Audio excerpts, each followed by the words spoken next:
Test, test, test. Hey, good morning. Good morning. How y'all feeling? Good? Good? Hey, we're going to have an absolutely amazing day. Listen, we have so many speakers that are coming from all across the country just to give y'all so much value. And we didn't even introduce ourselves first. So we're going to first start off with introducing ourselves. Then we're going to get into the game. I don't think they're ready.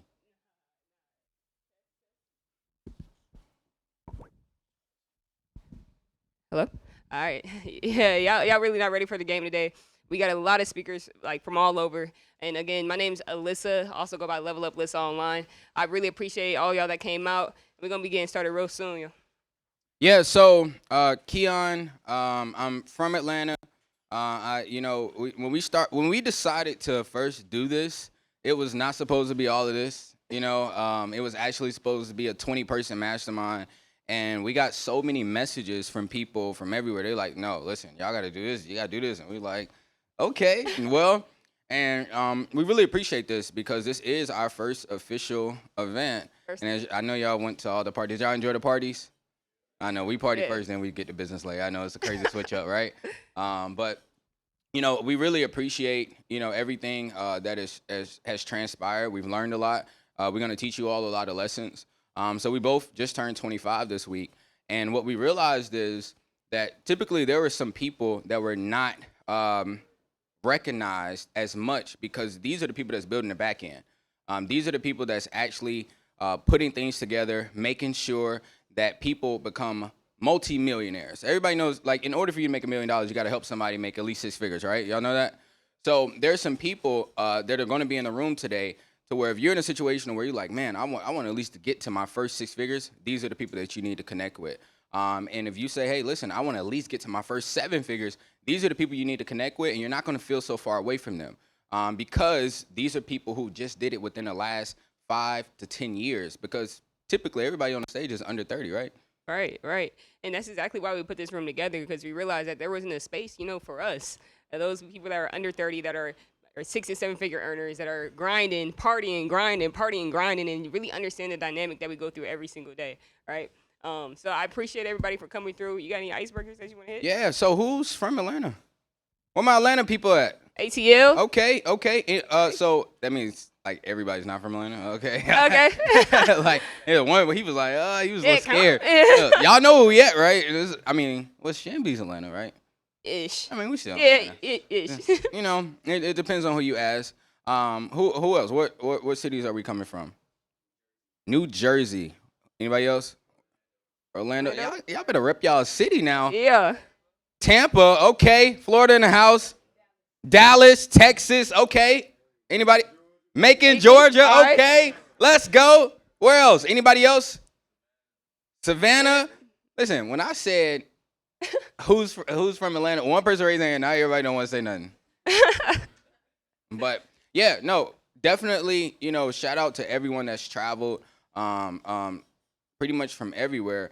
And the reason why we're gonna start in Atlanta, but this is definitely going everywhere. Like Dallas, we got to come to Macon. I already Macon is lit. We definitely got to come to Macon. Now this is what we're gonna do. We're gonna ask three people before we get into some of the panels, because what we like to do is we like to what's the saying? Don't over promise, but over deliver. Okay. So what are some expectations? Just three people, really quickly. What are some things that you're looking to get out of this event? Funding, credit, and building systems, especially with AI at the moment. The people in the room. Where my AI people at? Yeah. Yeah. Anybody else? What are y'all looking to get out of today? I would say right now I only serve B2B, so I'm looking to get more like B2C exposure. B2C. Ooh, let's go. Say branding, personal branding, and social media strategy. Okay. Branding, social media. Okay. It sounds like you're in the right room. All right. Anybody else? Anybody else? I'm gonna go twice. Content creation and marketing for sure. Content creation and marketing. Okay, so yeah, collective. I mean, we got a few people that are pretty good at that. That are appearing. Yeah. That's been making money in that space for the last few years. And I think definitely. One thing also that he said over there was I do business to business, right? So the thing with Alyssa and me, I think it's going to be a perfect situation because I've been able to master how to make money offline. And there are going to be some people that are like, I've been doing the online thing, but I don't want to show my face. And then we got some faceless marketing people that's going to be in the building. So I think that's going to be really a big thing. Credit and funding, like we got the credit and funding people in the house. Yeah. So those are the people I'm telling you right in this room. They might do like, oh, we're gonna do 50,000 today. Yeah, Like they- I live just in the funding, room last for week. sure. So For sure, for sure. So we definitely got a good mix of crowd of people here, and I really believe that you guys are gonna learn and take a lot from this room, because we came here to mastermind. Like this ain't no motivation. Everybody up here is about to be dropping sauce. Okay, hey, somebody say sauce. oh. Yeah, that's what y'all about to get when y'all leave out of here. So, that's it. Yeah, so definitely listen. We got the first panel coming up. It's gonna be our tech panel. Where my tech people at? Nobody. Okay, listen. These are some people making multiple six figures, building businesses with corporations all across. Like some of the biggest corporations you can even hear. That phone that you on, they actually have the relationships to the people that actually build the softwares, that actually put things together, that actually sell the softwares, and some of the people that probably are spying on your information right now, right? So if y'all want to know the ins and outs, at 10:15, definitely text your friends if they're on the way. We're getting started at 10:15 sharp. And listen, we about to pop these questions. We're gonna make sure everybody gets whatever they're looking for out of this event. So I'm really excited. Make sure y'all get as much content as possible. Show the world, and it's about to be crazy. Let's do it.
Hey, might fall asleep up here.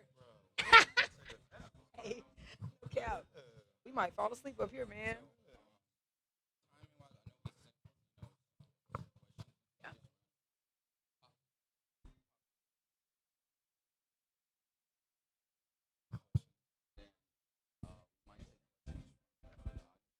Cool. Yeah. Got your answer. Ready.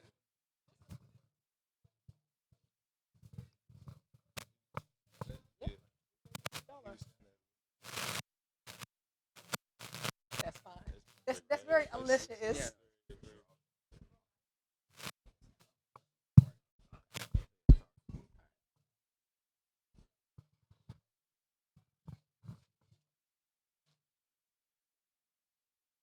Cool. Joe, you want us to stand up? Okay.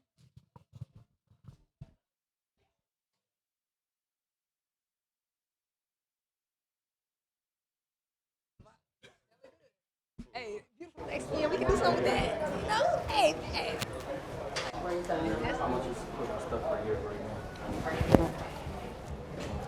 Oh, you test it? It sound good? You want to get video?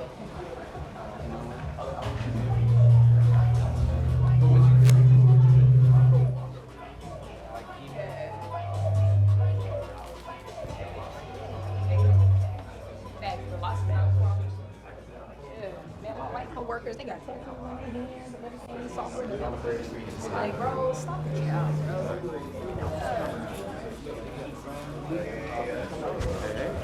What's up, y'all? Yes, sir. How y'all feeling? How y'all feeling? Feeling good. That's great. Hey, how's everybody going? We're about to go ahead and get started with the first panel. And just to kind of introduce my panelists here, I actually have Jalen and Jada. They both have amazing careers inside of tech. And so they've been able to earn six figures in tech and also help other people get started in their tech careers with, just being in their 20s. So it's amazing that they've been able to do that. I mean, I've been able to ask Jada, had a complete conversation. I always love to bring this up. I asked her before she even got started in having her career, she was like, I asked her, would she rather make $100,000 a year as an entrepreneur or $100,000 a year working a 9 to 5? And she said, 9 to 5 me now.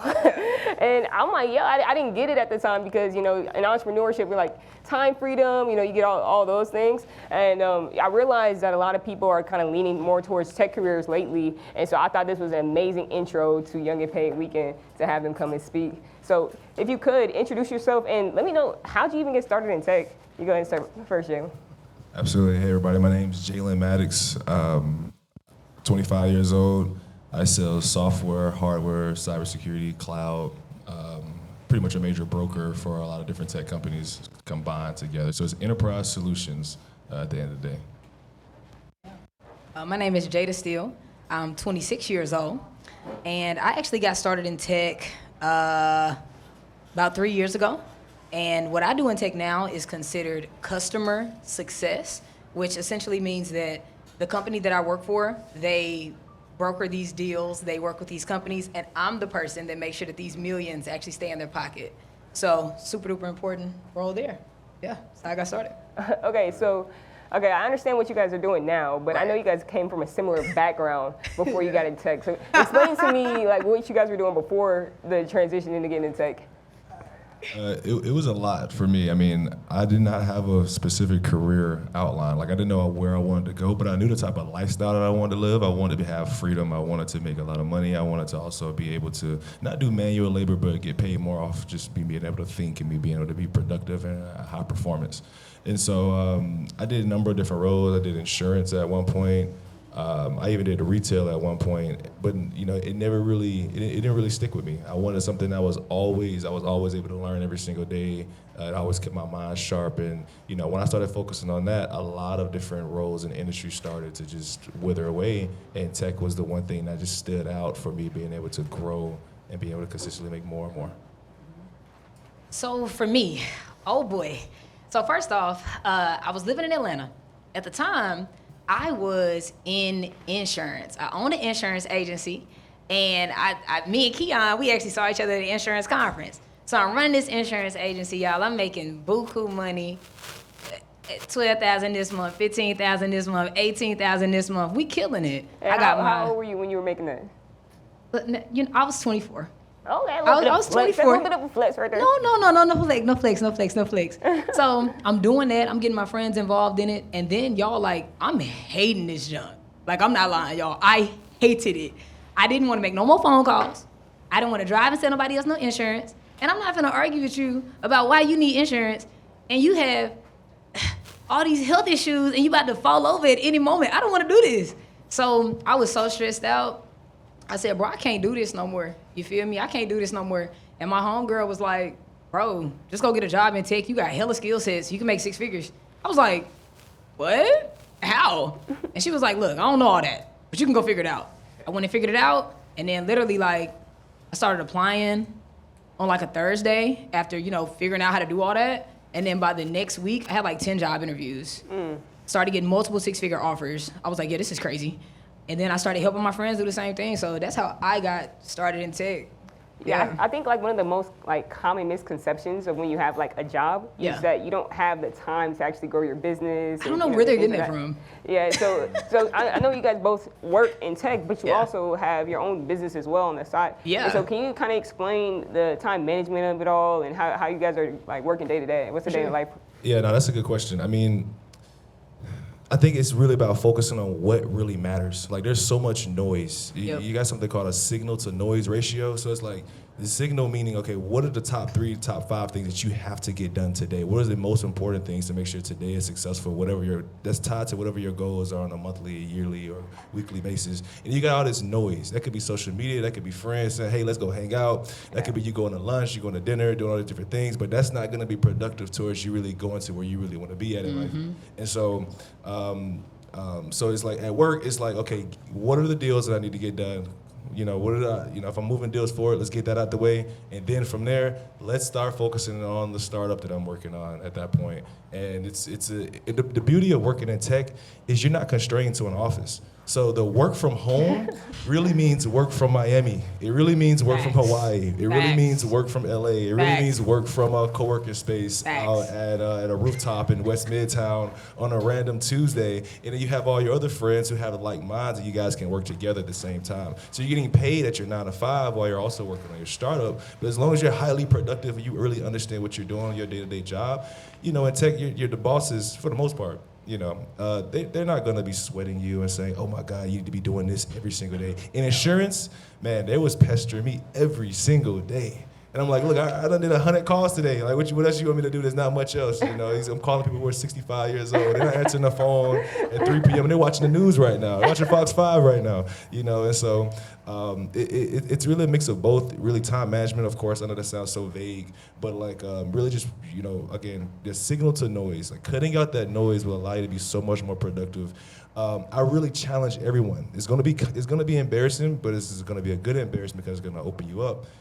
Go on your phone and go to your screen time and look at the apps that you've been using this past week and how much time have you actually spent on those apps. And then ask yourself, if I dedicated all that time and I put that towards my goals or whatever my business is that I'm trying to start up or working on right now, how much further along would you be? Because we all got the same amount of time every single day. It's about how we're choosing to spend it on a daily basis.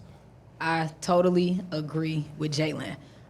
One of the things that I like to say is called life optimization. You got to look at your life and you got to say, okay, how optimized is my time? How productive is my time? And how unproductive is my time? Here's the facts of the matter. If your life is not optimized up to about 75%, 9 times out of 10, you're not going to be successful in tech or your business anyways. You're waking up late all the time. You're not doing any of the things you're supposed to do all the time. So it goes back to that time management that he just said. What is your screen time? One of the applications I use on my phone is called Opal. Opal allows me to set up specific times in the day where I'm doing specific things, and it will not allow me to unblock my phone. Like my boy Julius here, we be on that Opal app, you know what I'm saying? He'll text me, I don't text back for 2 hours. He's like, yeah, she must be using Opal. Yeah, because I can't access my text messages. So the way that I'm able to manage my time with my business as well as my career. And then on top of that, I'm about to get into school as well. So the way that I'm able to manage all that is by, y'all, I wake up early. You feel me? I'm up at 5 in the morning. I'm up at 4:30 in the morning. I might call you at 5:47, and I'm upset that you didn't answer, okay? But that's how I have to optimize my life. You feel me? So after work, I usually stop working, 2 o'clock, 3 o'clock. Hey, if I got to get my hair done that day, we might not even start the work day, you feel me? But typically around that 3 o'clock time frame, I'm pretty much done, and I'm ready to work on the business. I take like an hour break, take a little walk or something, and I'm hopping into business, or I'm working on it before 9 a.m. So between 7 and 9, I'm really focused on those periods as well. So yeah. Yeah, and just to add on to that, to piggyback off you, Jada, is when you align yourself with whatever is actually inspiring to you, it won't be work. Like one of the hardest things to do is work at a job that you really don't like, and then also be working on the side for another friend or doing another side hustle. And you got 3-4 different side hustles you're working on. Eliminate all of that. Focus on one business. Focus on one skill set that you really want to master and develop, and get laser focused on mastering that right there. And that's gonna pay you a lot more money than you having 5 or 6 different jobs. Like you can have 2-3 different jobs, quote unquote, but if you're getting paid on an hourly basis, you're not making more money. You're just exchanging more time for labor. Right. And so it's like, how can you really get some high-paying skill sets that'll pay you a lot more money per hour versus having a bunch of I wouldn't say low-paying, but like more lower quality skill sets that anyone could pretty much do. And that just requires a time investment at the end of the day to really study, because tech is not. I mean, Jada, no, like this isn't something that you got to be born with. You know how to code, bro? No. I don't either. Yeah, and so like that's kind of what leads me to my next question, because I think that the job market is actually really hard to break into, like especially if you're an entrepreneur and you've never actually had a real job. Oh, awesome. Right? Let's talk And so, about it. Yeah, let's talk about that. Like, what's one thing that you all had to lie about, like in order to get your job that you currently have now? Well, why don't we get into it? All right. So I will say this. So first and foremost, I want to touch on 2 things she said. She said that, entrepreneurs, hard to break into it. And then she said, what did you lie about? Okay. As an entrepreneur, you have transferable skill sets that can put you into a position to get a 6-figure career. But 9 times out of 10, you probably need to come to talk to somebody like me so I can help you gain an understanding of what your transferable skills are and the skill sets that can produce the revenue that you're looking to make in your life. That's number 1. Number 2, what did we lie about? I just want to say that, being able to add up your revenue, from what you've closed in insurance is also considered financial management. And a really good way to say that is I spearheaded the financial initiative to reduce costs so the company could maximize profits, which puts us in a position to globalize our things that we want to do. That's financial management. Or, do you manage your finances, every week? You get paid. You got to say, dang, I got paid this, financial management, risk mitigation.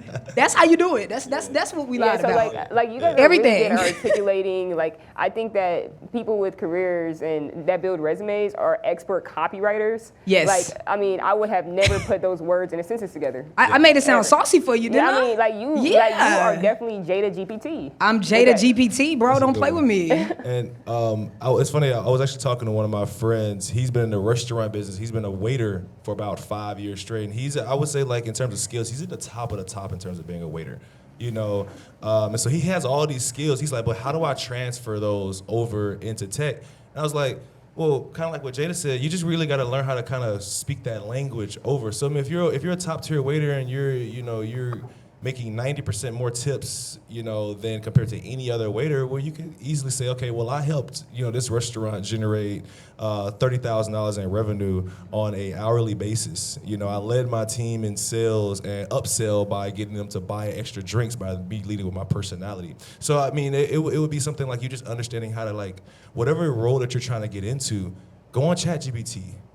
Go on ChatGPT, look up, okay, what are the requirements? What are the specific skills that they're looking for? Bridge the skills that you have and tell ChatGPT to just go ahead and merge the language over. It's pretty much what we did. That's you what know, it is. that's in a nutshell. But I mean, breaking into tech requires some other things too. It does require you to study, okay? And so that's why it's coming back down to finding a role that you really, really like. You don't have to be, if you are someone who prefers to be on a computer all day and not talk to people, you're in luck. If you're someone who does not like to be on a computer all day and you like to talk to people all day, you're in luck. You know, it's really just about finding out what's your idea of like your beautiful role that you want, and it's just getting some of the skills to go around with it. I'm a part of a few different nonprofits, and one of the things that we focus on is getting people to break into tech, and so we do that by getting people certifications. And so if you like cybersecurity, if you like cloud, if you like networking, or if you like hardware, which is the physical computers and things like that, there's certifications that you can go ahead and acquire that once you have those put that on your resume, jobs are actively, they're not looking for people who have a master's degree per se, especially if it's an entry level. They're looking for people who just have some level of knowledge and are interested in growing that. That's how you'll get the role. And so getting those certifications is a great place to start. I could just name drop some of them. You got CompTIA, Security Plus, you have CompTIA A+, you have Cisco, CCNA. It's so many different ones you can go out here and acquire. And once you get them, I mean, you put that on your resume, you know, the recruiters will start coming, especially once you line your resume up with it. And let me say this one thing too. He named a lot of really good certifications. I do a lot of the hiring for these roles. Y'all, the people that went to college for this stuff, they don't be having no certifications, bro. They don't have any. And you would be surprised to know that you, someone who's never been in tech or probably has never held like a senior level role in a corporate company or anything, you'd be surprised to know that you could come in there and blow them out of the water quick. I'm talking about drop of a dime just because you move so fast. That was my experience. I came in there, I don't have no CompTIA and I don't have any of that stuff, but I was able to blow them out of the water because number one, I know how to make it sound how it need to sound, and then I have other skill sets because I'm in the project management lane. They better not ask me to do nothing with that computer. I be on help desk. I be on the. I forgot my password. Ma'am, how you forget your password? I was in Thailand. I forgot everything. Can you help me? I don't know how to fix this. Yes, ma'am. I don't do that stuff. So yeah.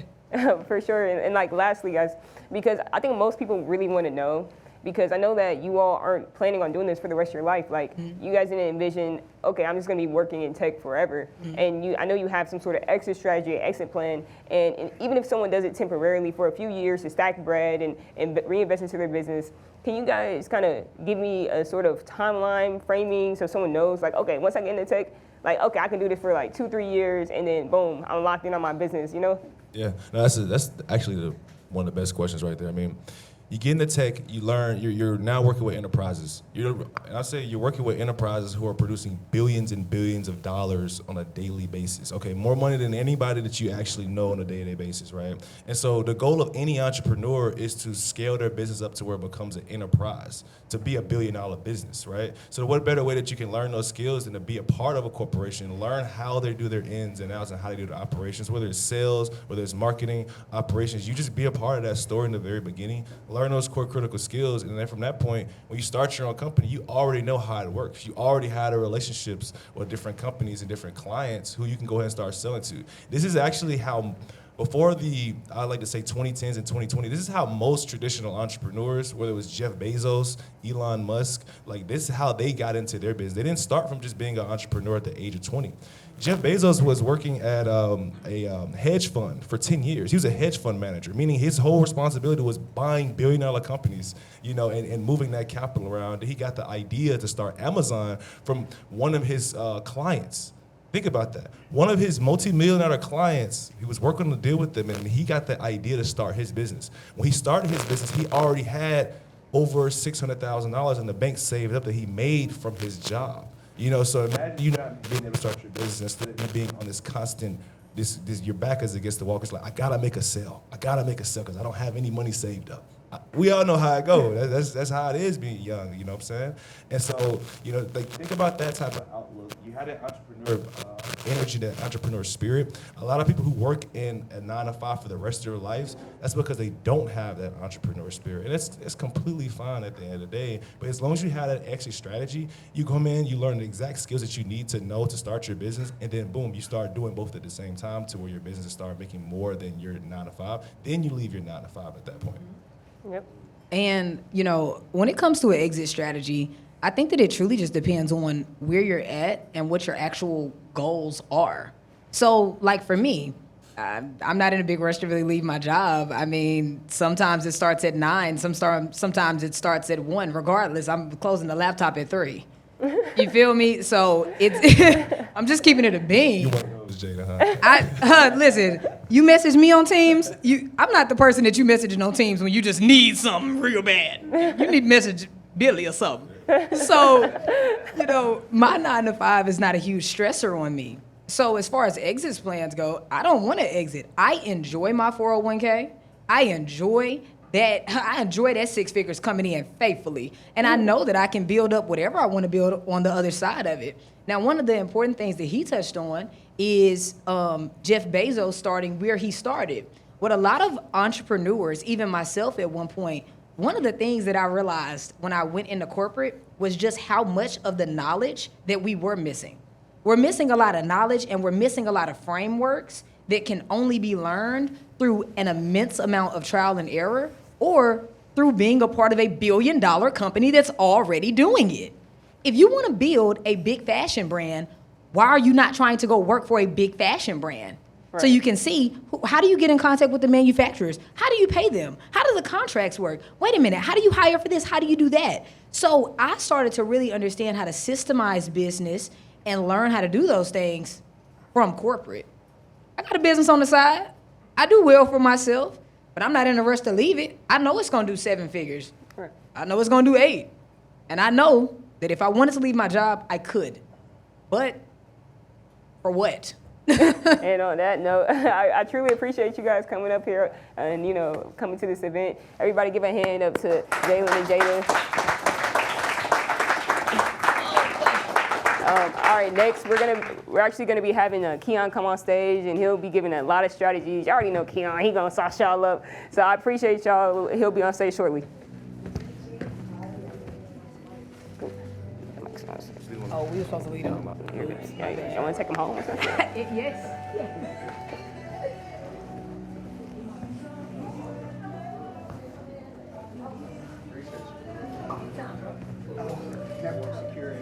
Excuse me.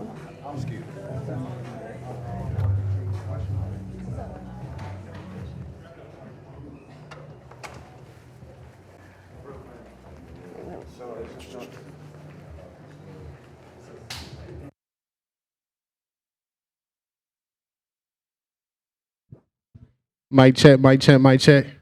How y'all doing today? Hold on, I need some energy. How y'all doing? All right, so if you guys don't know, this is the Young and Paid conference, the Young and Paid for 6 and 7 figure entrepreneurs. Who has a business in here? I just want you to raise your hand. Okay, I love to see it. I love to see it. Who doesn't have a business, but you're coming into this room to be able to learn something new so you can be able to advance in whatever you're doing right now? Raise your hand. Okay. If you don't mind me asking, can I ask you a couple questions? My name's Mino. By the way, if you guys don't know, I go by Mino on the mic if you guys want to follow me. But every time when I get on this mic, anytime when I get into a room like this, I like to make it real interactive because if you guys don't know, yes, this is a speakers conference, but the most important thing that we can do is get to know the people that's sitting right next to you, to the left and to your right. Because these are the people that you're going to make money with. These are the people that you're going to grow with. So I said I wanted to ask you a question. If you don't mind just standing up for me real quick. Standing up for me real quick. So this is what we're going to do. I just want you to say your name and whatever you're aspiring to get into, whatever industry it is. My name is Shayla, and I'm aspiring to get into clothing brand. Clothing brand? Do we have anybody that does anything as far as graphic designs, clothing brand in the building? Raise your hand, raise your hand, raise your hand. Okay, I love it, I love it, I love it. Would you make clothes for men or would you make clothes for women? Women. You would make clothes for women? Yeah. Okay, women clothing brand owners in the building. Raise your hand, raise your hand. I like your outfit. Can you stand up for me? What's your name and what do you do? I'm Jada, and I'm the owner of a couture fashion brand. Couture fashion brand. Yes. For the people that don't know what that means, explain couture fashion brand. Couture is essentially high fashion. So when you think of your Gucci's, you think of, there's like a French brand called like Schiaparelli, brands like that. Those are couture fashion brands. So Jada, I want you to meet. Shayla. You guys don't mind shaking hands, hugging, kiss on the cheek, however you guys want to do it. But this is the beauty about networking events like this, is to be able to bring you guys together, right? So whenever we take a break today, whenever we go out to the back rooms and being able to network, I really want you guys to exchange information, get to know each other, figure out how you can be able to grow in the fashion space, figure out how you can be able to connect to her. And there was a couple other people in the room. Raise your hand one more time if you're into the fashion industry. I want all of you guys to connect with each other before you leave out of here today, right? So before we get to our next speaker, who's going to speak on something very high income generating for all of my 6 and 7 figure entrepreneurs, I want to be able to touch on a couple different other people in the room.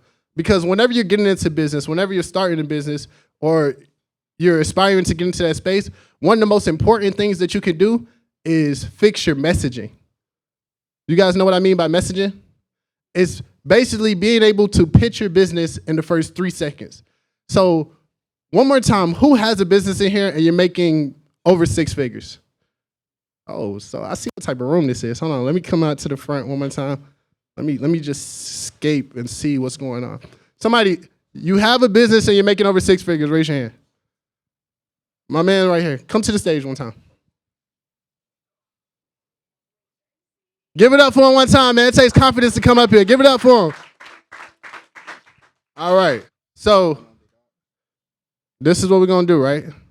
This is not 10 minutes, pitch your business. I want you to say your name, what do you do, and maybe how you can help the people in here. My name is Tracy Harris, and I sue banks, debt collectors, and credit reporting agencies. Whoa. What did you just say that you do? I sue banks, credit reporting agencies, and debt collectors. You sue banks, credit reporting agencies, and debt collectors. Anybody in here want to learn about credit today in any type of way? Bro, can you tell them just real quick, real fast, how are you able to even do that?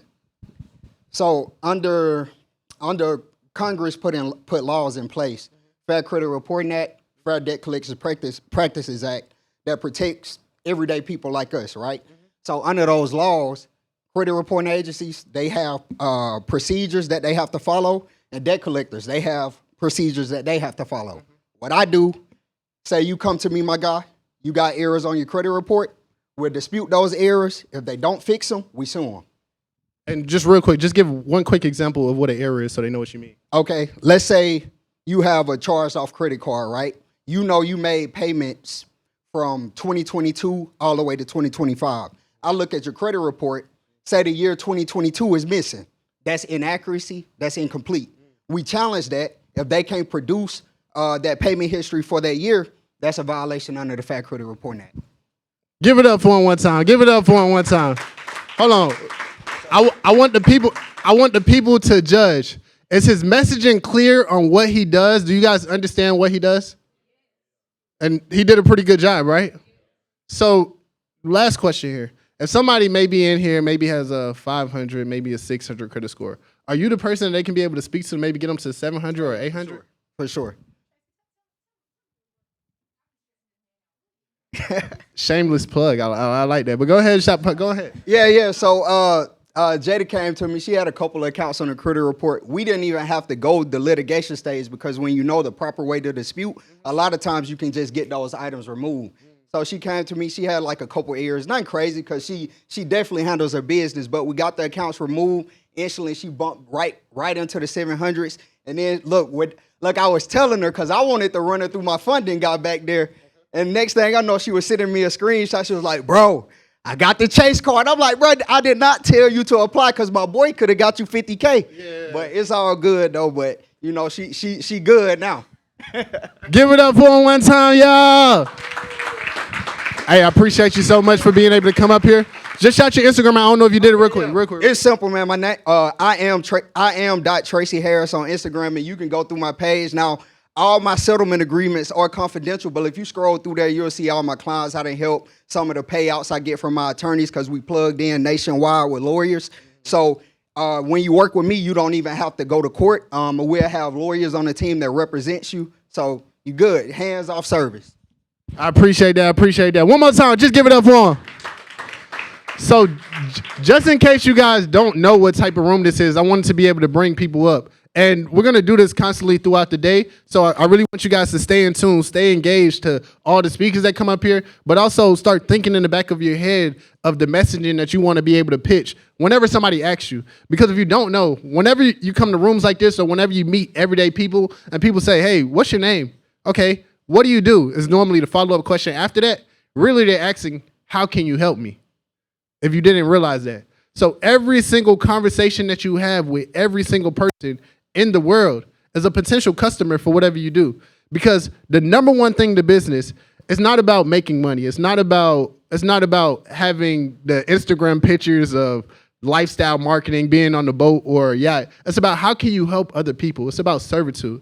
So I know the next speaker that we have coming up, I mean, this is the key guy to really servitude. Like, he teaches insurance. He teaches you how to be able to be young and paid in here. Because everybody's under 30 in the building. Is that correct?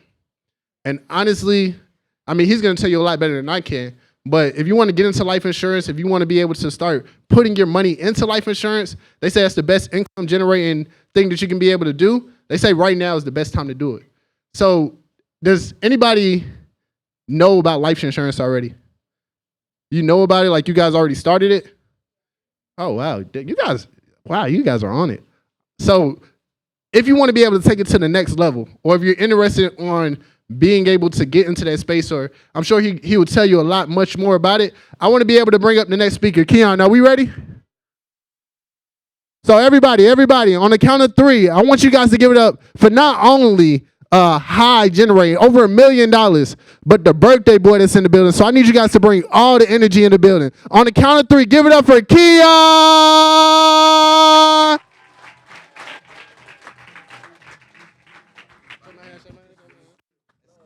Let's go. Hey, y'all give it up for my guy one more time. Let's go. Did y'all get some knowledge about tech? They don't play, right? No, listen, they are something serious. They are something serious. So I don't want to bore y'all. I know every time you see life insurance, you want to go to sleep. I'm not going to do that. But what I will do is I do like to give game. Y'all like game? I love giving game. And if you guys have something, just type some notes and stuff in your phone. Because it is young and paid. But what I also realized is we're highlighting industries that no one really talks about online. Have y'all noticed that? Like, no one's really doing too much in tech and insurance and saying, this is what we did. You might have a few here and there, but a lot of people are not telling you how it happened. So I first start off telling y'all, of course, I didn't start off in insurance. Insurance was not the most sexiest thing. I mean, you can just look at it. It's not the most sexiest thing at all. I started off in sales and network marketing. And what I realized is, over time, everything is sales. How many of y'all say, I don't want to get into sales? Who in here is like, I don't want to sell nothing, right? Nobody? Stop lying. I talked to some of y'all. I know y'all don't want to sell. Like, stop it. So that wasn't really the battle, right? The problem is that I realized that everything technically has a sales component. Y'all understand that? Everything has a sales component. So over time, I'm 17, I'm selling everything. I can sell you air, right? I realized that if I get the skill set of sales, I can transition that skill set into absolutely anything. Y'all know that? So I'm telling you all this because some of y'all are looking at your business and you're like, man, I don't want to sell this. I don't want to sell that. Don't worry about what you're selling. Understand the skill set and you will be able to pretty much do whatever. So reason why I say that is most people are like, man, you did it in insurance. Well, I did it before that, and I did it before that one because I understood a skill set, okay? So I'm going to break down some things, surface level things over the next few moments, and I want you guys to take everything that I'm saying, take it literal, okay? So there are some people out here that I meet with on a consistent basis that I realize that they don't have to work hard for money. You understand that? It is very stressful working hard for money. It is very intimidating waking up and thinking about making money. There are some people on this earth that do not do that. You wanna know why they don't do it? Because they were able to buy their way to wealth. You ever heard of that? So you have the opportunity by being a US citizen to buy your way to wealth. So just like my guy was talking about credit, how you can sue these lenders, it's not too many opportunities in countries where you can take a company to court and say, hey, listen, they did me wrong. I want to get some money out of them, right? Now, when I say they're buying wealth, what do I mean? Insurance is a component that literally builds this whole entire country. When the US government goes broke, they go borrow from who? They borrow from insurance companies, okay? And the reason being is because these insurance companies have consistently profited over a consistent period of time. How many of y'all know that? Because you pay them every month with your car insurance. Y'all know that? You pay them every single month. So what happens is they have the opportunity to leverage your dollar, and to turn it into 10. But what you got to learn how to do is when they take your dollar and they turn it into 10, figure out how to take whatever your dollar is and figure out how to at least turn it into 5 on whatever they're doing. Does that make sense? So you all have an opportunity with insurance, period, specifically life insurance, to absolutely buy your way to wealth. I have $1 million insurance policy, right? If something happened, whatever, my brother, my mother, and whoever, I don't know, they might fight over it, but they will get their $1 million. Does that make sense? Now, what typically happens is most people think this coverage is just, oh my goodness, this is $1 million. How many of y'all, you ever heard of somebody getting a check for $1 million because somebody passed away? Anybody? Not, and listen, and it's not too many people that do it. You wanna know why? Because they're not informed. They believe that, hey, it sounds like I'm gonna be paying a lot. How much y'all think I pay a month for $1 million worth of coverage? 200. Somebody give me another number. 500. 1,000. 350. $100. I pay $64 a month. I promise you. I pay $64. Somebody spent $60 yesterday, okay, on a bottle or something, right? I pay exactly a month to make sure that if anything happens, my responsibilities are taken care of. And the reason why you want to make sure you at least have what they call either final expense or some type of leverage is you want to make sure that not just because if you pass away, number one, it's the most responsible thing to do, but number two, you have to value yourself and you have to up your net worth. Anybody heard of the word net worth? So when people are saying, hey, what's your net worth? Insurance is a component. So how much you technically worth? You can be worth millions of dollars. So if I say, hey, listen, I want to do $120 per month, you know what they're going to cover me for? $2 million. Now, here's some other things that you probably hear. You will probably hear people say you need to get it as early as possible when you're young. The reason why they would say that is because the younger you are, of course, the more healthier, which is pretty cool, right?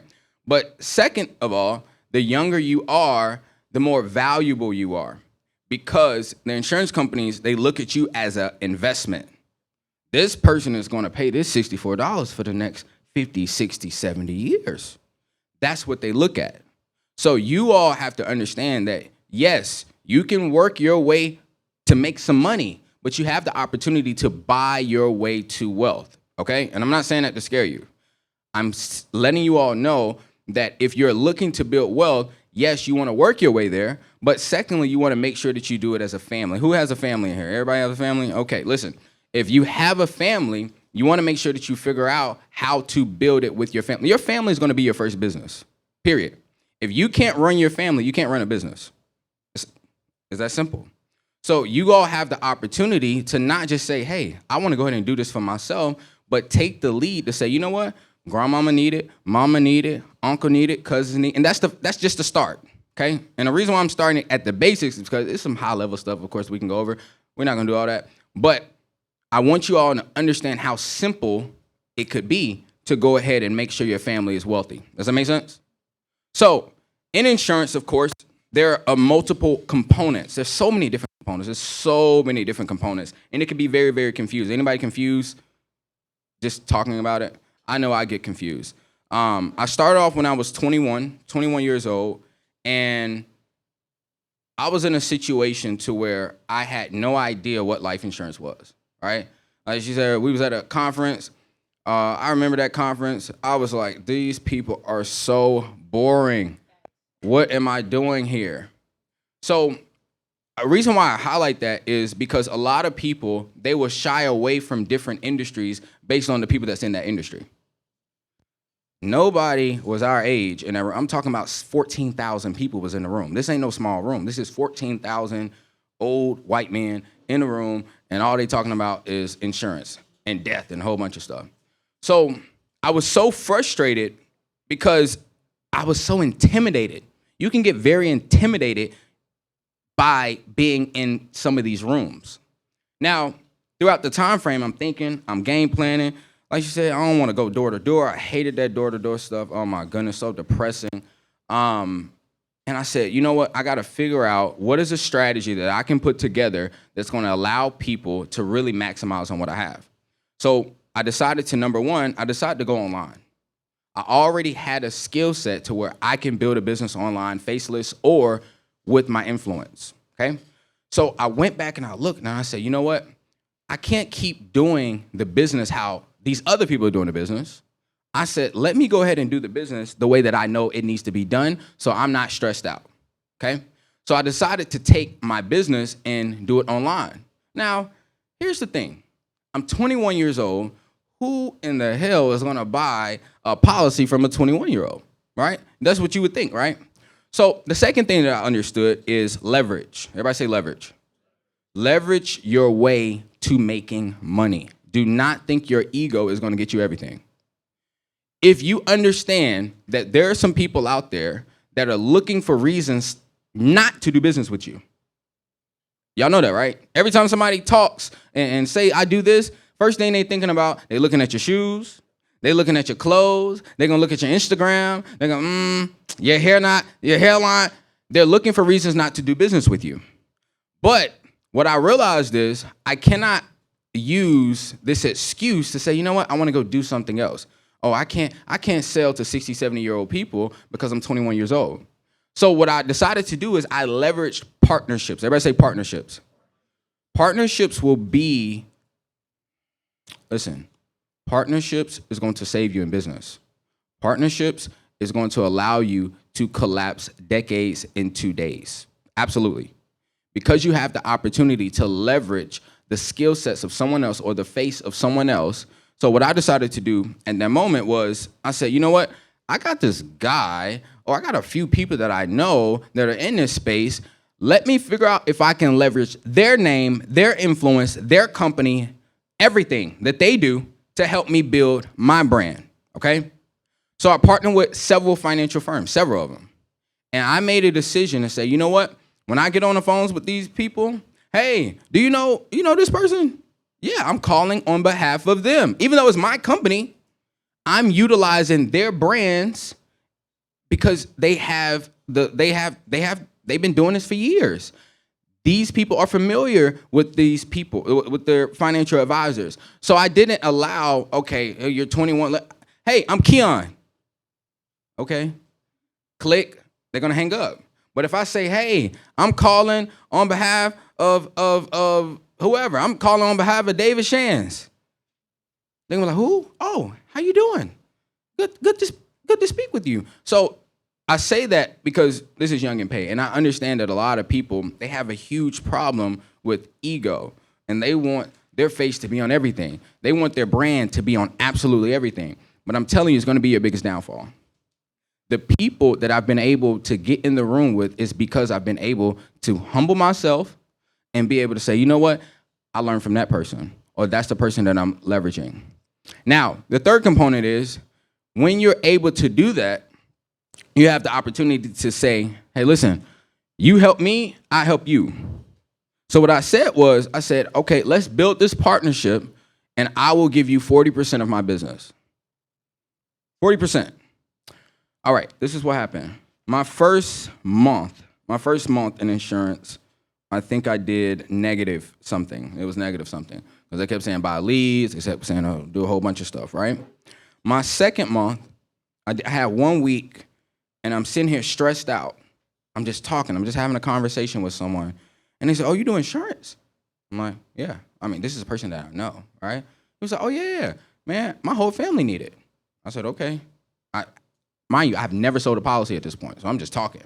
I'm telling him all of my problems. He's like, oh, my family need insurance. I made $4,000 that week. Everything that they were telling me to do, it didn't work for me. So I said, dang, all I had to do was just tell this person this is what I do, and they would have bought it for me?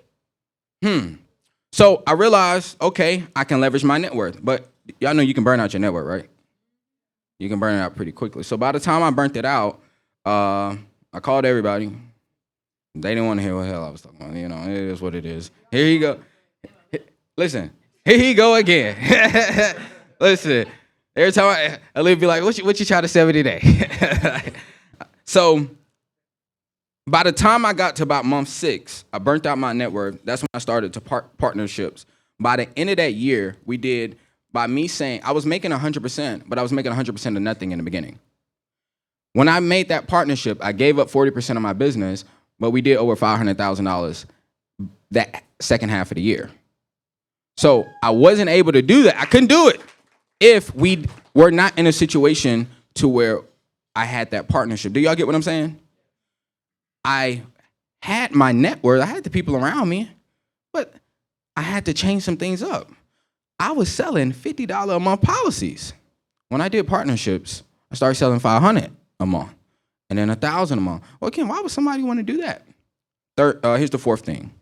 Figure out what is different about you that people are looking for. What is different about you that other people are looking for? So what I realized is most people, they do not want to talk to me about insurance. Most people don't even know what the heck I do, right? How many of y'all like, what does he even do? I'm telling you now. I get so many DMs, they're like, what do you even do? Because I never really talk about it. I make it sound like it's something that is not. It's just insurance, I promise. But I realize that most people, they want to be sold, but they don't want to be sold what everybody else is being sold. They want to be sold something different, okay? So I realized, okay, if people want to be sold something different, let's figure out something different to sell them. There's a component in insurance that allows you to actually utilize it as a bank account. Utilize it as a bank account. And what I did was I was in a situation to where those are literally the only policies that I sold. So I wasn't talking to people about $1 million policies. I was talking to people about how they can grow their money to at least a good 3 to 10% per year.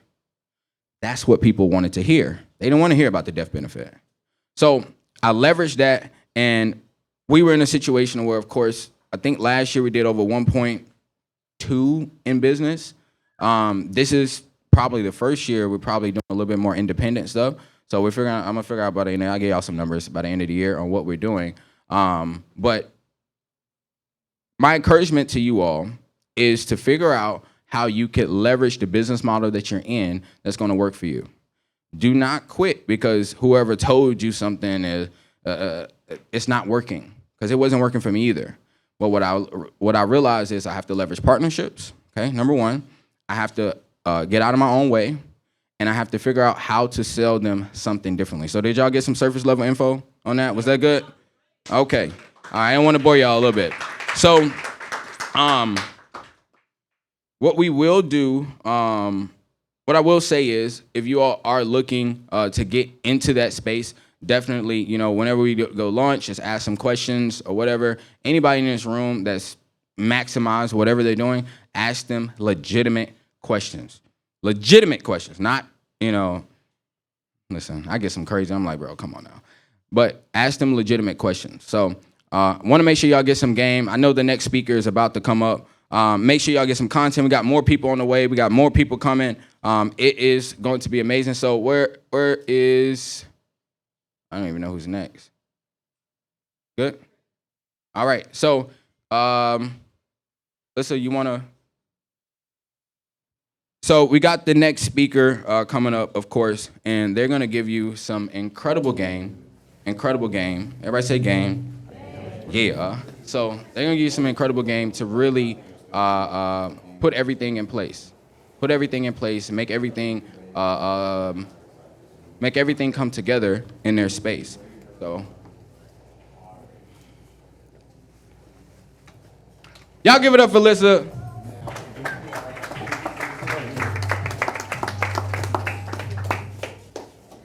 What's up? What's up?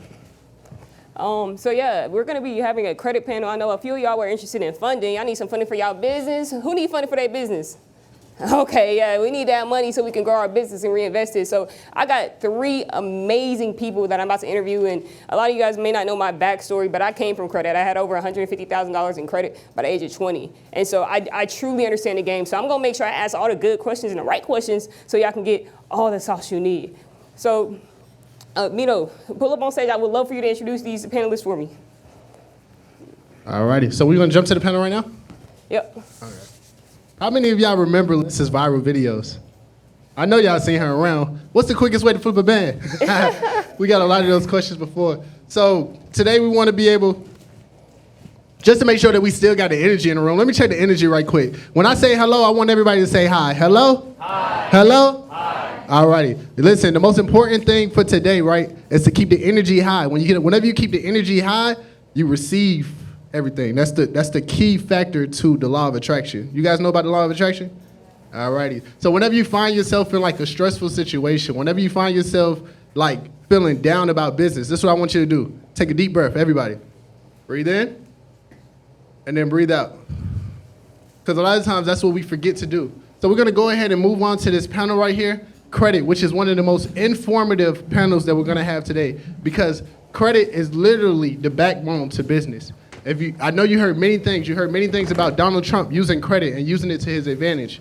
You heard many people talk about, Elon Musk just bought Twitter for $1 billion. I wanted to let you guys know, if you don't know, they're not just taking $1 billion out of their pocket and just giving it cash to somebody. Actually, what they're doing is they're using credit to be able to do it. But your credit is basically, if you guys don't know what credit is, they're gonna come up here and explain it. But your credit is just basically your report card. It just tells the bank, it just tells the different lenders, how good are you at paying things back? So we're gonna go ahead and introduce some of our next speakers up here so they can be able to tell you all and everything that you need to know about credit. So the first people that I wanna bring up, and I wanna give a big round of applause to the Elite Credit Solutions.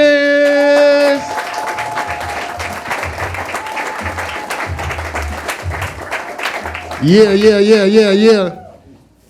You know, the biggest thing that I love about this right here is everybody that's coming up is people that look just like me. Everybody that's coming up is people that look just like me. And the next person that I want to bring up, very highly successful, and going to be able to tell you a lot of informative information, is Naoma. Give it up for him, y'all.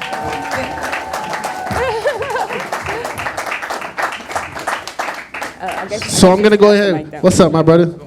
Listen, they're gonna give y'all a lot of different games. So this is the time that you want to pull out your notepad. You want to be able to take notes and be able to take this to the fullest advantage. I'm gonna go ahead and pass this off to Lissa, and it's now your show.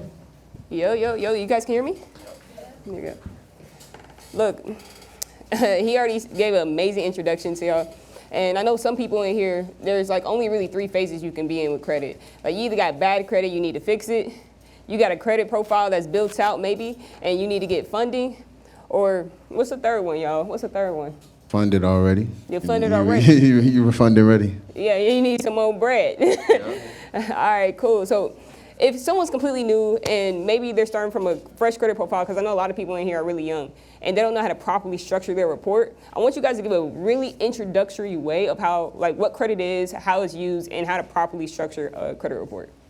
You want to go first? Yeah, you go ahead. So yeah, I say you want to always look at your profile like a bank is looking to invest into you, right? Because at the end of the day, banks will lend you money, but they're not just going to lend it willy-nilly. And so when it comes down to a credit profile, we're looking for data points, right? So I would say the first data point you're looking at is 8 to 10 positive accounts on the credit profile, right?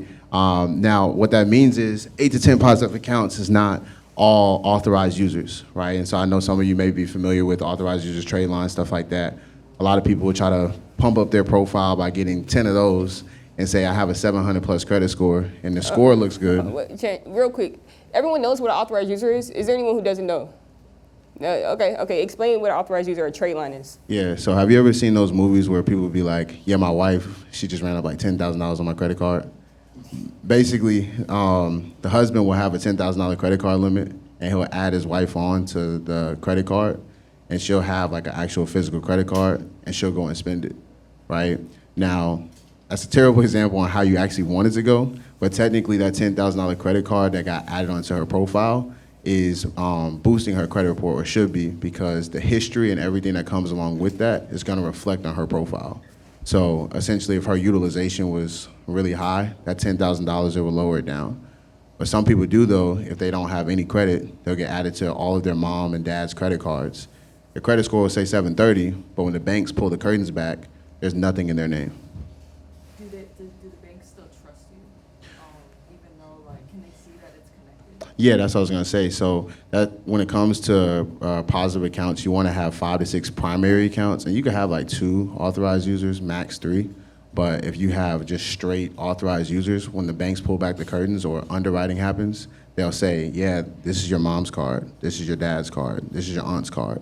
So that's why I tell people a lot of times, it doesn't matter about the actual score, it's about the data points and what makes up the profile. So I'll let you want to explain, because I know I've been talking for a second. Oh, yeah. With the other factors? Yeah, the other big one. Chandler used to use this all the time. The other most important things is like on-time payments.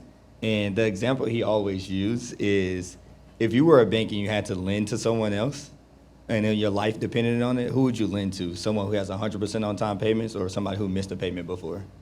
That's like a real question. So like having 100% on-time payment is very necessary to, getting money. It's like the person that we let borrow $20, right? We let them borrow $20, but they take 3 years to pay you back, and then they ask you for another $20. Are you likely to give it to them again? Probably not, right? So yeah, so 100% on-time payment for sure. You want to do the rest of the factors? Nah. So I'm saying they pretty much touch like the. Y'all can hear me? Okay, there we go. So they pretty much touch like the key components of the credit report, obviously on-time payments, the positive accounts. I would say the best thing to credit is, what he said first, what Chandler said first is the bank's money, right? So y'all want to build relationships with the best banks, right? Everyone's going to tell you go to these credit unions, most definitely have a credit union in there. But I personally like to go with Chase, Amex, Navy Federal, things like that, because when you first start your credit report, you got to think of it like school. When you first go into school, you don't know your teacher. Right? You get to know your teacher. I was the kid in class where it's like I gave the teacher the apple, got on her good side. So when I needed something, she was on my side. That's the same thing with the banks. You want to start at the very beginning of your credit report and you want to build a relationship with them. So like one little advice that I could give y'all on a good bank is obviously Amex. Amex is a relationship bank. You can't have a checking account with them. So the best thing to do with them real quick is to go and get a high yield savings account, right? You go deposit $100, $150 in there, let it sit. So as you're building your report, then like Chandler said, you start adding those positive accounts, you start adding those primaries, you start adding the trade lines. Once you're ready to go, that's an automatic gold approval, that's an automatic platinum approval and things like that. So my thing is to start in the beginning, building the banks. Go get 5 bank accounts. One for savings, one for checkings, one for spending, one for taxes, life insurance and things like that, right? So you're building a relationship with multiple different lenders, and then when the time comes for funding, you can go get 100 bands, 200 bands, whatever it is. How do you manage all those bank accounts with like business and personal? Am I just getting all those bank accounts for my business, or is that mixed with business and? Most definitely. So wait, one second, just so everyone can hear. She said, like, how do you manage all those bank accounts? Am I getting business bank accounts, personal bank accounts, and like how am I properly managing all those accounts? Yeah. So I would say, grab a few, you grab 3 or 4 on the personal side and grab 3 or 4 on the business side. Like me, I'm gonna just be honest, I have 10 bank accounts, or I have over 15 credit cards. But, be strategic with it as far as in, okay, this bank account is gonna be for my taxes. you know you're putting money aside at the end of the year, so you're building a relationship with them. There's money coming in there every week, every month, every quarterly, whatever it is. Another one for savings.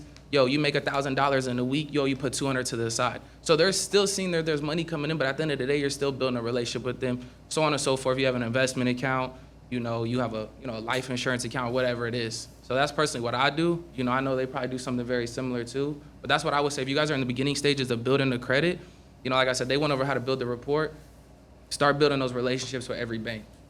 Okay, so let's say I got my credit is thrashed, okay? Let's say my credit's thrashed and it's like somewhere around a 400.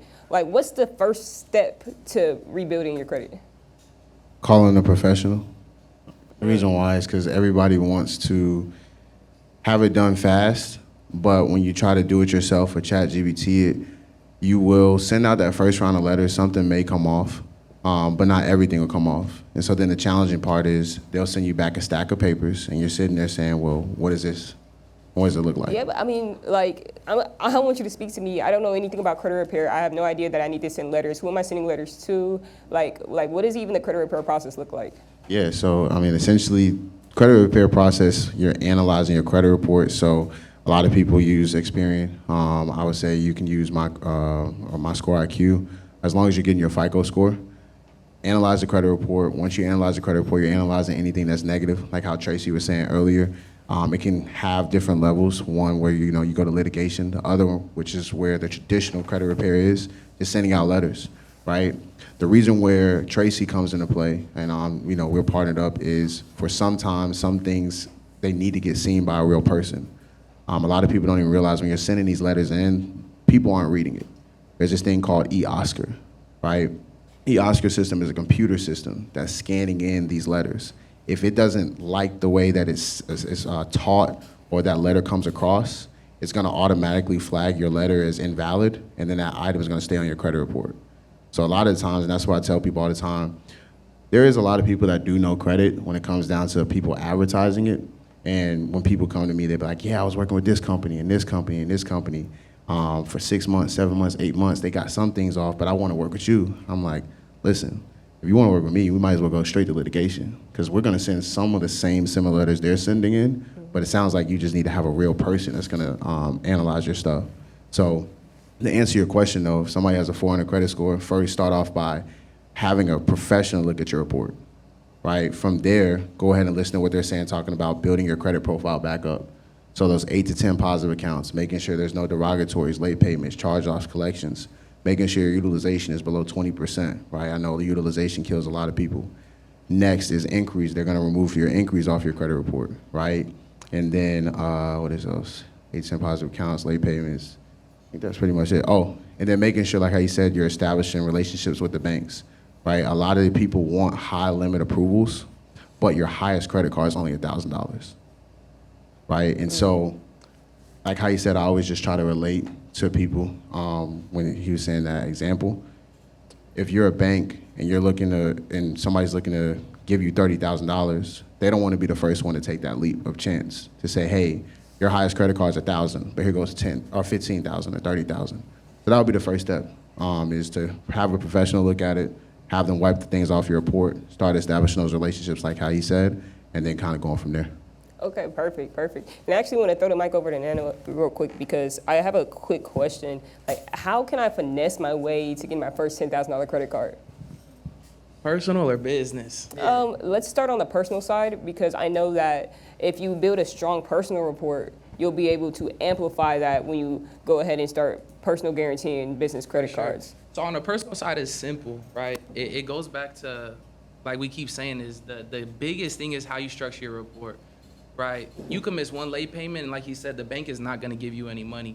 So the dope thing about personals that I've noticed, 'cause like I said, I do have a lot of credit cards, is you wanna go the route of doing pre-approvals, right?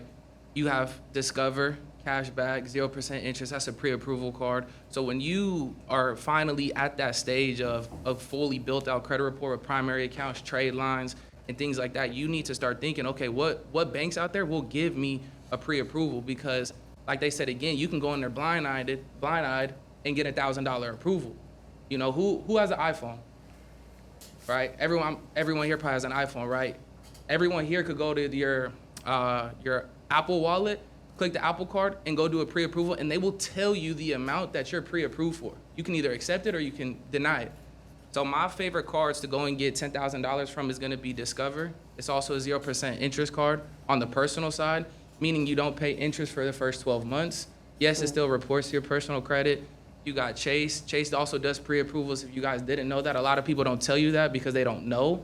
All you have to do, you can't go to the actual Chase website and do a pre-approval. You have to type in Chase pre-approval. Then it will direct you to the Chase website to do a pre-approval. Navy Federal, they do pre-approvals. Right, you can start with Navy Federal, run 2 pledge loans for $10,000, $20,000, $30,000. I don't recommend doing anything less than $5,000 on a pledge loan. Well, hold on. Because you're getting too saucy. Yeah. Hold on, you're getting too saucy. Hold on, wait. It's It's a like, lot. what's a pledge loan? I'll let you, you got that. Go ahead. Hey, Okay. Yeah, real Y'all quick. can hear me? Everybody can hear me? So, I don't think that was working. yeah, I don't know if that was Yo. working. Oh, okay, you got to put it close. Okay, cool, my fault. So he was about to go real deep into like what a pledge loan is. So it's a collateral loan. So like I always tell anybody, everyone has savings. Everybody saves money, right? If you have, like he's saying 5,000, I think the least amount you can do in Navy Federal is 500, I think. Yeah, I think the least amount you can do is 500.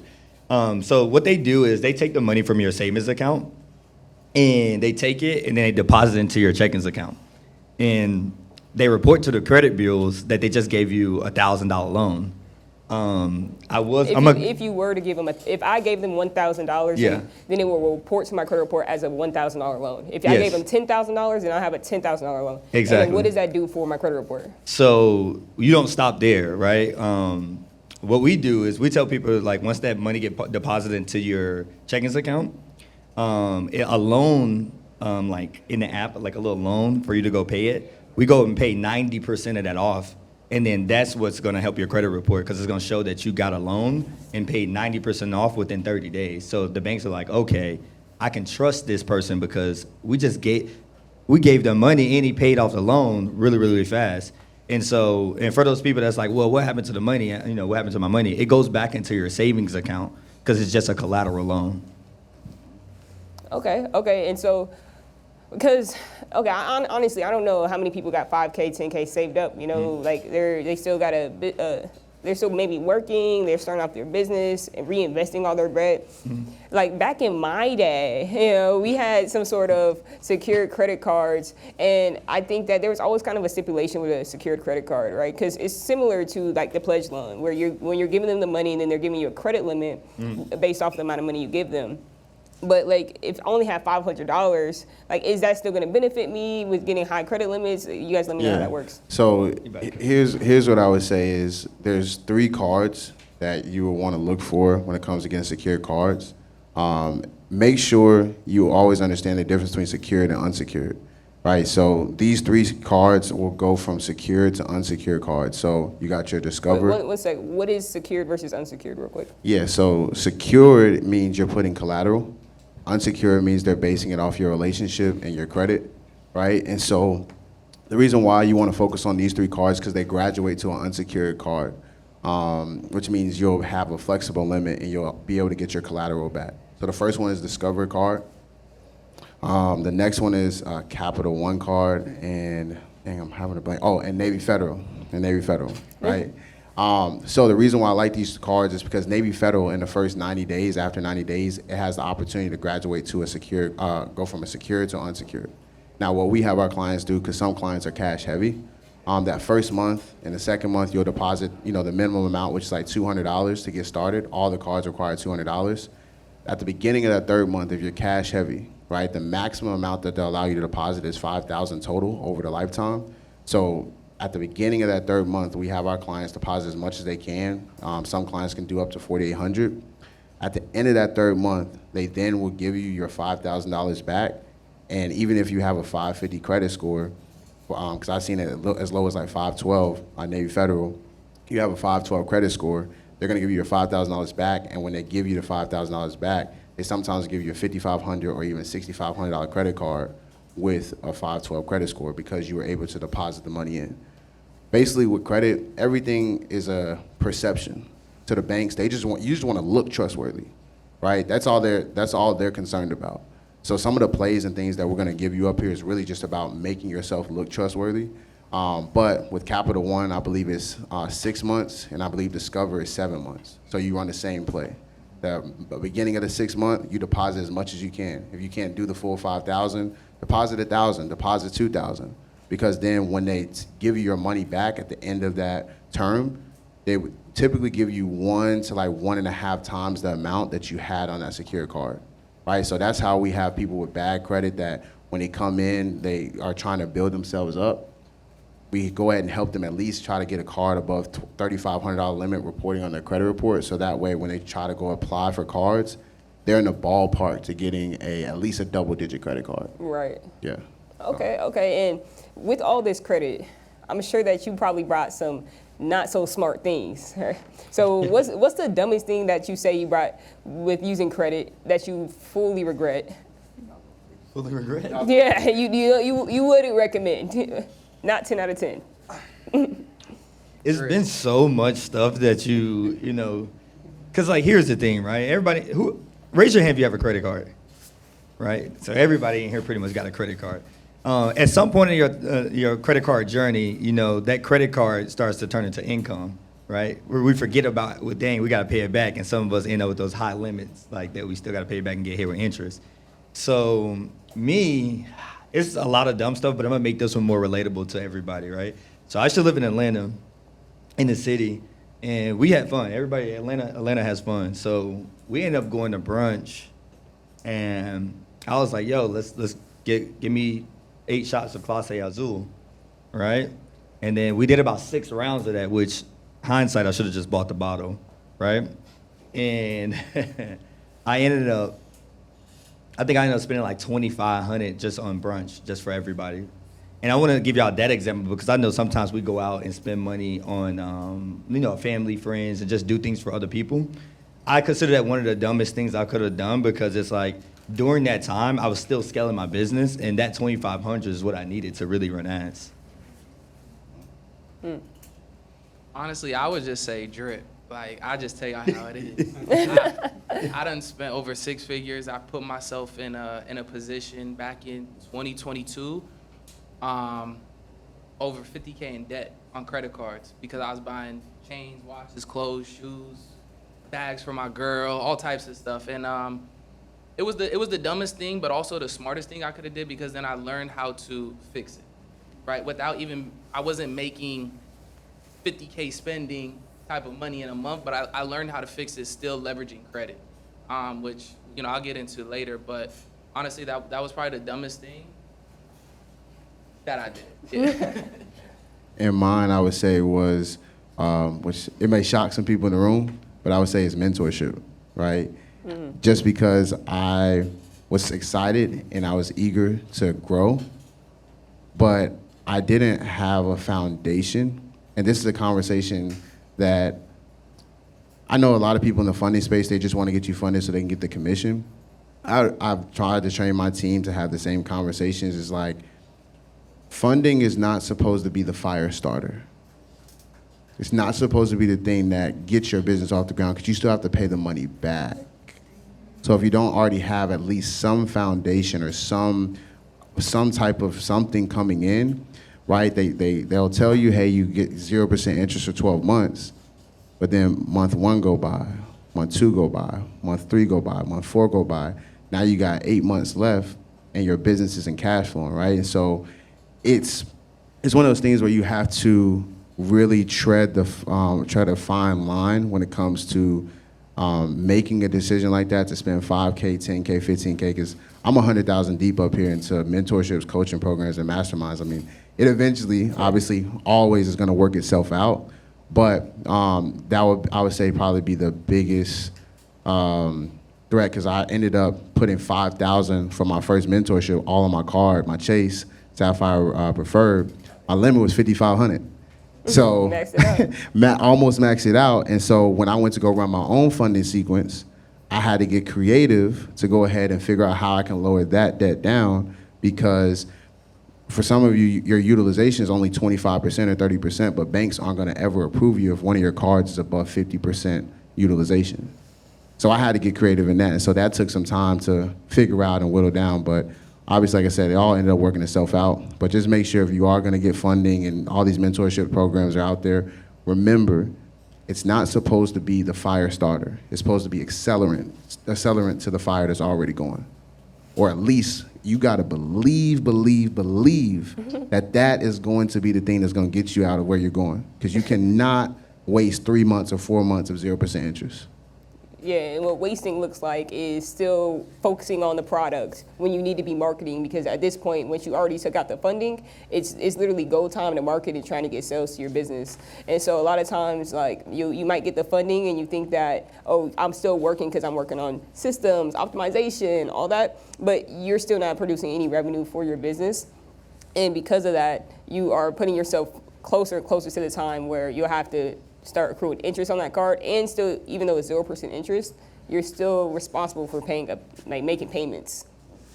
So, go ahead. How do you know what's missing? Like the marketing, the product, the sales, like how do you know what's missing when you do get that funding? Well, it's kind of like, And reiterate her question. yeah, she asked like, how you know what's missing, like when you do get the funding, like pretty much like, where do I spend this money in my business? And I always tell people this, right? It's like one of those things, like everybody wants to spend, like they think ads is their holy grail, right? And it's kind of like what he's saying. Ads supposed to be fuel to the fire that you already had, lit. And I would say to answer your question is you kind of already are gonna know, because if you're building your business brick by brick, like once you get that funding, it's gonna take you to the next level, because some people are like in e-commerce and things like that where you actually have to hold inventory. If we're speaking like on a business where it's like digital, it's a little bit different, a little bit trickier. But if it's like a physical business, you have to hold all that inventory. So that's why some people would get funding.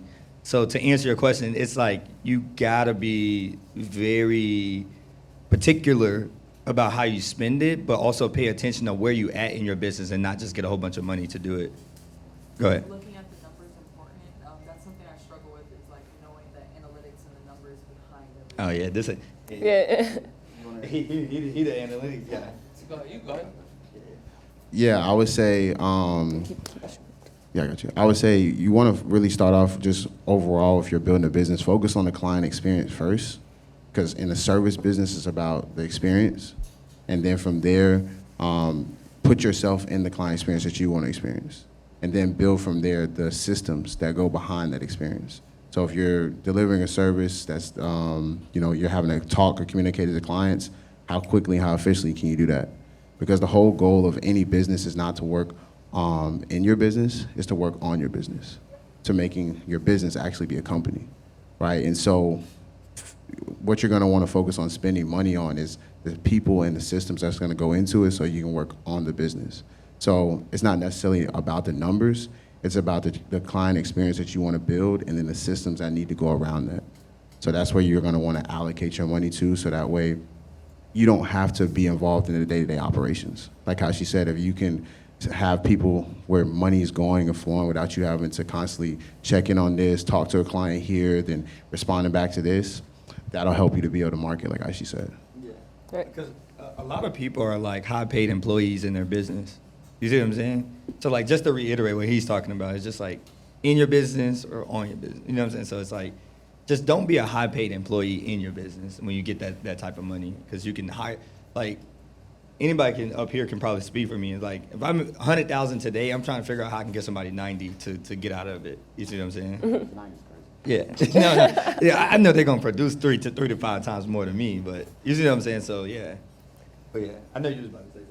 I mean, when it comes to that, I feel like I'm the opposite of them. I feel like all attention is good attention when it comes to numbers, right? So I'm very big on social media, TikTok, YouTube, and things like that. And then when it comes to the business, right?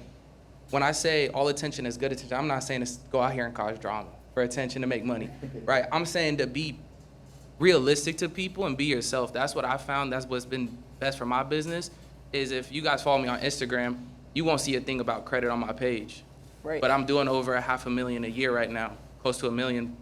So when it comes down to the marketing and to things like that and scaling your business, you have to look at the funding that you have. How can you get attention? Because what is your business if there's no eyes on it? You can run all the ads on the world. You can have the best product, but if there's no eyes on your business, how are you making money? So the thing, that comes in for me is that social media has obviously been the thing that's been able to boost my business, but it's just a bunch of different platforms. Like, for instance, me and my girlfriend, we do couples content, travel vlogs, cute stuff, dances, everything on TikTok. But then I have the link tree in my bio that generates, obviously, moves the people from TikTok to Instagram and things like that. But if you go on my story, all you see is credit, right?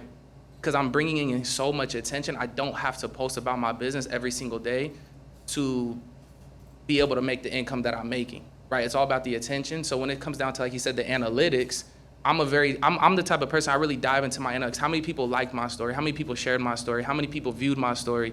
How many times did my reel get shared? How many times did it get saved? Okay, you guys saved it 100 times or 200 times. You shared it 500 times. I need to make more content like that by myself, with my girl, with my YouTube group, things on, about my business, whatever it is, because that's all bringing in attention. That's all bringing eyes. That all generates the income when I post about my business.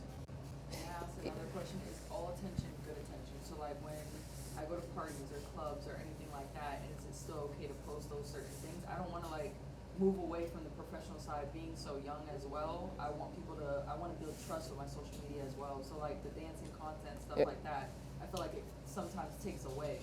But nah, so I would just honestly say it's a personal brand. Who are you? Right? Like if I was to come to you and I said, explain yourself in 5 key words, how would you explain yourself to me? Right? If you asked me that, I would say lifestyle. I would just say, couple. I would say funny. I would say motivational. I go to the gym every single day. And I would say dedicated, right? 'Cause I post about my business every single day. But it's like, I post about the club. I go to the club. We all have fun. We all turn up. We all have a good time. Am I in there every single day? No. But I'm the type of person to go to a club on Saturday, stay out till 4 in the morning, but be up at 7 to go to the gym before this event. Right. We got to wrap it up. But I hope you guys really enjoyed the credit panel. We are going to be doing a live Q&A at the end of the event. So, if you guys have any questions throughout the panel, feel free to write it down, put a note in your phone. But, hey, I want everybody to go ahead and give a hand for my panelists up here. Thank you all so much for coming through. Appreciate you. Yeah, thank you so much.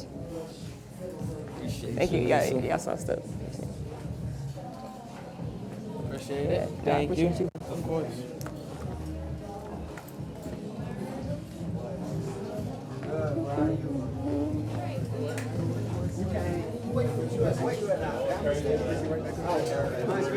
How long you want to break you want, or just straight into it? How long of a break you want? Can you switch this off? Can you switch my thing?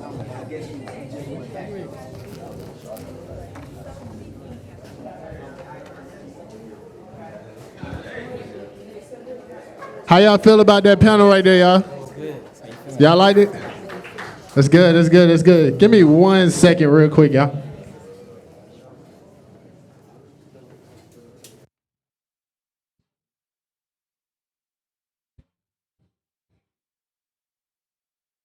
Let me pause the music one time.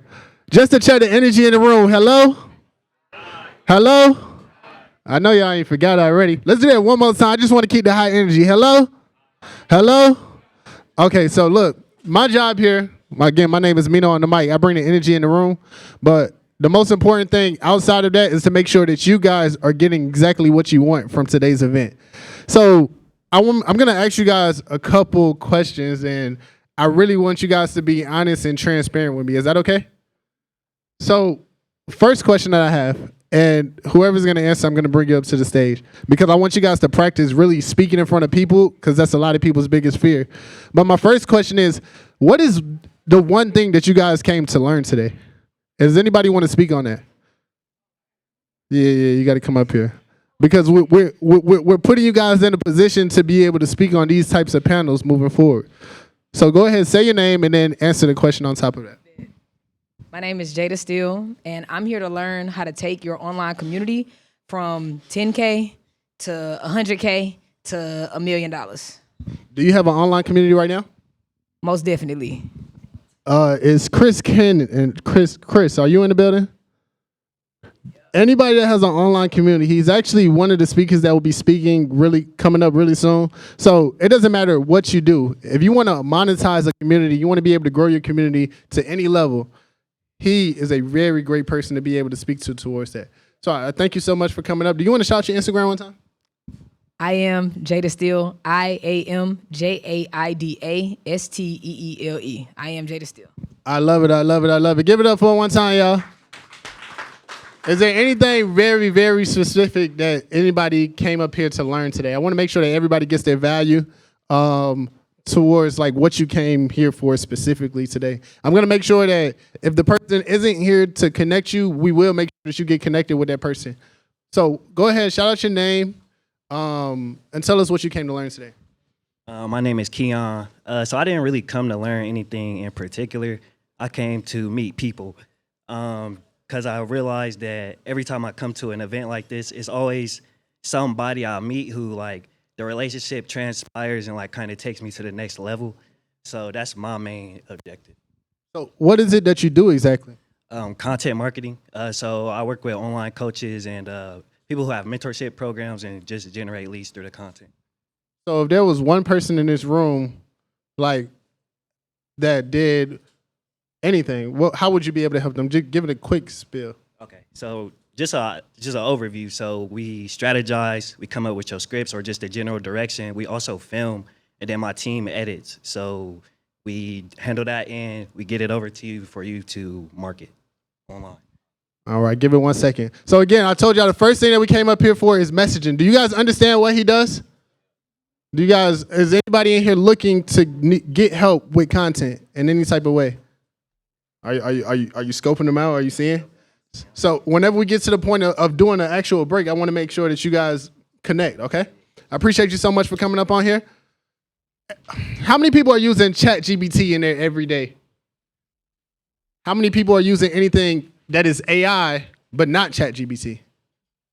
What program do you guys like that's AI but it's not ChatGPT? Gamma? Anybody else? Huh? Wait, say it one more time. Manus? I never heard of that one. Anybody else heard of it? What does that do? How does that differ from ChatGPT? So ChatGPT is a chatbot. Okay. Wait, come up here. I need you to come up here and talk about that. Because the next speaker that we have coming up is actually going to do a deep dive into AI because I don't really think that we understand the benefits of AI. I don't think we dove all the way into the full capabilities of it. So just real quick, say your name and then just tell us a little bit about that. My name is Julius Brown. I raise capital for people who are looking to acquire companies. The other like ChatGPT is called Manus AI. So when you look at AI in itself, you have AI to where the inputs that you give it, the better the outputs will be. So if I ask ChatGPT a good question, it'll give me a good answer, right? But it's just a chat. You just talk back and forth with it, right? Manus AI is a general AI agent. So if you say, hey, I need you to book my flight to Atlanta, book my hotel room, it'll do everything for you. So that's the difference between the two. They want to know how to spell it? MANUSAI. Did y'all get that or you want them to say it one more time? MANUSAI. Manus AI. It's a Chinese-based company. All righty. Give it up for him, y'all. All right, and before I bring my next speaker up, anybody else want to just give a quick, very, very quick hack that you can be able to use ChatGPT for any AI? Just give it real quick. All right, come up, boss, right here with the computer. Okay, come on. Now you good. Just real quick, we're gonna do it, and then we're gonna bring the next speaker up. So actually, one quick change. Our next speaker, because this is very important, and we wanna make sure that you guys leave with full information. So our next speaker is actually going to dive into personal branding. And personal branding is really important because whenever you start a business, see, back a couple years ago, whenever we got into like COVID era, you just had to put the business out. But during that time, if you guys don't know, a lot of us have been scammed or just had bad business with somebody. Can you guys agree to that?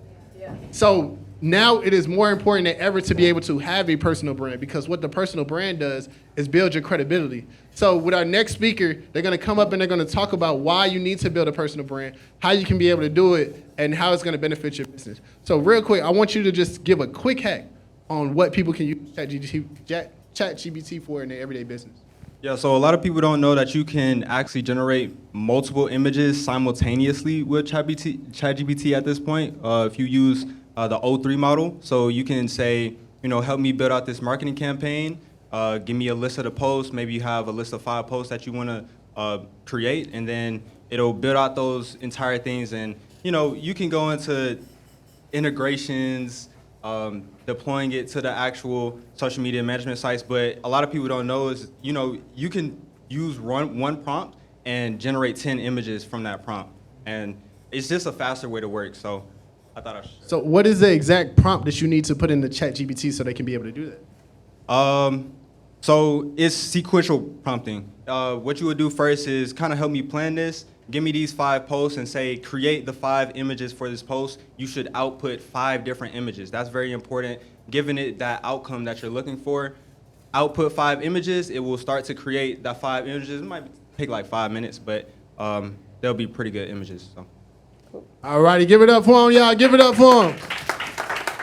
So now we're going to go ahead and introduce our next speaker, a very familiar face, and somebody that actually just recently celebrated a birthday as well. So everybody, give it up for Alyssa!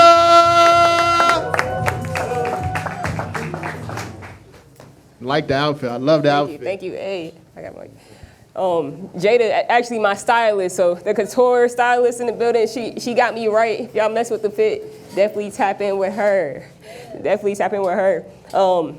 Look, so I actually end up talking about personal branding because I had a lot of conversations at our networking event. Who enjoyed the events this weekend? Yeah, y'all got lit? We got lit, then we lock in, right?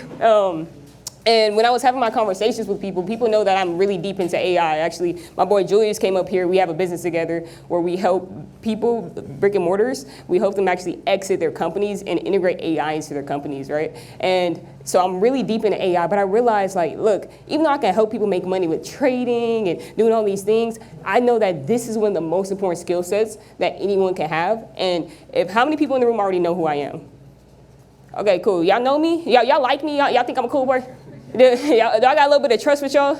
Yeah. All right, cool. And so that's what personal branding is about. It's about getting people to know, like, and trust you, okay? And so, like, if we go ahead and switch to the presentation, I want to ask a quick question. What's the #1 way to make money online? Who knows it? Oh, okay. What you got? Digital products. Digital products, all right. I mean, yeah, you can make a bag. What you got? Yeah, you. Selling products, okay. Content creation, all right. Online communities, all of these are big bags, all right? And so, let me see. I'm not clicking through.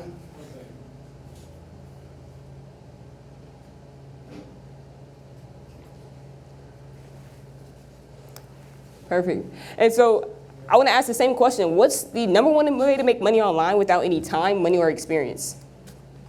Would you change your answers a little bit? All right, so what do all these faces actually have in common? I know you see Alex Hormozi, Kanye. What do all these faces have in common? They rich, they got money, strong brands. Well, they have a personal brand. So this is actually the #1 way to make money online, right? And today I'm actually gonna be sharing my 3-step formula to growing and monetizing your personal brand.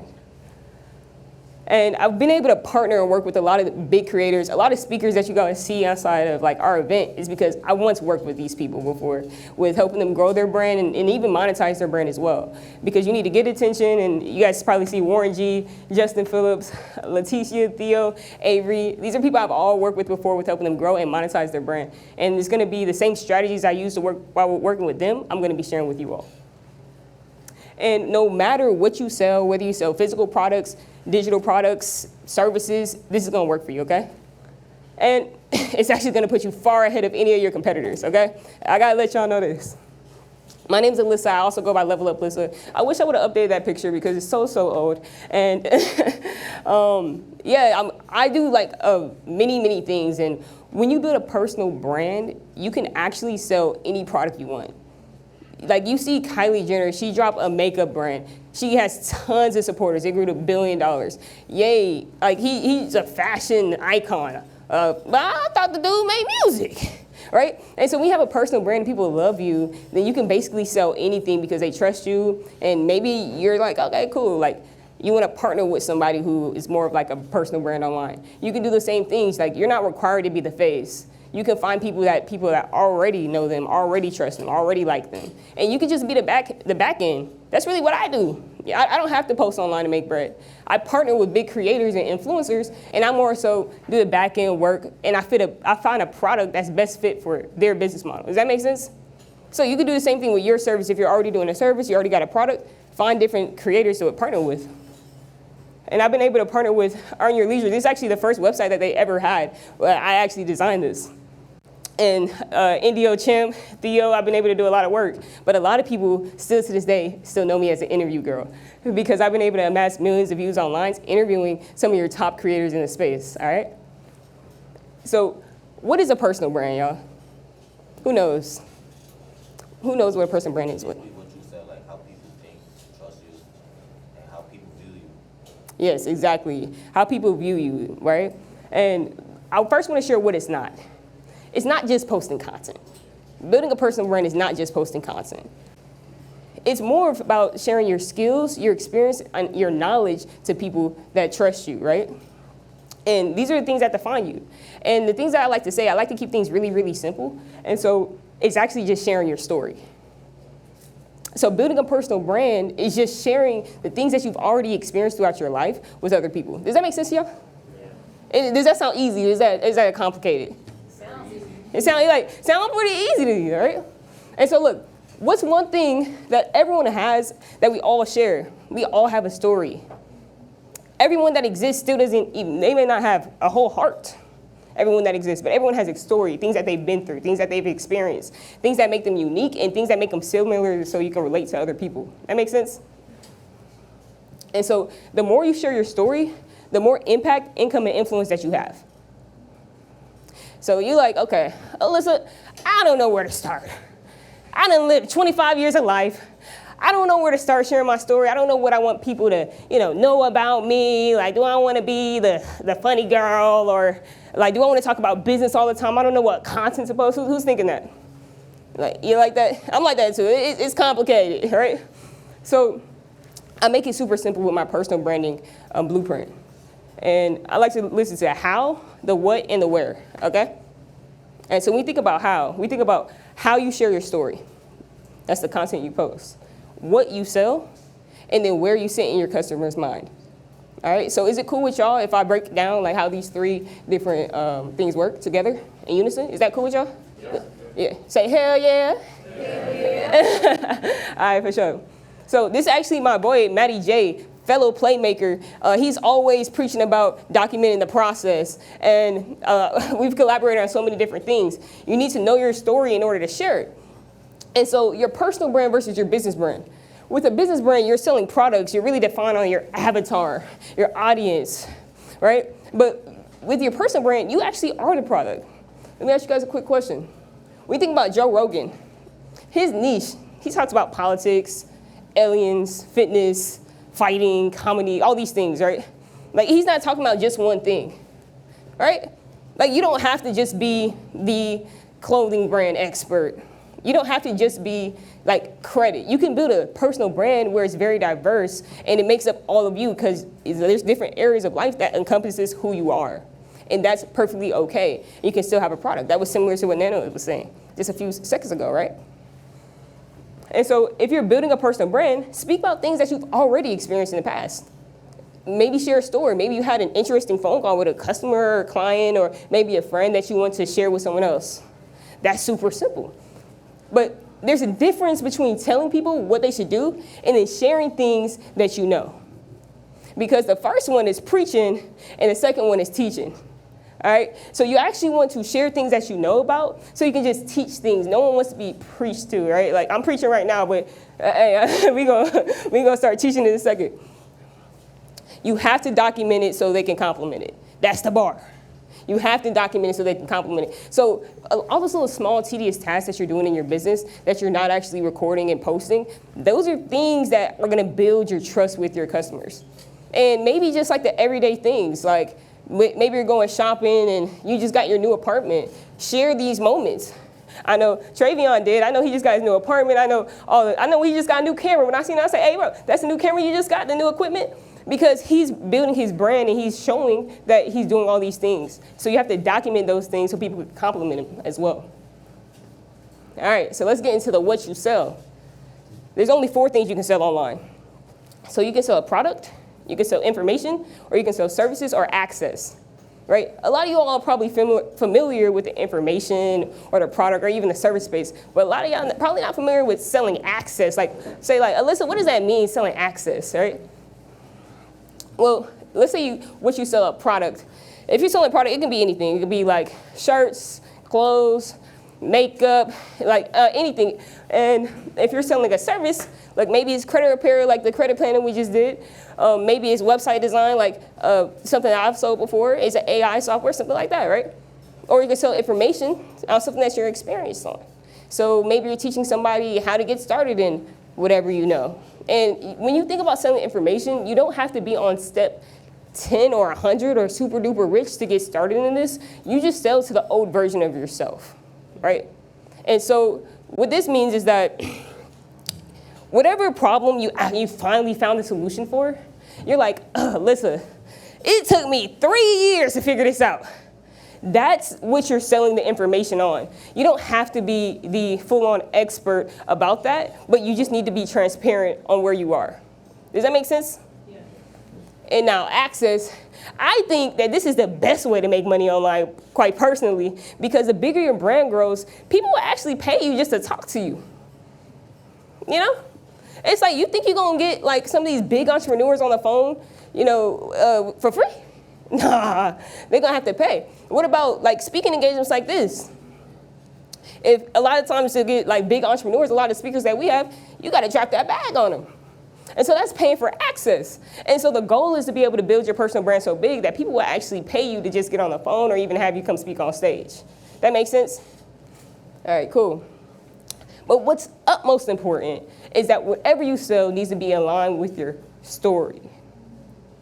So a lot of people, we start a business because we're like, I'm trying to make some money. Like, I'm trying to make sure I need some money. I'm trying to retire my parents. Like, I'm trying to make some money. And that's why we start like selling anything. And we're all like getting super excited. Like, oh my God, I just got an idea for a brand, right? You just need to make sure that it aligns with who you are. Because who knows this guy? What's his name? Because I forgot. All right. All right, The Rock. So he actually has a liquor company called Terramana. Who in here don't drink? Let me know. It's cool you don't drink. Congrats to all y'all. It's hard to do that when you're in your 20s. Like, I was lit yesterday. Yeah, I was lit. I was outside. But I be having my times when I don't drink and stuff. But look, like, it would be kind of weird for any of y'all that don't drink to sell some liquor. You think so?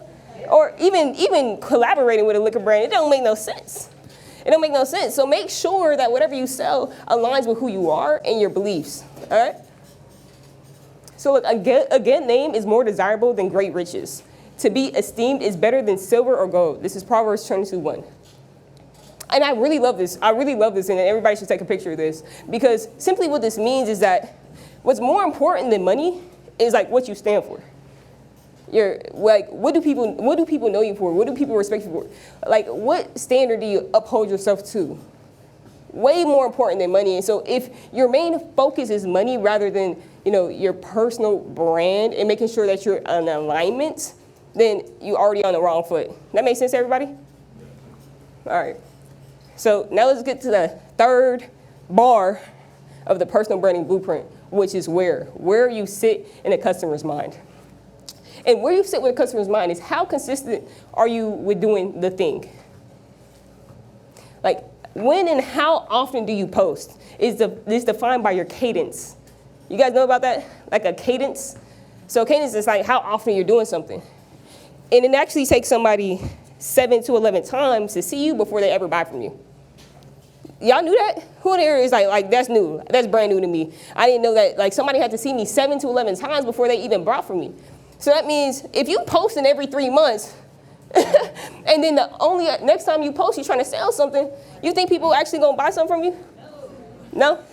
Okay, so it's important that you're being consistent with your content, even when you're in a season of not wanting to market, even when your business isn't doing as well, right?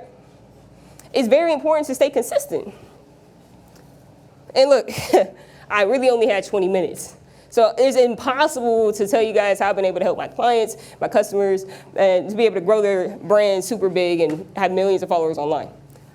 And I've actually spent the last 5 years and over $100,000 and worth of failures in order to do this. $100,000 worth of failures. Hey, who said that's a lot of money? It's a lot of money to F up.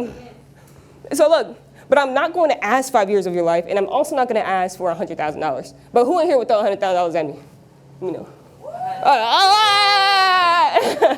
right, cool. Because this is literally what I use to build and monetize for other influencers that I work with as well. And like, it can actually help you build a personal brand of the things that I can help you with for 1/100th of my investment. So let me walk through like what I'm going to give to you. You're going to get the splash document. So this is actually your life portfolio. Remember when I said you got to document it to complement it? So this is actually a full documentation of your entire life from the day you were born. Who know what hospital they were born at? Y'all better. I don't. I was born in Germany. I don't know what hospital I was born at. Look, it's going to document all the things that you like and dislike. You're going to be documenting every single thing about you, the things that scare you, the things that frustrate you, the communication styles you like. A lot of times we may know these things about yourself, but do you really have it documented in a way where you can have endless content ideas? Who's documented all this before? Be honest. My boy Julius, because he tapped in. All right. Look, if you could simply inspire a version of yourself 5 to 10 years ago, how much would this be worth to you? Look, there's really someone struggling, just like how you were probably 5 to 10 years ago, when you were probably just trying to get started. Maybe it's like for you guys, probably like 2 to 3 years ago. There's someone struggling in the same exact part where you were at. Like, how much is it worth to you to be able to kind of help them and uplift them? How much is that worth to y'all? It's priceless. And I really want to like drop a bomb on you that you're doing all these people a disservice by not building your brand, right? Because if you've actually solved a problem in your life and you're not sharing how you've overcome that, you're doing all them a disservice, y'all. It's actually disrespectful. Why wouldn't you want to help somebody who's struggling and you've already know the answer? Like, be honest. Like, when I helped Avery extract his story, he said extracting my story was the best thing I've done for my brand and my business. When I helped JP extract his story, he was already making millions of dollars in his business, and this has allowed him to get in alignment with what he truly wanted in life, right? And you're gonna get the Splash Life Portfolio. You're also gonna get the Level Up the Content Plan and how after you document your life, how you can utilize that to create endless amount of content. So you can leverage your personal brand through marketing. Well, you know what you want to sell, you know your story, so now you can market it through content. It's the same exact strategies that I use to be able to gain millions of views online and how my clients and customers have been able to use this to be able to get millions of followers as well. And before I state the price, because it's going to cost you, before I state the price, let me ask you a quick question. How much is having a personal brand worth to you? Obviously a lot. Is it worth the extra $10,000 a year? Yeah. What about 50,000? All right, cool. But what if all this did was give you enough money that you can finally quit your job like it did for me? Therefore, I really want to give you the same opportunity for a fraction of the cost. And it's going to be $0. I need everybody to tap in. Text this number right now, 404-974-47730. Text YP to claim that. And everybody tap in, y'all. But hey, everyone who texted, only the first 5 getting it for free though. Anybody got questions? I got 3 minutes. Keep saying, yo, just hold on. Let's do the first 15 or something. Yeah, y'all better have them fingers. Who played piano tiles? Yeah, y'all better. Who was playing Flappy Bird? Yeah, act right. Any questions? I got about 2 minutes. What's up, Jada? So one of the things I've been struggling with is trying to incorporate more of my personal life with business stuff. So how do we go about doing that so that everything's not so businessy? Because there's a lot I do on the personal side, but I don't know how to merge the two. Right, that's a great question. She said she didn't know how to merge personal and business so in a way that still frames you as an expert. 100%. Right, well, just kind of think about what we did this weekend, because what's the reality of being young and paid, y'all? We do a lot of stuff. We do a lot of stuff. Like, the reality of being young and paid, it means that we do party. We may drink. We may do something else. But at the end of the day, the next morning, we're going to wake up and be on time for the conference. So I think a lot of times we might overcomplicate, like, making sure we are framed as a professional, because the professional are the people that show up and are consistently disciplined every day, right? It doesn't mean that you can't step outside or travel or have a little nice drink. It means that when it's time to work, you get to work. So it's almost very important for you to share the fruits of your labors when you're, okay, I made this money, but now I'm gonna go ball out. Because you're gonna gain more trust. And then also why it's important is because people are gonna buy from you if they have something in common with you. But if you're never sharing any of your hobbies or things that you like doing, they don't really know you. They just know what you do. Jada, what's up? So if you're a person who has one or two businesses, but you also have a personal brand, do you feel like most of your effort should go towards your personal brand when it comes to your content and your marketing, or you feel like it should go more towards your business? Yeah, for sure. I think at the beginning, the personal brand is going to fuel you a lot more. And I know it's so hard to manage multiple pages, like, and be consistent on multiple pages. But if you have a personal brand and you drop a product, those people are going to mess with you. And I think the consistency for the personal brand matters a lot more, because especially with my product-based businesses here, you can do drops, right? So you have a new product that you are dropping. You create a rollout plan. You roll out that specific professional content for that brand. But for your personal brand, you're documenting all the journeys, the problems you had with the manufacturers, like how you just went out for some coffee. You realized that, yo, the whole team done messed up on me. They sent out the blast. Then you got to run back home. Like, this is what you document, right? And that's what you're sharing on your personal brand. So you're going to be having a lot more content to share. You're going to have a lot of fun content. You're going to have a lot of sad content, sad moments. And then on the business side of things, you're going to just document all the highlights and make your brand look fly. That make sense? All right, y'all. So I'm about to go ahead and wrap up. Hey, I appreciate y'all. Give me a round of applause. Blaze me. All right. All right, for sure. Hey, appreciate it. Hey, anybody else want to glaze me a little bit more? All right, appreciate y'all. Thank you so much.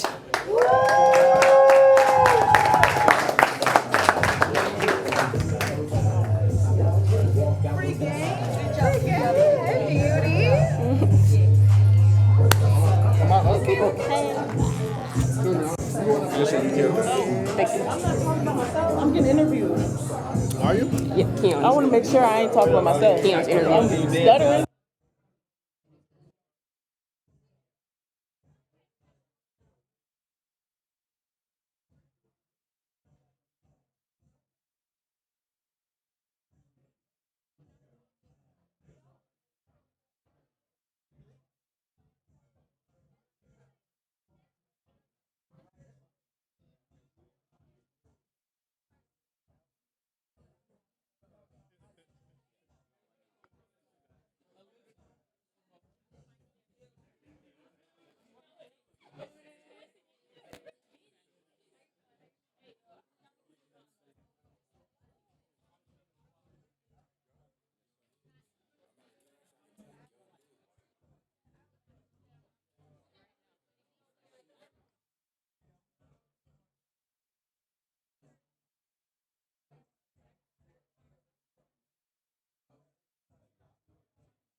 Yeah,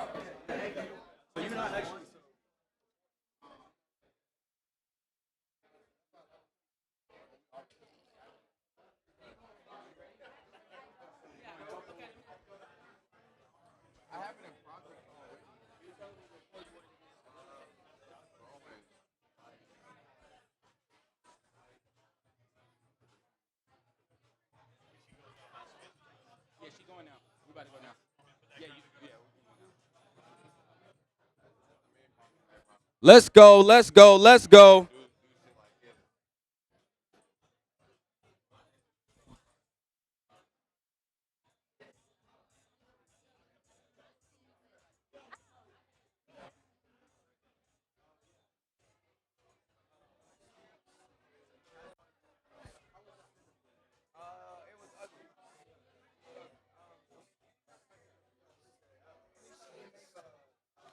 Hey, let's go, let's go. Hey, did y'all get game from Alyssa?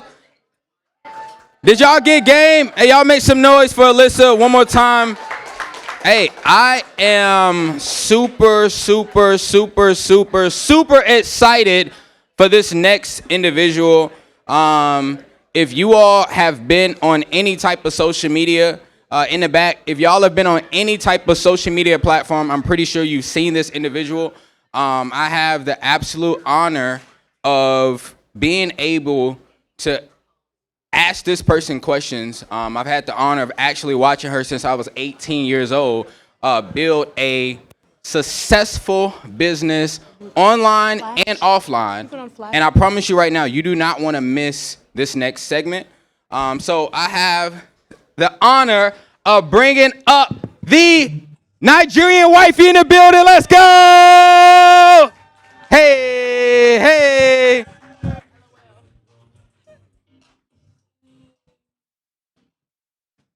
Hey everyone, how are you guys feeling? Good. All right. You on the couch now. You ready? I'm ready. How you feeling? You feeling good? I'm feeling blessed and highly favored. So we got the Nigerian wifey in the building. Yeah. And I know we can talk about millions of things, literally. But you know, really, people really want to know how you did it. They genuinely want to know how you did it. You've been able to do it multiple times, build several businesses, pretty much online and offline. And you've utilized your face and you utilize not your face. Yeah. So the first question I have for you, of course, what inspired you to go online? Because you didn't have to go online. Right. What inspired you to go online? So let me go back to 2018. I was living in Minnesota, so I'm born and raised in Minnesota. And I visited Atlanta with my mom, and I just saw like it was so many Black entrepreneurs. Like that really inspired me because coming from Minnesota, I'm not really used to seeing like a lot of successful Black people. And not to say it like that, but that's just really how it is. So when I came here, I'm seeing that everybody is successful through their brands and it's online. So I'm like, okay, I need to do something similar. So I started a hair business first. And I was just getting mainly like my supporters from Minnesota that were supporting me, buying from me, whatever the case was. And then I ventured to my first drop shipping business. One of my friends started drop shipping and she was making so much money. And I was like, oh my God, I need to do this too. So that inspired me to start. And that same year, I made my first $1 million from drop shipping. And yeah. That's what's up. So this is my thing, right? So you started off, we said hair, right? Hair, yep. Hair. So yeah, that's when I met you. You was killing all the girls. We'd go somewhere. The girls, like, oh, I bought hair for you. I was like, yeah. So you went from not utilizing your brand as much, right? Yeah. Because you built the brand behind the scenes. So what made you go from building a brand without utilizing your, you know, because I've known you and all this talking and stuff, she don't do this. Yeah. So what inspired you to transition to actually being behind the scenes and saying, you know what, let me go ahead and let people know that I want the smoke. Yeah. You're killing it. Thank you. Yeah, so when I started, I started my Faceless brand, which was my drop shipping business in December of 2021. And I was making so much money that it was like, wow, if I'm doing this without showing my face, I know that I can be able to do this with showing my face too. Because, you know, people, they want to see you. They want to feel more like relatable to you, just make things personable. So I ended up starting, no, I didn't start yet. 2023 was when my drop shipping business kind of crashed, like things just didn't work out. And so I was seeing a lot of my friends were doing like just content creation, like just recording their day-to-day lifestyle. Like they would put their cameras up, their tripods up with every movement. So I'm like, oh my God, I'm so inspired, because they were building a lot of followers, they're making a lot of money, getting brand deals. And so that's what made me think, like, if they can do it too, I can do it. And that's one of the things my mom always taught me growing up, is like, nobody is better than you. Like, we're all made equally. We have the same 24 hours. So, you know, you have to have that faith in yourself that if you see other people doing something and they're being successful from it, you got to know that if you do the same thing, you have the same consistency, you can also be successful with that. So I ended up starting content creation June of 2023, I believe it was. And all my posts go viral. Like, everybody just loves me. I don't know, it's just like, because it's really authentic. I just show what I'm doing. So I recorded myself on my way here. Like, I'm just showing day-to-day basis or day-to-day activity in my life, you know? And at first I used to think like, oh, like people probably wouldn't want to see this stuff because I used to think my life was boring. But then I learned to start romanticizing my life. Like, even if I'm going out to eat, maybe show, let me think of like what's a quick tip that I can give you guys. Like, okay, I'm gonna give you an example with my mom. So lately I've been doing like a lot of twinsies content. Like, that's my mom right there. So shout out to mommy. Yeah. In the building. Let's go. We're always matching. We're always wearing the same outfit. So we decided like, okay, we should start doing this in content. But that was something that was behind the scenes at first. And now that we're creating content doing that, and like people are seeing us matching, like we just do a lot of stuff that we do together. It's been going viral and it's been inspiring a lot of people. So one thing I would suggest is like finding that one thing in your life that people compliment you on a lot now. Like figuring out what are your talents, what are your gifts, and then taking that into social media. Because when it's behind the scenes, what do they say? That saying is like, if people don't see it, it's not happening. It's not happening. That's one thing that I learned, because I used to be very like introverted. Like I didn't really talk to people. I don't like being in the camera, none of that. But when I started growing my drop shipping brand and I made that $1 million, it's like I kept it quiet. But then I would see other people, they're making less than me, 500K, 100K, like not even that much. And they like are not really glorifying it on social media, but they're being transparent and they're growing farther, even though they made less money, because they're willing to show behind the scenes. So that goes into my next question, because just recently, I would say probably about 90 days ago, your content has changed to more transparent content. Yeah. So what specifically, like if you can think of some moments of where you was like, I really want to, you know, give up on what I have. Like tell them, you know, sometimes, because you're just now being transparent about everything. You're telling them everything now. You ain't never told this much. No, facts. Yeah, I am. I'm telling everything. I'm just using my story. One thing I'm learning now that I'm building my relationship in Christ is that your story is not for you to keep. Like, if you can share it for other people to avoid having to go through that, that's what really like gives the glory to the Lord. So, yeah, I have been changing my content around a lot. But so basically you're asking like, what's a time that I felt like quitting? Absolutely. Yeah. So it's been a few times. Like in life, I think people don't show that you're not always going to be on a slope up. Like being on social media now for 3 years, I've made millions of dollars, multiple millions. Like I've done it multiple times, like he said. But even after making that, there are times where you still feel like something's missing. Like you just don't want to keep going, right? So my first time that I quit was with my first drop shipping business that I was telling you guys about. And something happened with that where it kind of went downhill. And I just felt like I just put all my work into this business. And then I just made my first $1 million from it. So like that business was my baby. So me having to quit or like stop selling those products, you know, the products, but for me to have to stop selling those products and then have to think of a whole new business idea and start from the ground again, that was a season in my life where I felt like quitting. So I ended up going on a 3-day fast and just asking God to give me direction. to show me like what business do you want me to start, because I don't want to keep doing this thing in like just doing life by myself. I feel like every time I try to do life on my own, I always I mess up, right? Because we're mere humans. So the same day that I ended the fast, I ended up finding my new business opportunity, which was digital products. And then also I ended up taking content more seriously. So that was the first time I felt like quitting. And then just like, I would say like 6 months ago, before I came back on social media, because I took a 6-month break, and I just felt like my content, everyone loves my content. Like I get millions of people visiting and viewing my stuff, and like 10 million views on my page in like 30 days, right? So people love what I do, but at the time I didn't love it because I felt like I was glorifying the lifestyle, the G-Wagons, the money, all of that stuff, right? And I wasn't more so glorifying God, who is my source. He's my provider. Amen. So I took a 6-month break, and now that I've come back, it's like I'm more, I want to say, is it humble? I want to say it's humble. Like I mean, you still popping it a little bit now. If that's humble.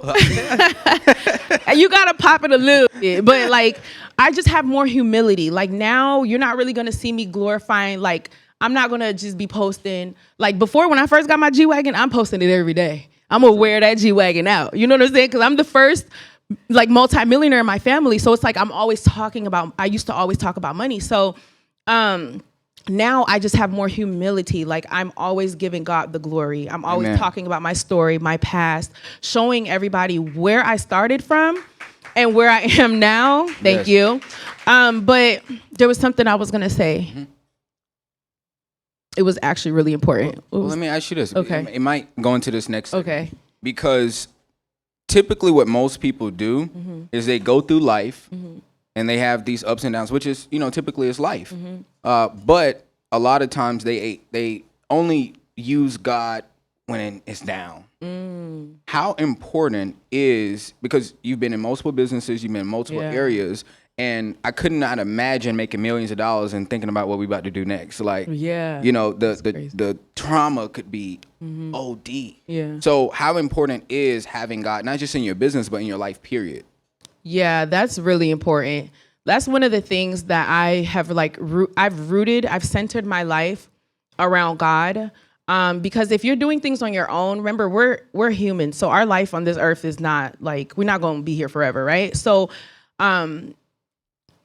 it's like humans are more prone to having fear or not really seeing the ultimate vision that God has for them, or not knowing your purpose. So when you're not tapping into the Lord and really learning who he is and what he has for you, it's easy to like waver. You know what I'm saying? Like you hopping from business to business. That was me. Like he said, I sold tea with TLC. I did Forex. I sold hair. Like I've done every business you can think of. And that just comes from like a place of not knowing who you are and not knowing your purpose. Like you don't know what you want to do. You're figuring life out for the first time. So I feel like once I started building my relationship with the Lord and really getting in my Bible, like reading my scriptures to understand who God is, that's what helped me understand that like God is so generous. Come like, on, Bible. For real, if you're struggling, that's not what God, like that's not from God, that's from the enemy, because God did not create us to be in lack, right? So I was saying, so it's really important to have the Lord in anything that you're doing, whether you're dating, business, just life in general, because he's the one that's going to give you that set foundation and that guidance on where it is that you need to go. He's going to open the doors for you. So you're not doing things on your own.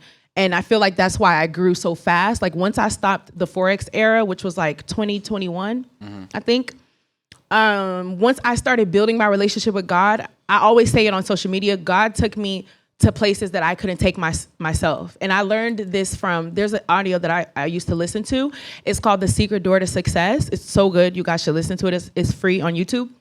And she talks about how when you have a relationship with the Lord, when you partner with him, he has an invisible hand that's going to push you forward. So people on the physical realm, they see like, oh, you moving fast, like you're getting rich, you're successful, you're happy, but they don't know that it's God's invisible hand that's pushing you forward, if that makes sense. Come on. So I love that. Give it up for that. Give it up for that.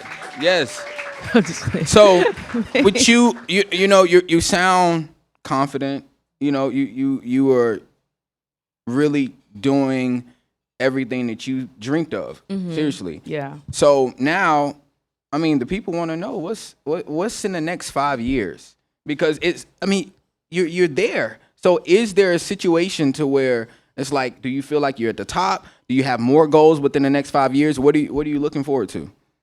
Yeah, so I do have pretty big goals for myself. Honestly, my main goal is I really want to get to a point where I am not worldly anymore. Like, I'm not focused on the glitz and the glam, because now once you get to that point where you've made the money and you've seen the lifestyle, you start to feel a void, because you're like, oh, well, when I was broke, I was wishing that I had more money. I felt like that's what would fill that void up. But then when you get there, you're like, it didn't fill the void, you know? So I just want to get to a point where I am more, how do I say this? Like, more grounded in my relationship with Christ. But it's like, I don't care about, like, I really want to get to a point where I don't care about money. I don't care about how much I make a month. Like, I'm not worried about where I'm going to get my next dollar from, because then that's coming from a place of fear rather than trusting in your provider and in your source, and understanding that, you know, that's for God to worry about. Like, that's not really for us to think about. And I want to go back to, like, in the book of Genesis, we see this with Adam. Adam wasn't really asking, like, oh, you know, I need animals and a garden and all of this stuff. Like, God he's so generous that he just willingly provided it for him. He didn't even know that he needed a wife, because there was nobody else on this earth. So God was that generous that he provided him the universe, the earth, dominion over this earth, and then he provided him a wife. But God saw that something was missing. So God had to think, or it said that God said, like, even though I've given Adam all of these things, something is still missing. He needs a helpmeet, right? Yes. So I want to get to that point where I'm not really thinking about other things, like materialistic stuff or things that other people are doing. I'm not comparing myself. Like, I'm focusing on my source. Like, I have tunnel vision on the Lord. Mm-hmm. And then he thinks, like, oh, Melissa needs this, I'm gonna give this to her. You know what I'm saying? Like, yes. So that is one of my main goals. And then I do feel like I feel like this is contradicting from my first answer that I just said. I really want to expand more into real estate. Mm-hmm. So last year I did use some of the blessings that God gave me and bought my mom a house in Nigeria. So that was my very first time. Amen. Going through, like, the home buying process. And it felt so good. Like, it feels good to see, like, when you just have money, it's like, like, anybody could touch, everybody's made some money, right? Mm. But when you start having, like, real estate and different things like that, it's like you just feel more secure, because it's like the money goes away, but your assets don't, I guess. I mean, they technically do once we leave this earth, but you guys get what I'm saying. So I do see myself getting into real estate more and just getting into more investments. I just started trading. So when I was on my 5-month break off of social media, a lot of my income was also coming from trading. Really building a community. That's one thing I think, like, we just have to analyze on in our community. Like, I hate to, like, throw color in there, but in the Black community, I think we need to analyze and talk more about building a community. Like, it's okay to network and partner with other people, because what you cannot do, someone else can. And when you bring your gifts together, you can go so much further rather than doing it on your own, you know? So I just want to be more community-based. And then, what else? Obviously, settling down, having kids, getting married. That's She like that one. She didn't go deep into that one. She said, "That's it. That's all I would say." Yeah, that's all y'all get. So, but we have so many, young people in the room. Shout out to the young people. And when I say young, I mean, like, college students. We shout out to the college students here. Shout out to the high school students here. If you can go back and you can give your 18-year-old self some advice, what would that advice be? Good one.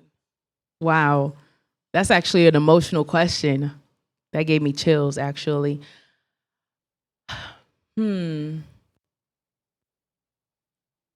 Wow, that's so touchy. I'm really trying to hold back tears, you guys. Wow. Okay. It's been a journey. Mm-hmm. It has, yeah. My 18-year-old self, I would give myself and everybody that, if you're around that age, really to just love yourself, to not compare yourself to anyone, because God has a specific destiny for you that only you can reach. There are things that he blessed you with that only you can, you're the person that's meant to fulfill that. So, not comparing yourself and just being in high gratitude. That's one thing that I've really learned in this journey is we're always so quick to look from our left to our right and compare ourselves to other people and what they have and that they're doing better. And it's that is diminishing God in our lives. It's almost like we're telling him I don't appreciate what I have now. I don't appreciate the things that you are doing in my life, because God is working in our lives every single day. So it's we're telling him, I don't want what you're giving me right now. I want this, what you gave this person, So yeah, being in a place of gratitude, there's always something to be grateful for. That I feel that's one thing that got me here. In the last 5 years that I've been into entrepreneurship is I started my journey on changing my perspective around being grateful even for the fact that I have a fully functioning body. There are people who don't have, they cannot walk, they don't have eyes to see. So I'm always just calling out the things that I do have and giving gratitude to the Lord for that. And then he always replenishes and gives, provides more. And then also, I did not know God at 18. I really did not have a relationship with the Lord. So I would really, my biggest advice is, we can give advice on all this content stuff and business and all of that, but you can try the content, but that doesn't mean you're going to be successful. You know what I mean? So really just building your foundation in the Lord, because it says if you seek his kingdom first, everything is going to be added on to you. And that means it said everything. It didn't say some things. So really having that, I feel if I had a relationship with God, when I was 18, I would have been way farther, than I am now. I started a little late, but it's okay. It's all God's plan, right? But yeah, just praying, getting to know him more, because sometimes it's we always have our hand out. We always asking him what he can do for us, but we're not asking him God, what do you need? That's one of my prayers I ask the Lord is help me so I can feel how you feel. When you're in sorrow and when you are sad, I want to be able to feel that, because if I don't feel that, it's easy for me to focus on the glitz and the glam and the shopping. That's one thing I was faithfully doing last year. Every other week I'm in the Chanel store dropping $50K, not caring about anyone else. And my mom, actually, she's the one that brought that to my attention. You're kind of wavering, you're getting off track. You're focused too much on the worldly stuff, So, just asking the Lord, how do you feel today? That was good. What can I do to make you happy? What can I do to help you? Yeah. That was good. Good. So, showing stewardship. Okay. Yeah. So she asked, what are some things that I did along the way to meet God halfway? Which is really a really good question. So I learned about showing stewardship. So stewardship means that if God gives you, I'm gonna use a better example. So there's a story about the talents. I think it's the 4 talents in the Bible. And so basically God gave them each talents, he gave them each money. And he said, when I come back, whatever, they're supposed to flip the money into more or something like that, right? And so the first 3 guys or 2 guys, if I'm remembering correctly, 3 in total, thank you so much. So the first 2 guys, they flipped the talents that God gave them, right? So talents can be anything. It could be the gifts that God is giving you now, the money that you have. Even if you feel like you don't have a lot of money now, you at least have something, you can do something with it, right? And so 2 of them did multiply it into more, the talents God gave them, and then the last one did not. So when God came back, he was really glorifying the first 2. He was I'm really proud of you. You'll come to heaven with me. And the last one basically was he was explaining to God why he did not multiply the talents. And he was telling him oh God, you gave me this money, but I know, that you wanted me to save it or something. So I dug it in the ground and I saved it for you. So here's the talent back. And God called him foolish, because he's if you knew that, I would have wanted my money or more, why didn't you put it into something and show stewardship over it, right? Yes. And so it said he sent him away into like where there's gnashing of teeth and hellfires. But Come on. Did y'all like that? Yeah. Y'all love Wait, that? I ain't done Go yet. ahead. Hold on, because I don't want y'all to miss it. This is really important. Okay, real quick, 30 seconds. So, what I was saying is meeting God halfway, showing stewardship, so important. The little that you have, show God that you can multiply that into more, because that's when He's going to give you abundance. Come on. Okay. And another thing, we have 24 hours in a day. So we're always like probably doing whatever, work with our boo, whatever the case is, right? So maybe cut out some time, 10 minutes in the morning, where you can read the Bible and really glorify God. Because if we're going the whole day without showing Him any attention or trying to learn about Him, it's almost like a place of like, we're not trying, you know? Mm-hmm. So that was what I started off with, was started reading scriptures to learn more about Him and get closer with Him. Come on, y'all. Y'all give it up for Melissa, Nigerian wifey. Let's go. Thank you. Thank y'all so much. You good? Yeah, sure. Excuse me.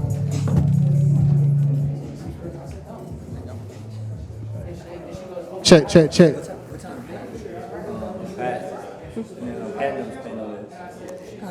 Anytime they start talking about God is when I get excited. Do we have any believers in the building? I ain't talking about believing in yourself. I'm talking about believing in a higher power. So just to make sure that we all talking about the same thing, God is good all the time. Okay, I know what type of room we in right now. Listen, how y'all feel about the event so far? Good? We're approaching the second half of the event. We have a very special interview that's coming up, and after this, we're gonna do lunch. I know some of you guys are hungry, right? So this next segment that we're gonna be talking about is building an online community, which is, to me, is one of the most important ones, because like as you reach entrepreneurship, you start getting into entrepreneurship and you start getting to the point of making money, it gets lonely. I told y'all we're gonna be transparent. It kind of gets lonely because some of the friends that you grew up with, they can't always relate to where you're at. They're not on the same thing that you're on. So that's why this segment is very important. You guys really want to listen to this, because he helps the guy that's coming up. He's actually the sponsor for this whole event. So when we bring him up, I want you guys to give him a huge round of applause, okay? But basically what he does is he's going to help you, wherever you're at, being able to monetize your community, monetize people who move like you, think like you, and have the same morals and values as you. So the first person that I want to bring up is the creator of this entire event, which is Alyssa.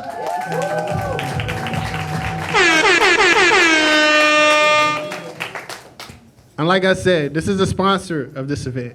He's going to teach you how to be able to start your online community. It doesn't matter if you do hair. It doesn't matter if you do makeup. It doesn't matter if you have a clothing brand. He teaches you how to monetize your community, how to monetize the people around you, and how to find like-minded people like you. So everybody, please give it up for Chris.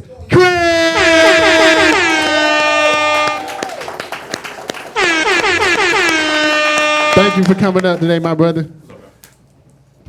And one thing about Chris that you guys don't know, and I'm sure they're going to talk about it in there, but does anybody know about school?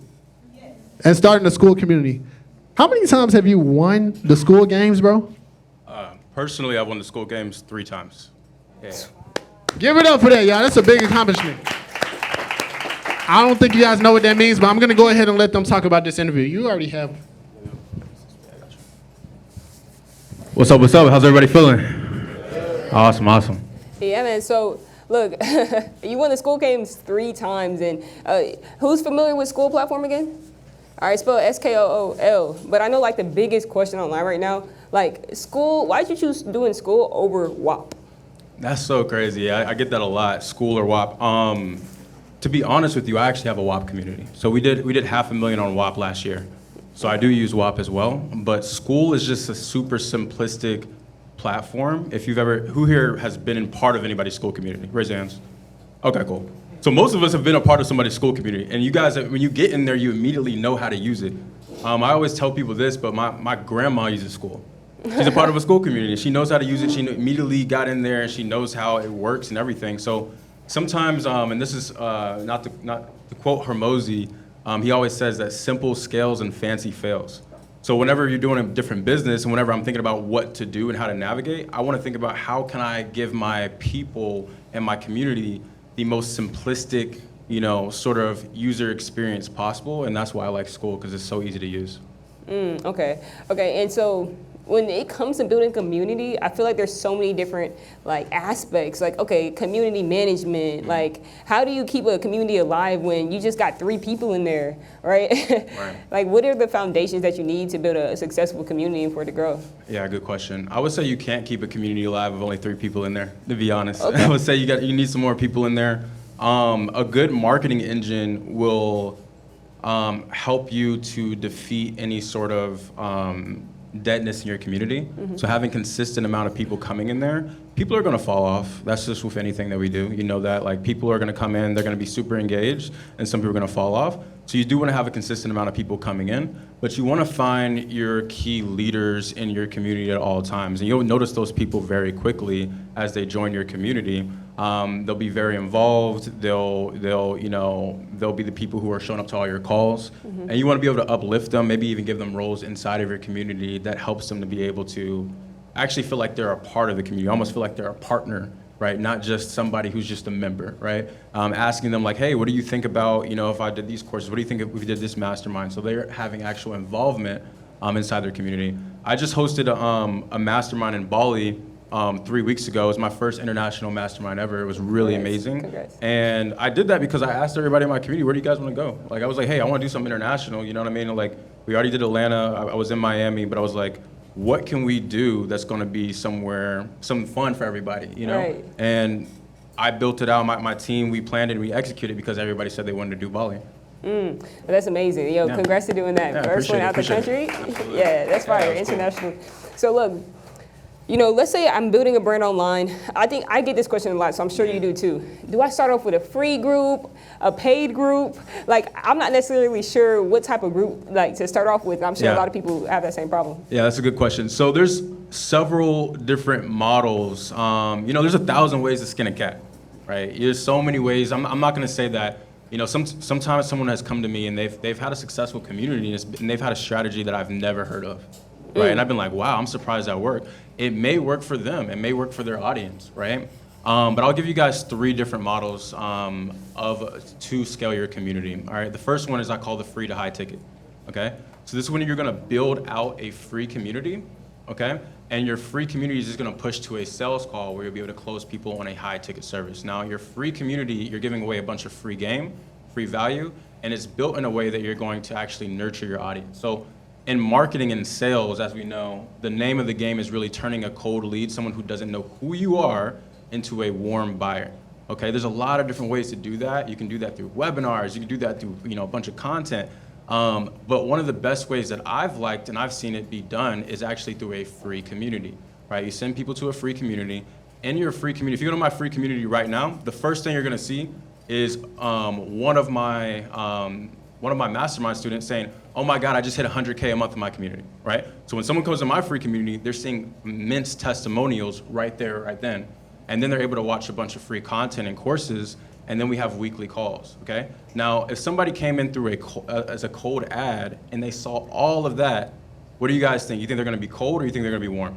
Warm. Yeah, they're gonna be warm. So by the time they book a call with me or my team, they already know, like, and trust me. They've seen other people. They've seen that I know what I'm talking about. They've seen I won the school games. And if they have the funds, of course, they would potentially buy into my mastermind. Right? So that's the free to high. So that's one play. All right. I'll give you guys direct to pay because a lot of times people don't want to launch multiple communities. Right? They're like, it takes too long, it's too much work. I've seen the paid be able to work, but you have to have a lot of value on the front end. Okay, you have to have a lot of value in the front end. For example, Nainoa, actually I helped him with this community, I don't know where he's at, but he has a $97 a month community where he repairs people's credit, right, for $97. So that's immense value up front, right? So you can kind of sell that up front. Now the best way to do that is to actually do it in the DMs, right? Like the terminology, it goes down in the DMs. So it really goes down in the DMs when you're doing a community like that. So what we would do is we would do a testimonial ad. Okay, now here's a good testimonial ad for you guys, right? You're gonna say, let's say you're in, I'll just use credit for example.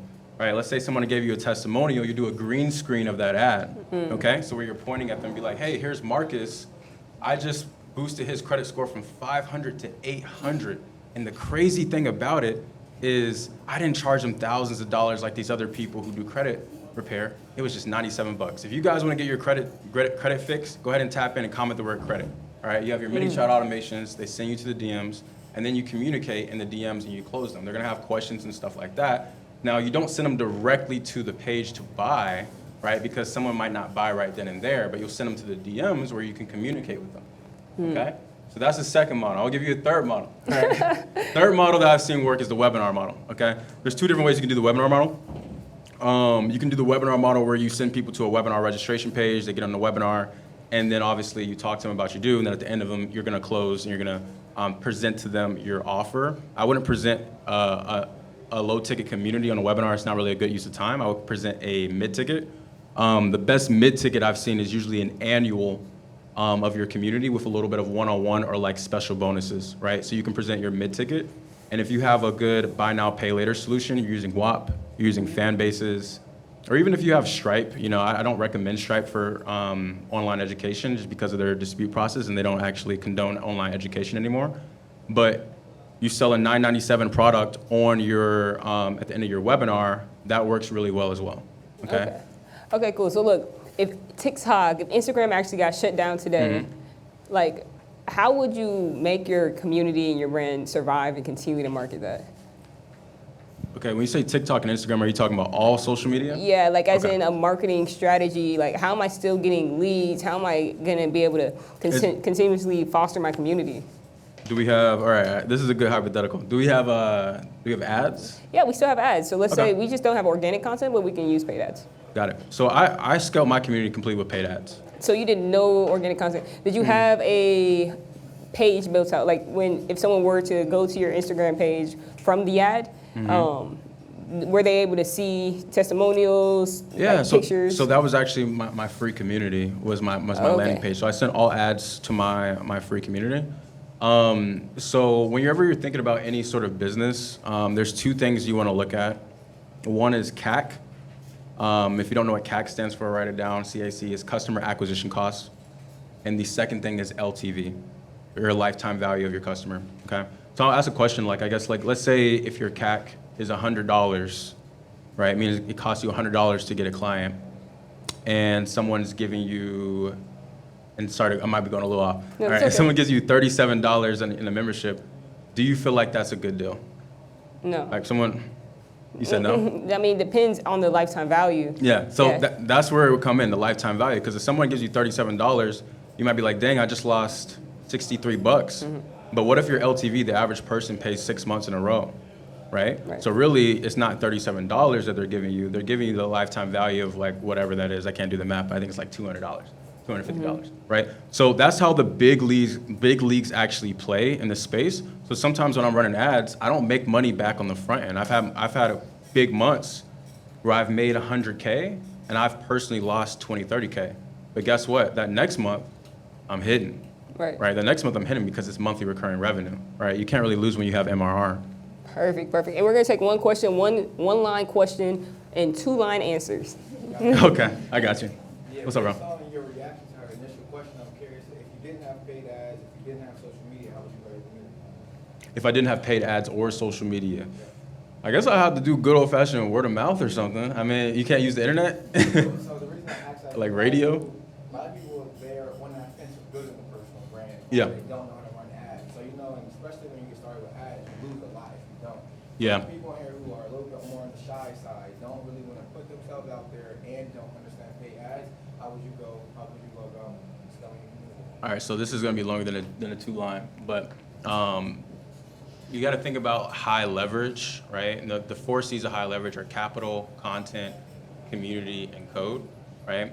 And ads goes into capital because I can scale immensely because I can always just put money into ads, right? Content is scalable because if you make content one time, you can repeatedly grow that, right? So if you don't have those two, you can still get people in your community. It's just not going to grow as fast as you want, right? You might have to do outbound DMs, you might have to do cold email, you might have to do word of mouth, but those aren't the most scalable like marketing mechanisms for me. Yeah, you got to. Like, we can't start an online community and be scared to get online. Perfect. Hey, give a hand up for Chris. Thank you so much, Chris. I gotta plug the trial. Yes, before everyone leaves out, I really want to let you guys know that Chris is the GOAT. He's actually one of our largest sponsors for this event, so thank you so much. And he actually wants to do something great for you all as well, just like he was able to do for us, and everyone wants to experience this event with us. Go ahead. Yeah, so for anybody who wants to scale their community, I'm actually gonna give a free trial, a 14-day trial of my community. It actually comes with anybody use Go High Level? Yeah. So it comes with my Go High Level snapshot, which I spent probably $100,000 plus to, do. Can we put the code on the screen? I don't know if it's on there. Okay, cool. So it's a QR code. You guys will get a trial of that. It's also gonna come with weekly calls with me and my COO, and all that stuff as well. So yeah, appreciate you for having me, man. Thank you. Yeah, absolutely. All right, guys, take care. Give a round of applause for my boy. Thanks, Chris. So we're about to do Am I gonna see? I'm about to do the giveaway. So and then lunch. Yeah, and then we'll announce what's VIP. Check. But everybody will okay. Alrighty, energy check, y'all. Hello. Alrighty, so what we're doing now is we're preparing to do a quick lunch break. In the second half of the day, we're going to talk about money, like deep dive onto money. But I have a very, very, very, very, very special announcement before we even get to that. We're actually going to do a giveaway. It's not really a conference until we start doing some giveaways. So we're talking about paid ads. We're talking about how to start your community. We talked about God. We talked about a lot of different things this morning, right? But one of the best ways, and it's an old tactic that we used to use, but it's a very good marketing tool today, is guerrilla marketing, which is basically just putting your face out in as many places as possible. So the next giveaway that we want to give away is an actual billboard in the middle of the city of Atlanta. How many of y'all seen this before when they posted it on Instagram, or you just think this is really cool? I'm gonna go ahead and introduce. I'm gonna let Keon introduce. I'm gonna bring Keon on the stage. Keon, come up here.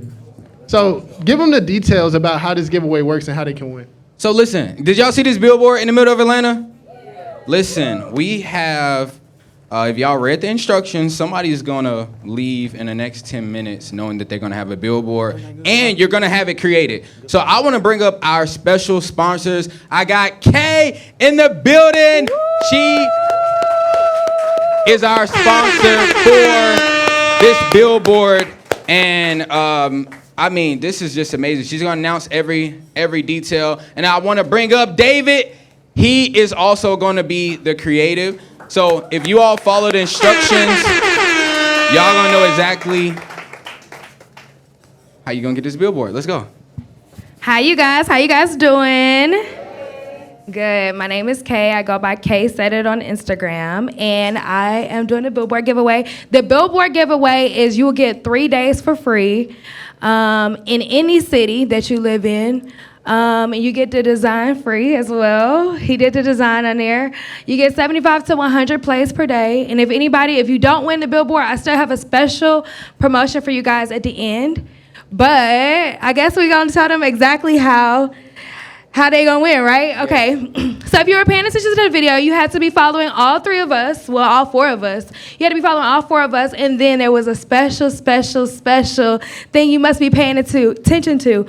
So if the first person that can raise their hand and tell me, what was rule number 2 in Young Dolph's song, Get Paid? Don't forget to get the money. So he won the billboard just that quick. So you can come up here. So y'all give him a hand. And for everybody who did not win, if you guys could DM me, Young and Paid, Kay Said It, KAYSAIDIT, Kay Said It. You get $100 1-week billboard with a free design too. All right? All right. Thank you. Let's go. How you feel? You got a billboard in the city. Let's go. Oh yeah, I'm feeling lit. I'm ready to turn it up. My name is Devontae. I own Cake Bate, which is like the hottest bakery in Atlanta. We in Jonesboro. Yeah, thank you. Yeah, thank you. I appreciate it. So make sure y'all tap in. We in Jonesboro. We also have a satellite location at Lenox Mall located inside of Ann Cheese.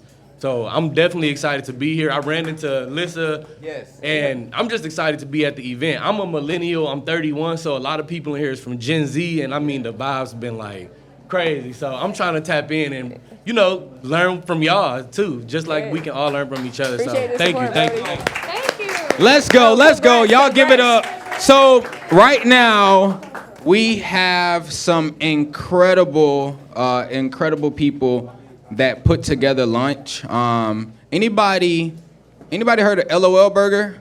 Woo! Listen, LOL Burger is literally the #1 hottest upcoming franchise in Atlanta right now. And they are sponsoring our VIP lunch, and they're also making sure our students and our speakers are taken care of. They're actually outside right now with the grill. I don't know how they're doing it, but they're outside with the grill, and they want you to try. They say it's the #1 burger voted, okay? So I want everyone to definitely understand that for lunch, we're about to release, so I'm gonna explain how it's gonna work. If you're VIP, you should have a VIP lanyard. If you're a student, you should have a student lanyard. And if you are a speaker, you should have a speaker lanyard, right? Or something. You're gonna go to the left. Everyone else, the ice cream truck is still here, I believe. We got LOL Burger outside, and we're gonna be back at what time? I'm not even sure what time is it. What time is it? Someone give me the time. What time?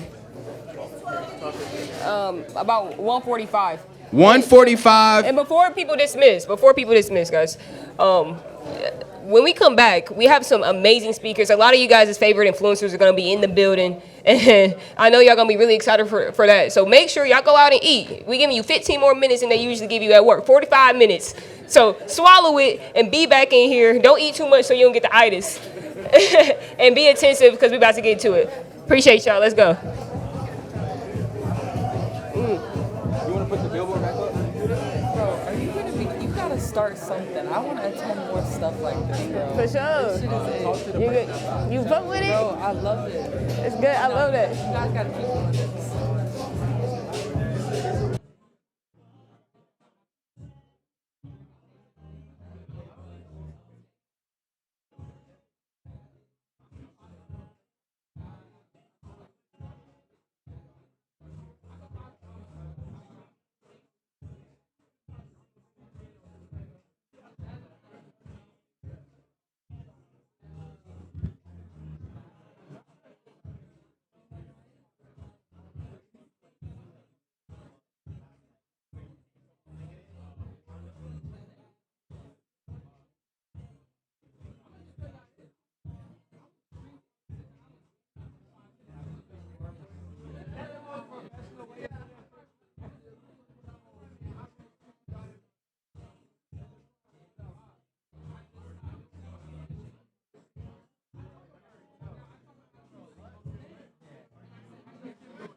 Check. I can't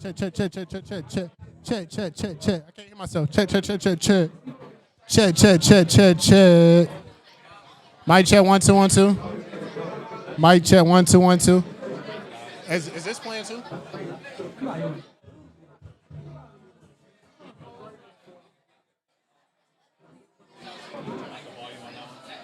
Right here. Mic check. Hey, listen, everybody. Can I get everybody's attention real quick? So once again, we're about to get started with the second half of the show. This is the money-making part of the show. We appreciate everybody for coming to the Young and Paid Conference. It's not too many events that you're going to go to like this with this amount of high-level people. So I really hope everybody been talking to somebody new. I hope you've been meeting different people. Once again, you can go ahead and grab your seats. Feel free to let the people next to you go ahead and sit in. We're going to set the vibe for about 2 minutes. Again, my name is Mino on the mic, man. So, again, I don't know if you guys know, but like, I'm here to have a good time. So we're going to play a little bit of music and vibe. In the next 2 minutes, I just need everybody to go ahead and start getting seated. Let's have some fun one time. If you know this song, I can't hear myself. Check. If you know this song, I just want you to bop your head and have a good time. Y'all ready?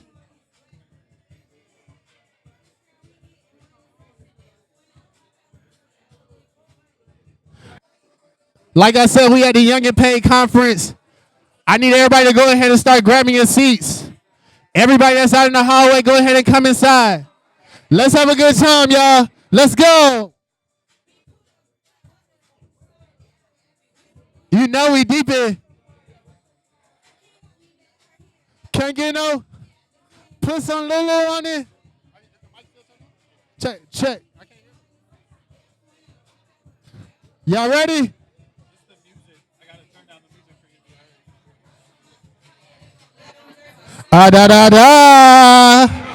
Welcome to the Young and Paid Conference. 6 and 7 figure entrepreneurs are in the building. Can I get somebody to bring everybody in from the hallway? We want to go ahead and get this started. We want to go ahead and get this second half of the conference. We're trying to talk about some money. We're trying to make some money. I want everybody to have a good time. I want everybody to make sure they get what they came for, most importantly. So we're going to keep this music going so everybody can get settled. Make some room for the person next to you. I promise you, this is the good part of the show. This is the part when it gets good. If you know somebody that left out to go get some food, text them and let them know we are starting now. Like literally right now. Let's set the vibe one time. Yo, Mino, we can turn up real quick. Hey. What? Yeah.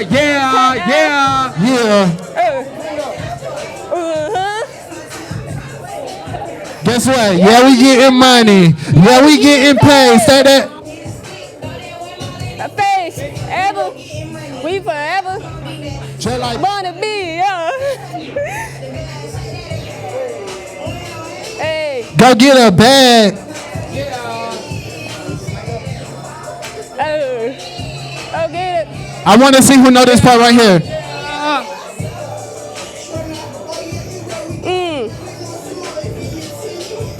Hit the dope. Put in. I'm talking about in there. Turn up. Come on. Yeah, we getting money. Yeah, we getting paid.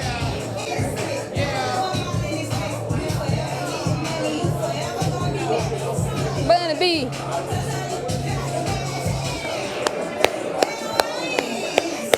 Come on. Whammy. Yeah. Let's go. Hey, can we turn up real Hey, quick? listen. Yeah. Yeah. This all you. Hey, so listen. I need everybody to stand up right now and give it up for Crumbs, man. Y'all talking about getting money. Y'all talking about getting paid. Come on, y'all. Y'all talking about legacy. Let's go. Come on, man. Hey, first of all, listen. I need 5 people real quick to come up real quick. Just 5 people. If you from the A, real quick, just 5 people. 5 people. Come on. 5 people. Come on. 5 people. I need 5. I need 5. Got one. 5 people. 5 people. Slow speed. Come on, y'all. Speed. Get to 5 the people. stage. Get to the stage. 5 people. Come on. Come on. Okay, so listen. So out of the 5 people, whoever get the crunkest, we got to give for you. I got to give for you. Come on, now I need y'all to turn up. Who first? Hey, play that big Pluto again. Come on, man. Yeah. Yeah. So Who first? Who first? First. Hey, let's go left and right. Let's go left and right. Let's go. Hey, everybody get up. Come on, y'all. Everybody get up. Come on, y'all. Come on. Let's go. Who the crunkest? Who the crunkest? Who the crunkest? Whoa, let's go. Hey, Pluto, like what the? Let's go. Hey. Hey, come on, y'all. Come Let's on, go. y'all ain't lit, Let's y'all go. ain't lit. I need y'all to crank it up now. Come on. Yeah. Hey, let's go. Turn it up. Turn it up. Turn it up. Hold on now. Look at her. Hold on. She's twisting. Y'all doing it wrong. Check me out. It go like this. That's it. Hey, there you go. Big. Yeah. There you go. There you go. Let's go. Let's go. Guess what? Okay, yeah, we get it. Yeah, we get it. What Check else? that. Hit a split. Yeah. Where my living? We forever. We forever gonna be just like. What we tell us say? Big Pluto. Let's go. Go get a bag. Yep. Man, I think we got a winner, man. I think we got a winner. Yeah. Hey, thank you. This the winner right here. What's your name? Naima. Oh, Naima in the building, y'all. Naima in the building. Yeah. Naima in the building. So we're gonna get with you. Let you know what I'll get you. Thank you so much. No. Content is over. Hey, so first of all, listen, we would like to thank Keon for giving LOL Burger Bar the opportunity to serve you all today. And you have to understand, man, like young and being paid, I'm an entrepreneur too. And one thing about entrepreneurship, you always think about legacy. Everything's about legacy. I know y'all trying to get to the next level. So me personally, with LOL and my business partner here, we have 2 locations. One in West Midtown and the second one in Peachtree Corners. So as far as young and being paid, I have a valet company. I got 10 locations here, and I have 5 out in Houston, Texas. Never thought I would get to that next level to go to another state, go out there and hiring people and making it happen. So we've been out there for 9 years, right? So thank you. I appreciate it. And that's not it. I'm an entrepreneur. You know what I'm saying? Like I don't play. So I also have a limousine service, right? We picking you up in Range Rovers, Escalades, and all of that, those type of cars. But the biggest thing is, I just bought out the airport parking lot. Yeah. So with that being said, man, just being focused, focusing on perspective, waking up every morning, doing the right thing, right perspective, and just making sure you're following those guidelines and steps. You can't be average. I'm listening to the audiobook Grant Cardone right now. And let me tell you something. The book is called Be Average or Be Obsessed. Anything you do, you have to be obsessed with it. I don't care if you flipping them burgers out there. Man, flip them good.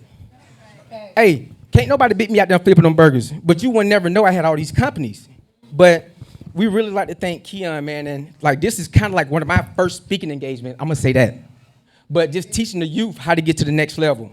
You can do it, man. I'm telling you, when I say you can do it, but y'all got to also understand everything is about perception, how you carry yourself. When a person see you, you got to make sure you're on point. But we thank y'all. We really appreciate y'all letting us serve you. And Keon, man, we appreciate you, bro. Thank y'all so much. Appreciate it. Give it up for him one time, y'all. Yeah. I appreciate that. Anybody had some of their food outside? If it was good, just say yeah. Yeah. I love it. Appreciate y'all. Much. Yeah. I love the energy. I feel like that food just kind of revived everybody in the room. So I just want to check the energy one more time. When I say hello, y'all know what to say. Hello? Hi. Hello? Hi. Okay, we got some new people. I don't like that, bro. I told y'all this is the second half of the day. We came to make some money. We came to talk about money. So hello? Hello? Okay, I love it. So the next speakers that we have coming up, we're going to bring them up in a couple of minutes. But this is the part of business that people struggle with the most. Can y'all guess? As a matter of fact, let me ask y'all. I really want to turn this we got about 4 minutes on the clock. I want to turn this to a quick little open podcast. Raise your hand and tell me, what do you struggle with most in your business? Talk to me. He said consistency. Can anybody agree with that? Anybody struggle with consistency? We gonna lie? I'm finna say now, we at the halfway mark of the year.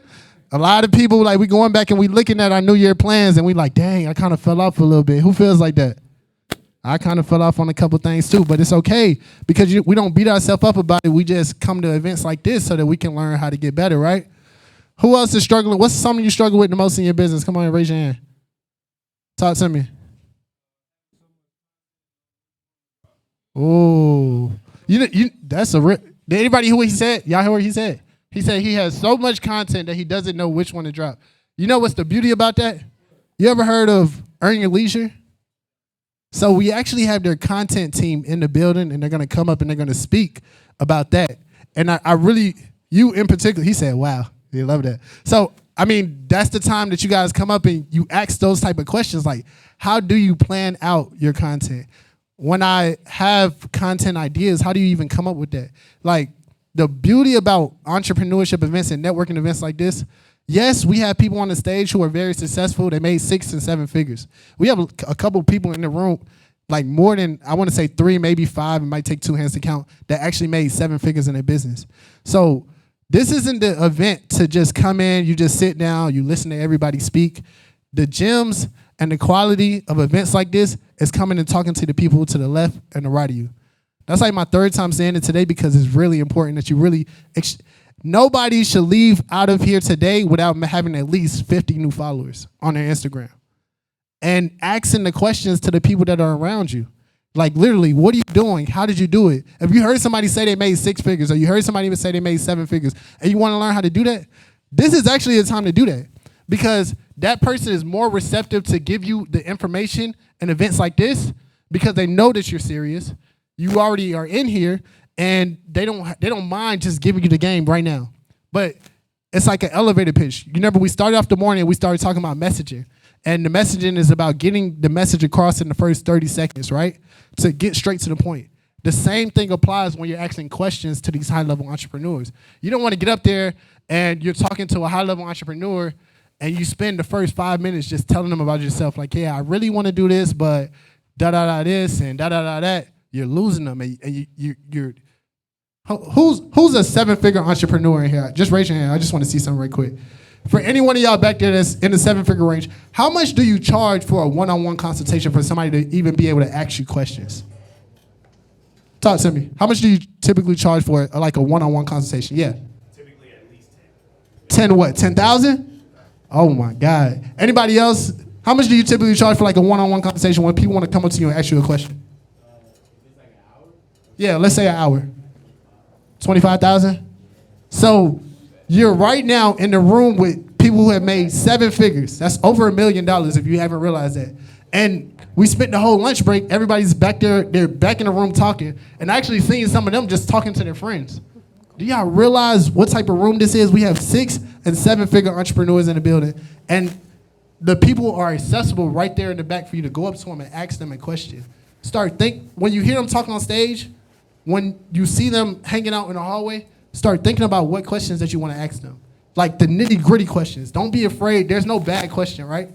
And there's nothing wrong that you can be able to ask them. But when you do that, 2 things to focus on. Your messaging, what do you do? Get straight to the point on what you do. And the second thing is ask them a question. Ask them an actionable question. Don't be like, hey, what's some advice you would give to your 18-year-old self? Like, that's not necessarily the time for that, to be honest. But figure out what they do. If it's in your lane, like, ask that question that you've been having. So, we're going to go ahead and proceed to the show. Is everything that I say, is it resonating with y'all? Does it make sense? Say yeah. Yeah. All righty, man. I love it. I love it. I love it. So, just to confirm, our next part of the show, and the reason why I was asking you guys, like, what's the part that you struggle with the most, is because one thing that most people struggle with is sales. They don't know how to sell. They don't know how to do that. Is that anybody in here? Okay, so I'm gonna bring some high-level salespeople in the building. Like, they actually work with some of your favorite entrepreneurs and handle the backside of it, the backside of their sales. So when you actually hear people say they make 7 figures, you hear people say they made 6 figures, this is normally how it does it, because how they do it. They say beginner entrepreneurs make money on the front end, high-level entrepreneurs make money on the back end. So this is the time when you want to take out your notes, you want to take out your pen, and we're going to go ahead and bring up Pat. Hold on, I didn't do that right. Let's do it over. One more time. We're gonna go ahead and bring up a high-level sales entrepreneur, my boy, Pat. Now, Pat has worked with some of the biggest entrepreneurs in the game to this day. Like, I know that personally. So I want to go ahead and shout you out. Thank you for coming up on the stage here today. And the next person that we have coming up with him as well is Jalen. Everybody give it up for Jalen Young. Now, if you don't know, Jalen was the one that was sitting in the back, and I just asked him, how much does he charge for a one-on-one consultation? And I believe he just told me like $10,000, right? Oh, how long? Only 10. Hey, you heard that, only. We did that. There we go. Only $10,000. So this is a segment that you guys really want to be able to listen to. I'm going to go ahead and let you guys just take over the stage and be able to break it up. But everybody give it up for Lissa.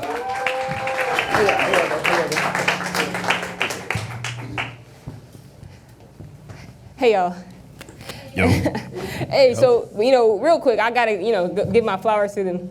No, I got my mic up. I have to give my flowers to both Patrick and Jalen because when I was first getting into the game, man, I know Jalen would be on stages speaking so young, and it really inspired me, and I personally reached out to him for him to pull up and come here. So I appreciate you for pulling up.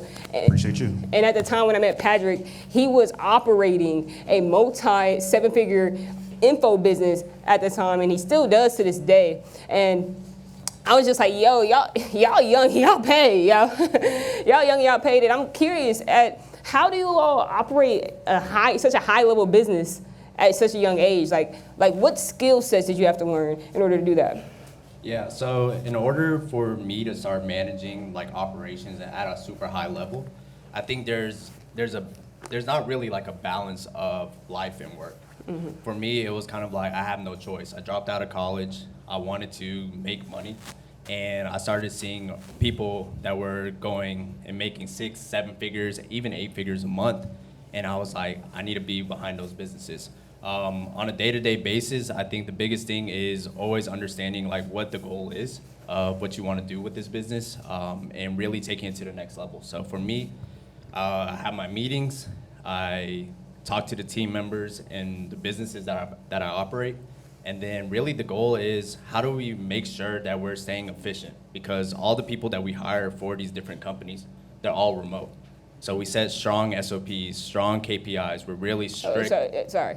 SOPs, KPIs, make sure everybody in the room know what we're talking about. Yeah, so standard operating procedures. So making sure that every member that's in your team, they know what to do every single day, and then tracking by their key performance indicators. So this is sales calls. This is making sure that our webinar moderator is doing what they need to do. Our tech support person is making sure that the biggest thing is when people hire, they feel good about it. But you have to make sure that you're maximizing on the payroll that you give to the members that you're hiring.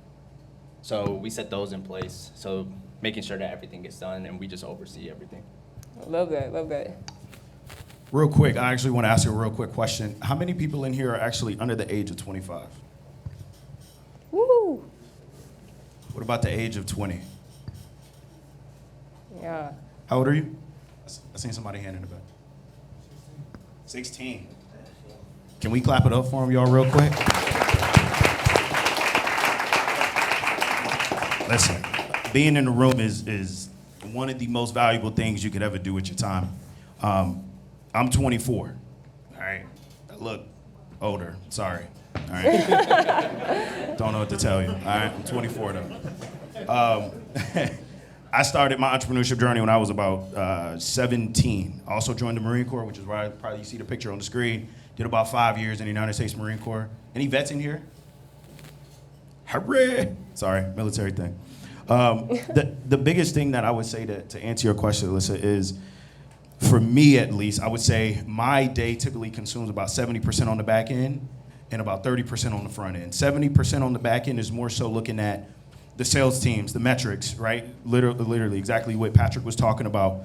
I'm not sure if you guys operate with daily sales meetings, right? For the ones that may have sales teams, right? Having daily sales meetings and ensuring that the team is actually on track and on par of exactly what they're trying to do. Me and Patrick currently right now we're managing a really good company that's doing about close to $1 million a month right now, and this is without a challenge, right? So is anybody familiar with the challenge really quick? Anybody right? 5-day challenge. 5-day challenges. You guys probably seen it, right? So normally when you do a challenge, you're normally going to make the most amount of money in the info product space. This is where you see people at least doing at least $1 million in a day, 6 figures in a day, etc.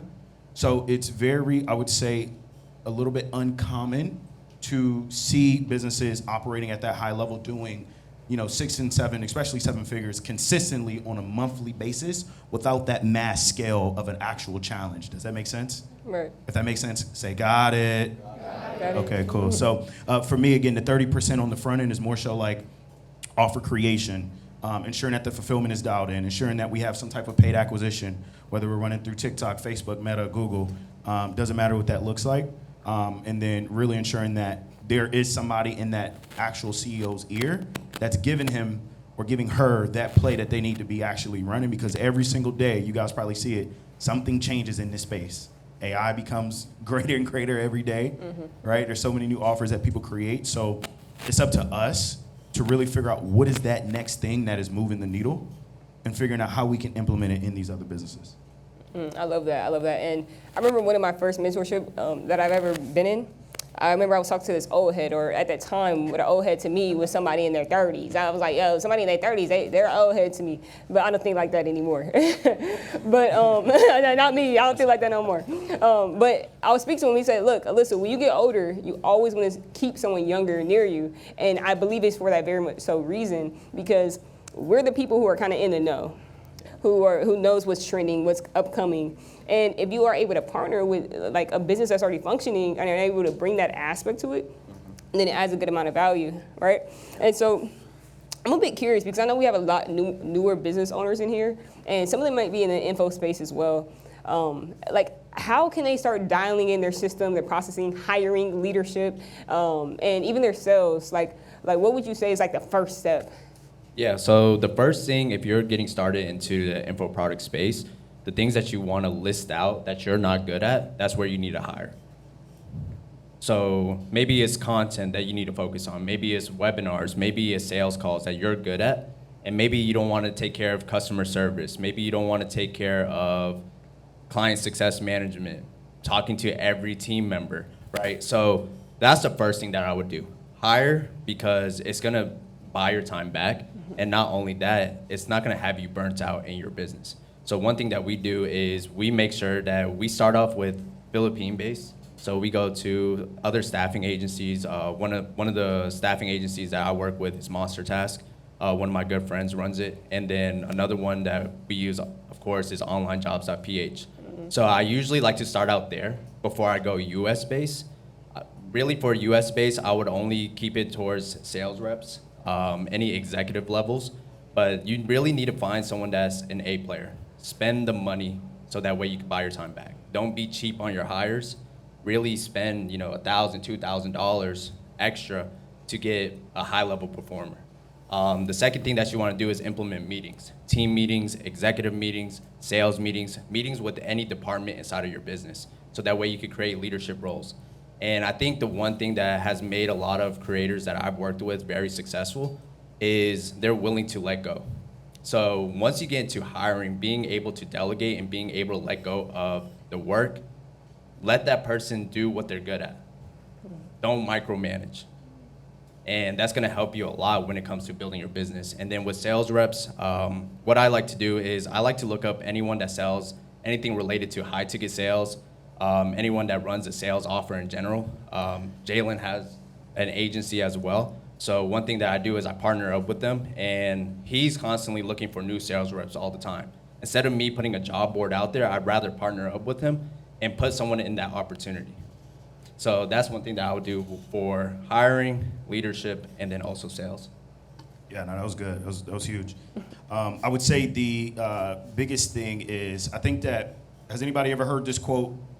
You need to learn to stop working in your business and start working on your business. Absolutely. How many people in here have heard that quote before? Okay. I think that some entrepreneurs take that too literal. It is the truth, all right? I think some entrepreneurs take that too literal. And I think that what happens is most entrepreneurs do not even know their own offer. Most entrepreneurs don't really understand the ins and outs of actually what they're selling. And there's some entrepreneurs out there, I'm not saying that this is anybody here, but there's some entrepreneurs out there where they are just putting something on the wall and just hoping it sticks. Right? And unfortunately, when you are trying to do that 6 figures in a month, 6 figures in a year, etc., that will only get you so far. So I would say for you guys to really take a really deep dive and really figure out what is that thing that you're selling, number one, right? What is that offer? Who does this offer actually help, right? And figure out exactly what key component of their actual, in their actual life that you bring value to. So for some, just like how he mentioned, right? How if you get an actual A player on the team, guess what that does for the actual CEO? That gives them their time, right? So it's one of those key things that I would tell you guys to really, really, really actually take a deep dive, because again, there's some entrepreneurs that's just putting stuff on the wall, hoping it sticks, and they don't even truly know exactly what they're selling to other individuals, and they're trying to figure out why they're not crushing it or killing it, and it's just simply because the offer. It's not the people. You got the people, right? It's about the product or service that you're selling, and two, how you're even explaining that product or service to your actual consumers that's coming through the door. And so what would you guys say, what makes a business like profitable versus just popular? Like what makes a business profitable versus popular? Profitable versus, that's a really good question. That shit threw me off. All right, here we go. Here's what I would say, right? The biggest thing that I've realized, so like for us, right, we only work with companies that are doing at least 6 figures a month. That's bare minimum. For companies that are doing a little bit less than that, we may implement, some type of AI infrastructure inside, but we don't do we call it a full DFY service. Anybody know what DFY stands for? There we go, done for you. So that means it's just more hands-on for us pretty much, right? With that being said, we typically see some of these businesses that are doing $30,000 to $50,000 a month. They can't scale past that because they don't have the right systems in place, right? Which means they cannot become more profitable inside that actual thing that they're doing. And what I found out through all of these years of doing entrepreneurship, here's really what I found out, is that when it comes down to key players, he mentioned, right, adding in these A players to literally get the job done and to make sure that these things stick. I've seen some entrepreneurs spend too much money on those actual employees or those actual sales reps or those actual team members. And they are looking at the actual business, and you guys probably hear people say all the time, yeah, I've done 6 figures in a month, but in reality, they really did 10,000. They really did 30,000, right? But they're not speaking about it, all right? Yeah. Right? Just to answer your question of what makes a business profitable compared to what's popular, I'll compare it to like the info space. There's a lot of people that just come up with new offers all the time, rather than dialing in on what they're actually great at. So you see people drop a TikTok shop offer. You have people that drop an Amazon offer. You have people that drop a YouTube offer, Instagram offer. And I think the one thing where like the market is right now is people are trying to learn the business opportunity of actually making boring money. Like one of the businesses that we partner up with is doing close to $1 million a month. He teaches people how to take their vehicles and deliver packages. It's not the most attractive, it's not the most popular, but he found his own lane, and that's why we've been able to succeed a lot with his business and really get people to purchase it. I know there's a lot of people in here that might be doing credit or funding. Find some way to add a spin to it. I know Chandler and Des, you guys got to speak on stage earlier. They have a different, unique method of how they do credit and how they acquire clients. So find another way to, I would say, message your offer, and then stop following trends. Like really find something that you're good at, build a skill set, and teach your results. Don't just go off of, hey, this person's making $100,000 with e-com. Let me go try to teach e-com. Find something that you love doing, find something that you're really good at, and teach that.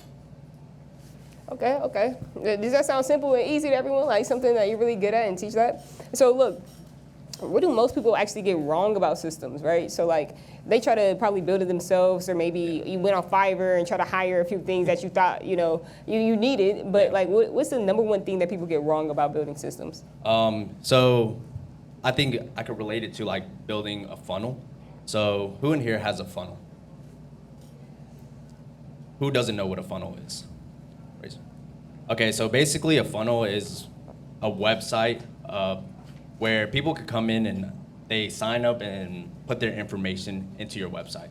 Then it leads them to another page where it upsells another product. So we've probably been into a free class registration funnel where we start off, it's a free class. Next page, it'd be a $27 product, downsells to a $17 product, thank you page, and then we go to the webinar, right? So I think the biggest thing when it comes to systems is there has to be traffic that's involved. Just because you get a system built out for your business doesn't mean it's gonna run. It's like having the vehicle of a car, but you don't have the keys to turn it. So I think one thing that people mistake with systems is they want these nice funnels, they want these nice creatives, and when I say nice, it's like there's so much design that goes behind it, but the vehicle doesn't move at all. I would say I think that, how many people are familiar with Zapier? Anybody familiar with Zapier? Okay, cool. If you don't know what Zapier is, it's Zapier. Zapier Automations is what they use to basically integrate one app to another app in order for it to talk to each other. And that way you can pretty much delegate that task to a automation, right? I think that a lot of people who is in the entrepreneur space, they will get with someone or get with Zapier. They will cut on a Zap, right, which is an automation, and they will automatically think that their business is on autopilot. Crazy. I believe that in most businesses are typically duct taped together. Most businesses are typically duct taped, meaning you have a couple of automations in place, a couple Zaps, a couple Zapier automations, or Make.com is another good automation website if you guys are looking for one. Make.com, M-A-K-E.com is another good one. And most of the time, from what I've seen, is when these businesses are typically trying to import systems. How many people in here heard this analogy before, right? Systems, saving you some time, energy, and money. Right. Okay, let me run that back because it seemed like not a lot of people know, so I guess I'll expose you to it. All right, so the biggest reason why we want to implement systems is because systems stands for saving you some time, energy, and money. Say it with me, saving you some time, energy, and money. And so what happens is that I think that there's a certain scale of level of automations that you can do, starting out with Zapier, but the biggest automation that you could really ever put into place is, anybody in here familiar with AI, right? Mm-hmm. Everybody knows what ChatGPT is? Has anybody heard of NAN? I'm gonna put y'all on some game real quick. NAN? No one knows what that is? Anybody ever heard of no code? Uh-oh, okay. Let me talk spicy real quick. I say I got 2 minutes. I'm gonna break it down hopefully in 30 seconds. All right, so you have two different type of codings that you can do with AI automations. All right, you either have coding or you have no code. Coding is almost like a developer. So when you hire somebody to create a website or any type of SaaS product, right? You basically have to have a developer who is good at coding, where they have to actually manually input numbers and letters in order for the website to look a specific way. You guys following me right now? Right. Right? You also have something what's called no code. So there's automations that you can set up to actually effectively run your business off of no code. So if you guys, what I want you guys to do is do your due diligence today. It's called N8, the actual number, N8N. And what you can do with this is very actually really unique. You can set up a full system and a full automation for your business just like this. Let me give you an example. I could go on my phone right now and say, hey, Mike, or say, hey, Siri, wherever the case is. Hey, Siri, can you please find me a fulfillment process based on Patrick's business? And what happens is my voice, because how everything is set up, and I want you guys to do your due diligence, right? You can set it up to where anytime you speak, anytime you ask a question, anytime you get something to come in, it will basically automatically go through a ChatGPT system /prompt if you needed to. And the biggest thing I would tell you guys to do is find a ChatGPT and fill it in with all of your business information. I have a ChatGPT. It knows everything about me. It knows more than me than I know about myself. It knows more about my business than I know about my business. All right? I fill it in with all that information. And the biggest thing that you can do after is you can connect it through so many different apps and platforms, such as we use Slack for business communication. SLACK, it's really good for business communications. Telegram, that's what we typically use for people who are typically overseas and we want to merge them. TELEGRAM, Telegram. You can connect all of those apps in one singular motion. So if I wanted to say, hey, message John on Telegram, I can say it from my phone and it will automatically message him off of Telegram. Because everything is connected through NAN, which is called no code. You guys will learn more about it because it's going to continue to come out and advance on. So, Yeah, I love that. I love that. You got anything else to say about that, Patrick? Yeah, Definitely, I would say the biggest thing that I've seen a lot of successful course creators, digital product, info product creators, is if you have an offer and you feel like you're stuck, maybe you're not getting to the level that you want, include AI with it. Mm-hmm. We just came back from an event in Miami where there was 7- and 8-figure creators, and a lot of them have included AI with their offer. Some people that were stuck at $180,000 a month got to $500K a month just saying, hey, this is AI copywriting. Hey, this is AI FBA Amazon. Hey, I'm using AI with YouTube. Hey, I'm using AI for credit. And what you see happens is your cost per lead when you start to spend money on ads, it drops in half when you include AI because more and more people are learning about that, learning more about it. Love it, y'all. Hey, man, we're going to go ahead and wrap up this panel. Again, we're going to do a Q&A at the very end, but you guys clap it up for Patrick and Jared. You just leave it on the seat. Leave it on the seat. Thank you. Appreciate it. Could you, pose up real quick? We'll take a quick picture. Thank you. You mind if I get in the middle? Yeah.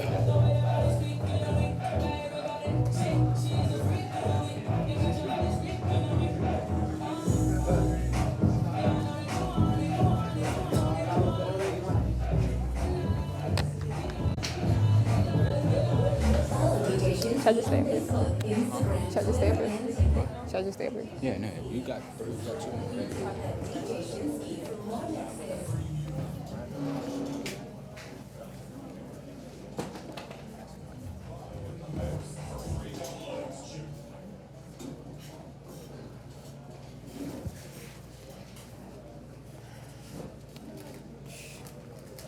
All right, y'all. So I have some very special people that are about to come on stage.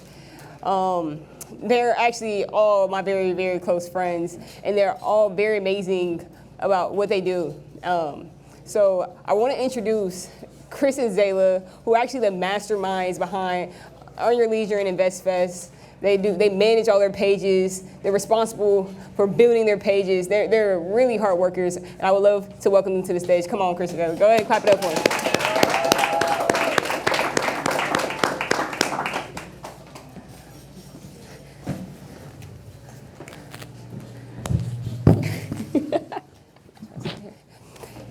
And I got one more panelist I would like to introduce to the stage.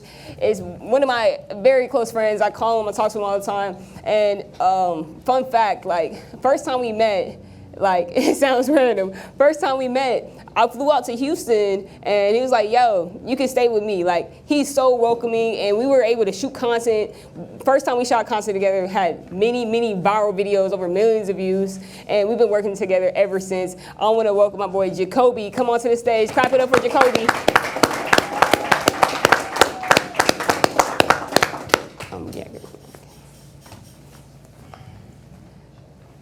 Hey, y'all, anybody recognize my boy Kobe up here? Oh, yeah, that man's a lover boy for sure. And so, look, I really want to ask, I love to start this off with, what is one video that you all posted that blew up that you didn't expect to blow up? How are y'all doing today? Okay, cool. I feel like one video that blew up, it was really the start of our entire content journey. I think it was when we was traveling at first. So it was the first time we ever posted and recorded our travels. And it was random, we went to Orlando. So we went to where it was like the world's largest McDonald's, and literally overnight it did like 500K views. I was like, what? Like, it's McDonald's. Like, why is everybody like pressed? But it's like you really don't know the type of content that you have in your phone that people will be attracted to. So I feel like that was the first video that got us started into social media, because since then we started our travel agency, and then that's how we got into our social media agency. So. I would second that and say that that video really changed the game, because you don't realize how many 500,000 people is. Like, if you picture 500,000 people in the room, like even if you got 2,000 people in the room or like 500 people in the room, I feel like sometimes like social media skews the way we look at views, and we like downplay the amount of like people we're able to reach. Right. So without that video, I feel like we never would have been able to have the confidence to like actually go out and build a real social media agency, honestly. I love it. I would say the one I didn't expect was first like my transformation video from like skinny to like where I'm at now. That video hit like 80K, and then I started doing interviews, and it was hitting like 1.4, one hit 8 million, pretty much like Michael B. Jordan videos, where I would like show my physique and somebody else's physique, like a reality person or someone huge, and it would go crazy because people would choose my physique over these people who are on movie star stuff, and it was just surreal. So that what kind of started my content journey, was really my transformation videos, and then after that it just went crazy. Just pivoted off of that and continued to grow my brand, and eventually being able to do like reality TV stuff like Love Island and like all these amazing opportunities. So you don't know where your brand can take you. Just be yourself, do what you're good at, and naturally you're gonna find your lane. Oh no, I love what you all said about that. And I have a quick question. So you mentioned that you never know what content or what video you have in your phone that may go viral. And could you share like any good value with anybody who has probably hella content stocked up on their phone? How can they start processing, releasing this content? Because they're missing out on so many opportunities by having it just sit on their phone and the whole world doesn't know about it. So where would somebody start?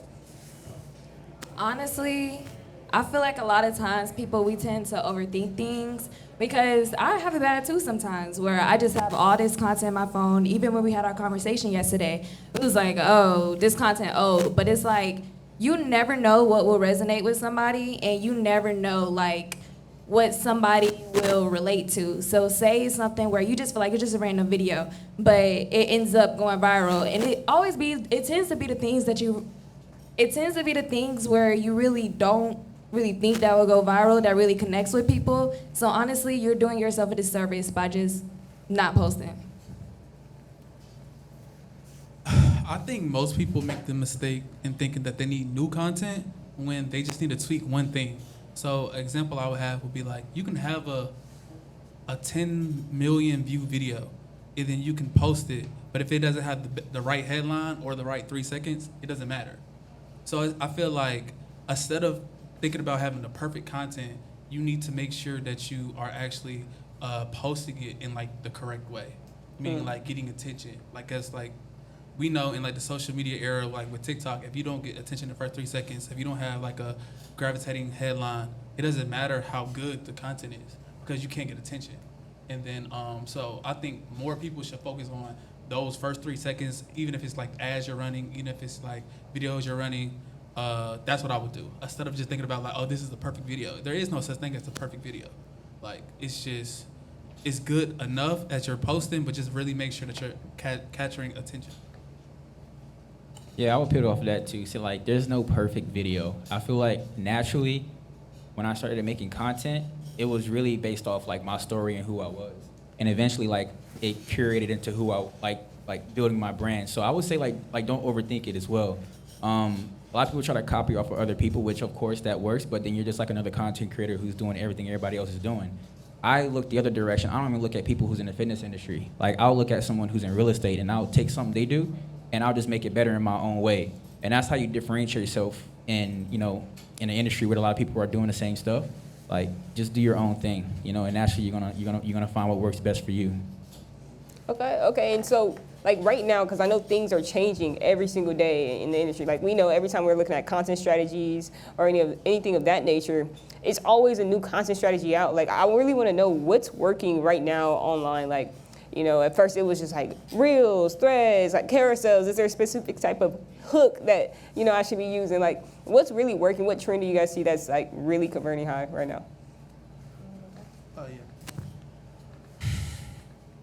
If you're a business owner and if you're like an education, you're in like more so in the education space, right? But if you're like an entertainer, you're like in an entertainer space.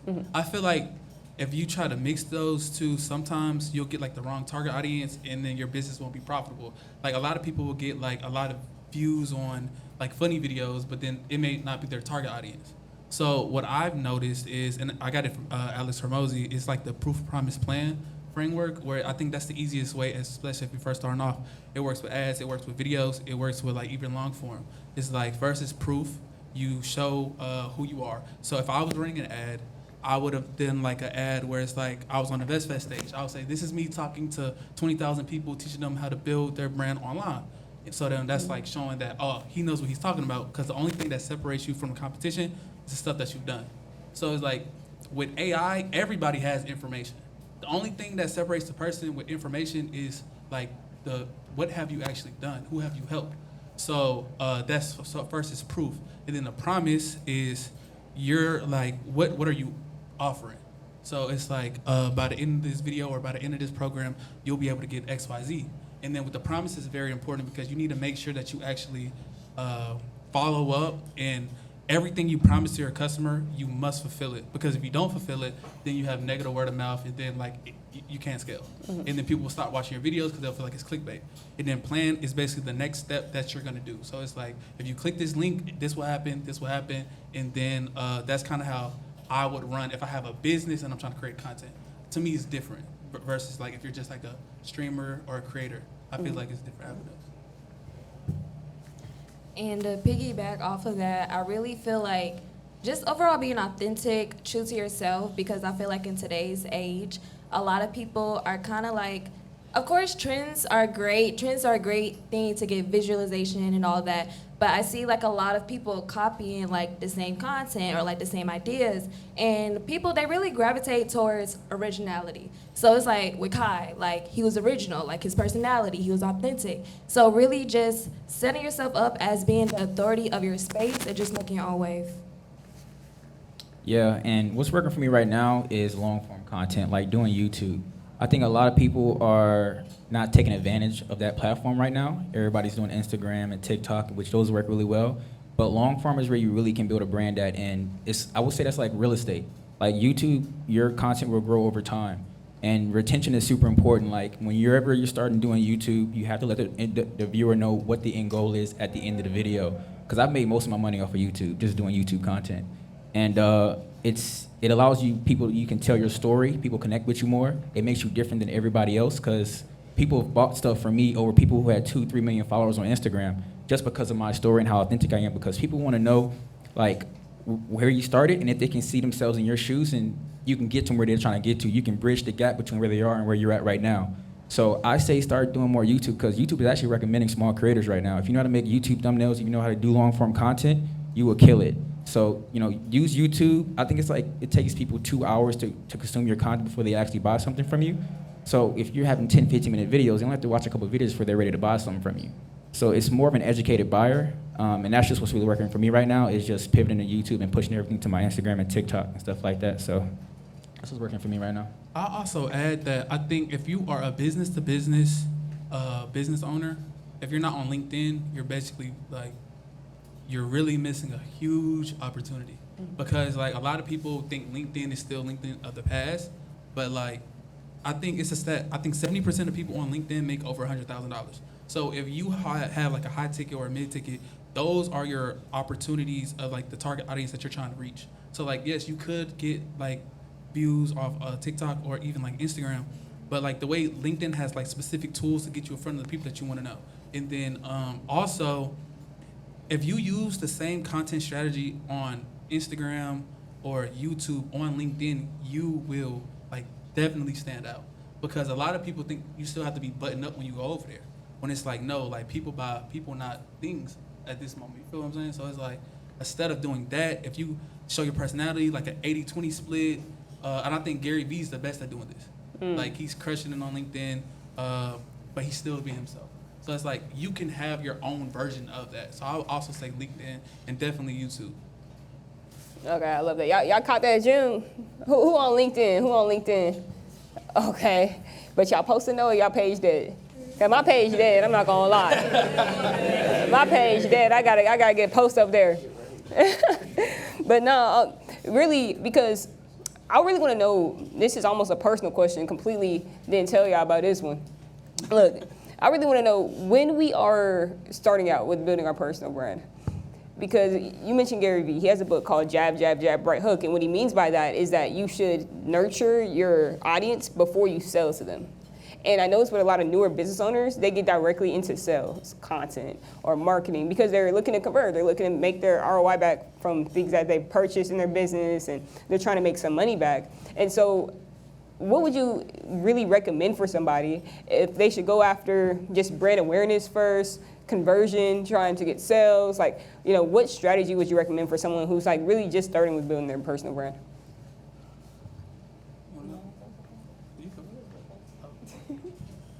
Okay. Social media is a powerful tool when you're first starting off. The best way to really weaponize social media is to delay the amount that you try to sell as long as you possibly can. And a lot of people will be like, okay, like if I do that, how would I make money? How would I do X, Y, Z? You need cold outreach. So it's like, instead of like just only focusing on social media, you want both. It's like, if you only focus on social media, I feel like it's a scarcity mindset. And it's like, I feel like all businesses at the top level, they have like an outbound sales team. They go out, and you have to learn how to do those things first. So I would personally focus on building brand awareness, but actually mastering the craft, especially if I'm trying to teach it, because it's like, now we've worked together for 5 years on social media content. And we've been working behind the scenes, building, and yet to have an offer, but we make enough money from like just working in our agency. So we never had to go business to consumer. But now when we go business to consumer, it's nobody that I feel like will be able to know more about what I done or what she's done the past 5 years. And it's like, we delayed it so much. So it's like, you can still make money, but it's just the acquisition channel that you decide to go, it will just be different. So yes, I would probably start off with like building trust, because the only way to get sales on social media is if somebody trusts you. And I think it takes like around like 2 to 7 hours of content to be consumed before somebody even decides to buy what you have. Mm-hmm. So if you aren't able to, if you can't get trust, you won't get customers at all. Yeah, I definitely agree with that. I feel like, especially working behind the scenes with like a lot of our clients, the best returns tend to be the people who provide the most value, because even say with like Earn Your Leisure, before they don't really have like, you know, like a major offer besides like Invest Festival, but literally all they do is provide value. Like they give value content, they give valuable things to where their audience and core base is so connected and strong with them, because it's like they don't feel like sold to, like everybody just being provided value together. But I feel like just overall, yeah. And also, it's like, the biggest thing I realize is everybody wants to give you money when you don't need it. But when you don't have money, nobody wants to give you money. Mm-hmm. But if you don't need the money, everybody wants to flood you like, yeah, can I get, like, you have to already like become like the thing and then sell the thing, if that makes sense. So that's why I say I would focus on brand. Yeah, 100%. And I think like my industry may be a little different. I do digital products and coaching, so it might be a little different than say if someone sells something physical. But I felt like I was creating content for fun and it was growing naturally, and people naturally inquisitively asked me if I was selling something. That's when you know, okay, maybe I need to start providing some value, right? Because a lot of people try to get straight to selling something quick, and you lose trust with your audience when you do that. And I started getting DMs like, hey, you do coaching? Like, what do you do? So then I started offering stuff for free. And then once I offered people stuff for free and helped them, then I started creating paid products, once I got testimonials, then they trusted me a lot more. So I think it's a slow process, specifically for like coaching and digital products. I just think that you should focus on just the brand. Focus on building a solid audience that resonates with you on all platforms. And naturally, the money's gonna come, right? Because they're gonna start asking you like, hey, I've been watching you for like 3, 4, 5 months. Like, do you have something I can buy, or I can get something for free? They gonna want it, you know, because you've provided so much value to the person instead of like people who go straight to like, oh, let me sell my product. Like, build the brand first. The brand gonna pay you for years to come. But as long as you start now, you're gonna have something solid. So just focus on that. And then the last thing I would add on that is, you can sell something, but it can be free. It's called a lead magnet. So if I'm starting off and I'm creating content, I'll have a free lead magnet that other people will charge for. And it's like, they get the product or the service, whatever you decide to have the lead magnet to be. And then once they get it, 2 things happen. Is reciprocity kicks in, and they'll be more prone to want to purchase from you or buy something from you if the product is good. And also, you'll prove to them that the thing that you are selling or the thing that you're doing, you actually know it, because you were able to solve a problem or a pain point that they have. So like the best lead magnet will be a pain point or a problem that it's like the first stage of the problem. If you can show I can solve this problem, you're going to be more prone to come back and like, all right, you helped me with this. Now can you help me with this? That's the best way to do it when you first starting off. Offer something for free and don't expect anything back. Just do it genuinely. And then it'll just like come. I don't know how to explain it, but that's to me works the best. Look, so go ahead. If you had to give an example, even based off like a content strategy, what would be an example of a free lead magnet that you would make right now? Yeah, so if anyone didn't hear that, he said if you had to give an example for a free lead magnet, what would you give? So at InvestFest 2023, I was on stage, and right before I left stage, I was like, come to my booth. We're doing free social media audits. A free social media audit takes like 10, 15 minutes. But I had like a line full of people, and I think we ended up making like $50,000 that month just off of like being on stage and telling them to come there. And it's like I was doing a free service, and then they just decided to do a consultation. So that would be a lead magnet for a social media agency. Is I go in, I'll be like, all right, I see you're doing this. I think you should do that. This post did this, but this first 5 seconds is bad. Can you send me all your ads? I think you should tweak this with your ad. Your offer is good, but I think this would be better. That's what I would do. And I kind of would, the more I know about the business, I would get as specific and detailed as I possibly can. So if I was helping somebody who had some type of agency and they were a social media, right? And they were trying to do like a free lead magnet to like help people run ads better. I would like create like a whole copy of a video that they could run. You're like, try this, and then what it would do would be like, if you don't get attention in your first 3 seconds, your video is basically invisible. And then what I would do is an after effect of like a transparent person to show that your business is invisible if you can't get the first 3 seconds. So I would give them those creative things that they can actually like tangibly do to be able to be like, all right, bet that ad actually worked. Like this is the how many people opted in and things like that. So then they realize like, oh, he actually knows what he's talking about. Like he's not just like giving me motivation. Facts. And so do y'all think it's important to niche down? Like when you're marketing online, is it important to have a niche?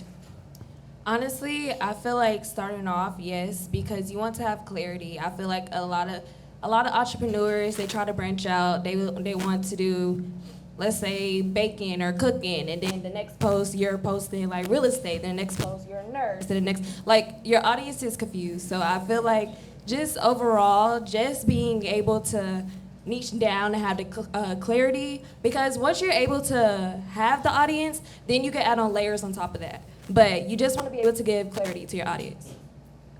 Yeah, for sure. I think most people underestimate how much money and how big their audience could become really niching down. Because right now, with social media, we have more opportunities but more distractions. So the people in this era, I think, that are able to niche down, master something, and then partner with other people that master things and come together will make way more money than the people who try to just like dibble and dabble at everything. Because it's like, people say it takes 10,000 hours, but that's just like the first mastery. Like it's deeper levels of mastery. And if you're competing against somebody who's been in the industry for 10 years, you have to basically work damn near twice as much as they're working just to catch up to where they are. And then you have to keep working. So I would say like really niche down because specialists get paid more than people who are generally good at everything. Like one of the best examples I say is if you're in the NBA and you know how to make a corner three, like 40%, 45%, you'll get paid $100 million. Only thing you got to do is just shoot from the corner. Like the same thing with content. If you could really niche down, you can make more money in a niche because you are able to like really master that target audience. Yeah, 100%. I think niching down is so important. Like he said, you become a specialist. You understand that person's pain points, their objections so well that you can charge anything, right? You can charge like super like high ticket prices based off someone who's doing something more general. It's just the person understands you a lot more and is more willing to pay for your services if it's like very niche down. So like we talk about the three most important, like the pillars is wealth, and then you have the health, and then you have relationships. There's a niche in every single specific one of those and a niche into that one, you know? So the more you niche down, the more you become an expert, the more you can charge because you understand that person's pain points and objections so really well. You're able to create a process that allows them, you know, to get whatever result that they need. So yeah, niching down is important, and then you add on top of that like lifestyle and the other extra stuff that you have, but you know who your target audience is and you know who you're speaking to specifically. I've seen people who have like less than 5,000 followers making 100,000 a month. Like it's crazy how crazy niche down gets because those 5,000 followers, they can be 5,000 nurses, you know, that you're helping them be able to get, you know, whatever it is you're getting. And I've seen people with 100,000 followers and they just talk about everything and they making 10,000. So it's not even about the audience. It's about who you're talking to directly. Because the people in your audience, your followers, you know, they can be people with a lot of money if that's who you're talking to. So yeah, that is important. Yeah, so thank y'all so much. I think y'all dropped an immense amount of value. Hey, go ahead and give a hand to Chris, Zayla, and Jacoby.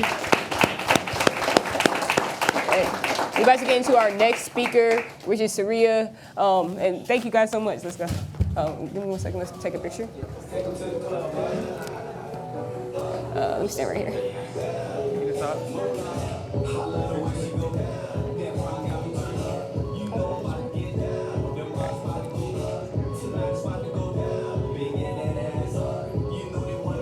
Are we good?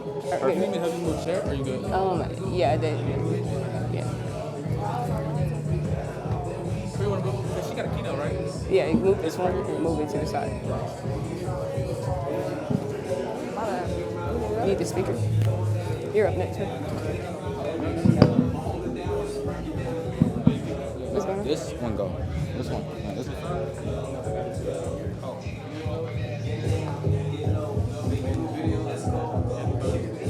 Can y'all put those back? Wait, you said put them where? Put those back. Yeah, back. Oh, Here. Hey, can you turn me off? Can you turn me off? Switch. Turn yellow. I'm sorry. That was good. That was good. Why you give me a mic?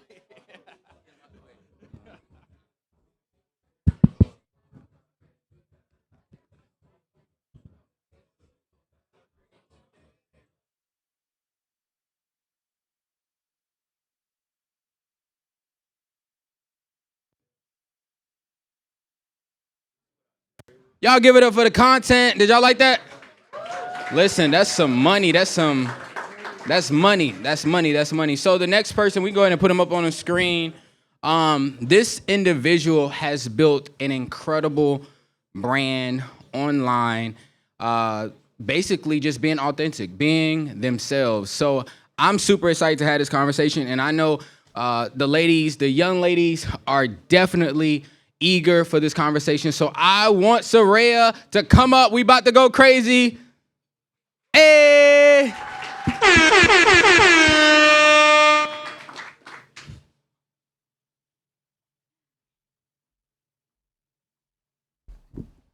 Hello, you guys. Oh, sorry. Hi, y'all. How are y'all feeling? That's good. You ready? Yes. You ready for the smoke? Yeah. No, just fine. Listen, we're about to have a good conversation, so we're gonna jump right into it. Okay. So we were thinking of a title, right? Mm-hmm. And we was like, man, we got to do what this person stands for, right? So what does authentic content mean to you? So authentic content to me is basically content that serves me as a person. So I don't create content that doesn't align with me anymore. I used to. Authentic content can get you way further than just following trends or just trying to be the hottest thing. Like you can be on a lower scale and still make good money, still have great opportunities. Just because you're getting a lower amount of views doesn't mean that you're not good enough. So authentic content to me ultimately is just I'm the brand, I'm the product, I'm the prize, and I don't pay attention to like other people's numbers. So yeah, that's authentic content. So when you're out here, you're online, right, and you're being authentic, how do you do it without oversharing? That's a good question. I don't think I ever really too much struggle with that, but for people who want to build like a personal brand and are more introverted or don't like to put their business out there, you don't always have to tell people details. You could tell your followers how something made you feel. Like me, I'm a vlogger. So if I'm vlogging throughout the day and let's say something personal happened, I'm still going to let them know that I'm not feeling the best. Like, oh, something just happened. It made me real uncomfortable, but you know, it just is what it is. Y'all know how in your life sometimes you have issues, let's say with family. Like, for example, something happened with me and my sister. But I'm not about to throw my sister under the bus. Y'all get what I'm saying? Okay. So I'll just be like, yeah, family issues, things like that. I know y'all probably relate because people really like to feel included in your life. You don't always have to tell them every single thing. Like, for me, I have personal things that I'm going through or have went through. People know a little bit. They can make up their own story. But ultimately, it's just for me to get closer with them. So you can just bring like details, how something made you feel emotionally. Just bring emotions in it without putting people in your business. Y'all feel her? Listen, so vulnerability, so you're being vulnerable. Mhm. Can you agree or disagree that vulnerability probably makes you a little bit more money or less? Do you lose followers? Do you gain followers? I feel like it makes you more money for sure. Really? Yeah. So Emotions. If you see a thumbnail with somebody crying or somebody about to fight, people are going to click it because it's evoking something in them that they want to see what just happened. So what's if you can give us an example? What's a video that you put out? What's some content that you put out? You was like, I didn't think people was gonna vibe with that one. That's Honestly, I don't. So much different content goes viral at different times. It's some things I thought would go viral and didn't. Some things that I didn't think was and would. Some things I thought would and would. So give us an example. Like of my content. Yeah, give it. Y'all want to smoke? Y'all want? She get don't gatekeep. We want to know. Okay. So I'll give something I knew that would. So, like I said, I'm very authentic, very transparent. I just got lipo. Okay. So I knew that content was gonna blow up. I knew I was gonna make my money back from it. That's an example of something that would, and something that's very people hide. Like people don't be honest about stuff like that. So that's that. An example of something that I thought wouldn't and did was I posted a breakup video. And it definitely went way more higher than I thought. And like on short form and long form. But then when I really thought about it, I'm like, it's emotional. It's relatable. People want to see that type of stuff. But if you watch the video, you won't know my business. You'll know details. Small little things, not the big picture. So were you scared to put that out? No. You weren't scared at all. No. So when you are putting this out, right, and you're thinking about, okay, I got to be authentic. I got to be, I just don't want to overshare, but I want to still be vulnerable so people could, connect with me. What type of position are you putting yourself in? What type of advice can you give people to be able to monetize on it? Because there's some people out here that is putting their information out, but they're not monetizing. No, people are watching their content, but they're not actually monetizing on it. That's a great question. So that's when personal branding comes into play. Like really making your content more about you. Like not trying to do what other people are doing or like stealing how people are talking in their voiceovers. Like if you want to monetize your own personal brand, it needs to start with you. It needs to be authentic to you, what you like to do. So just think about yourself right now. What's something that I like to do that maybe other people might not know? You don't always have to be a lifestyle creator. If you like to paint, you like art, that's a whole niche. Sorry, y'all got gum in my mouth. That's a whole niche that people are into, and you can make a great personal brand simply just by being an artsy person. So with that, I always like to tell my students, like, always have an offer, regardless if you're a beginner or not. And it doesn't have to be a paid offer. Like, just always have something that they can take from you, whether you go live every Thursday, something that they can start to see who you are. And then once you build your personal brand, you monetize then. You don't jump off the gate and monetize. And they don't know you. They're not about to give you no money unless you have something that they genuinely want, like a product. But 9 times out of 10, if you have like a community and you're not doing pay ads and the whole nurturing thing, they're not gonna pay you. So it needs to be a long-term game. And ultimately, build your personal brand to highlight who you are, what you can bring to the table, and who is interested in that type of thing. So you've been doing this for how long? Going on 8 years. 8 years. So you started when you was what? 16. How old? 16. 16. 7 So years. 16 years old. Mhm. So we got to know what inspired a 16-year-old to pick up a phone, because 8 years ago, it's way more popular now Mhm. than 8 years ago. So I don't know, who influenced you or anything like that, but like, how did you, at 16 years old, how do you say, man, I want to get online. This is how I'm going to make my money. While everybody's just partying at 16, you get to the bag. I was doing both. But content has changed though. That's the big thing. Back when I was 16, it's like 2018. Content, you got looked at crazy when you out here recording and vlogging and all that. Like, I was vlogging at school, but I've always been very true to myself. I don't really too much care about what other people think. So what got me to it, I've been wanting to do YouTube since I was like 8. Wow. I would watch like little white girls do their makeup, like all that. And I was like, oh, I need to do that. Cause like, it just looks so fun. But I didn't start until 16, only because I didn't have braces. I kid y'all not. If I would have had braces young, I would have been started. But I didn't want Braces like in your mouth? Yeah. So I was you're insecure. not going to pick up a phone until you have braces? No. Cause I seen other girls who didn't have braces, Mhm. and them comments was crazy. I'm like, okay, that's not about to be me.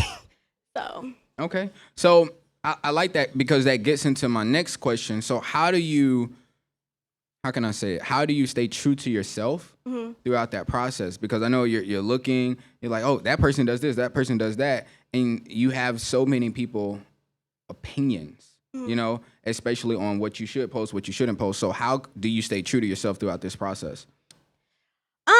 Also, when I started, I didn't tell nobody. I just posted because I didn't too much need support. It was something I genuinely wanted to do. So if it's something you really want to do, I think you should just go for it and not tell anybody, because you don't need support. The people closest to you are not going to be your number one supporters. It's going to be strangers once you start posting. So for me, I didn't really too much have to struggle with like comparing myself to other people. Yeah, I just haven't really dealt with that until later on. Like, since I've been doing it for so long and things have changed and it's different now to go viral. Like, back then, virality was great. Now it's cool, but you don't really make that much money if you just focus on trying to go viral, if you're not doing it right. So when you started, right? So you just mentioned something. So when you started, did you originally, like, I know you thought it could make some money, but did you originally start to say, hey, this is what I'm going to do to make money? No. I wanted to be a pediatrician. That's nothing compared to what you're doing now. No.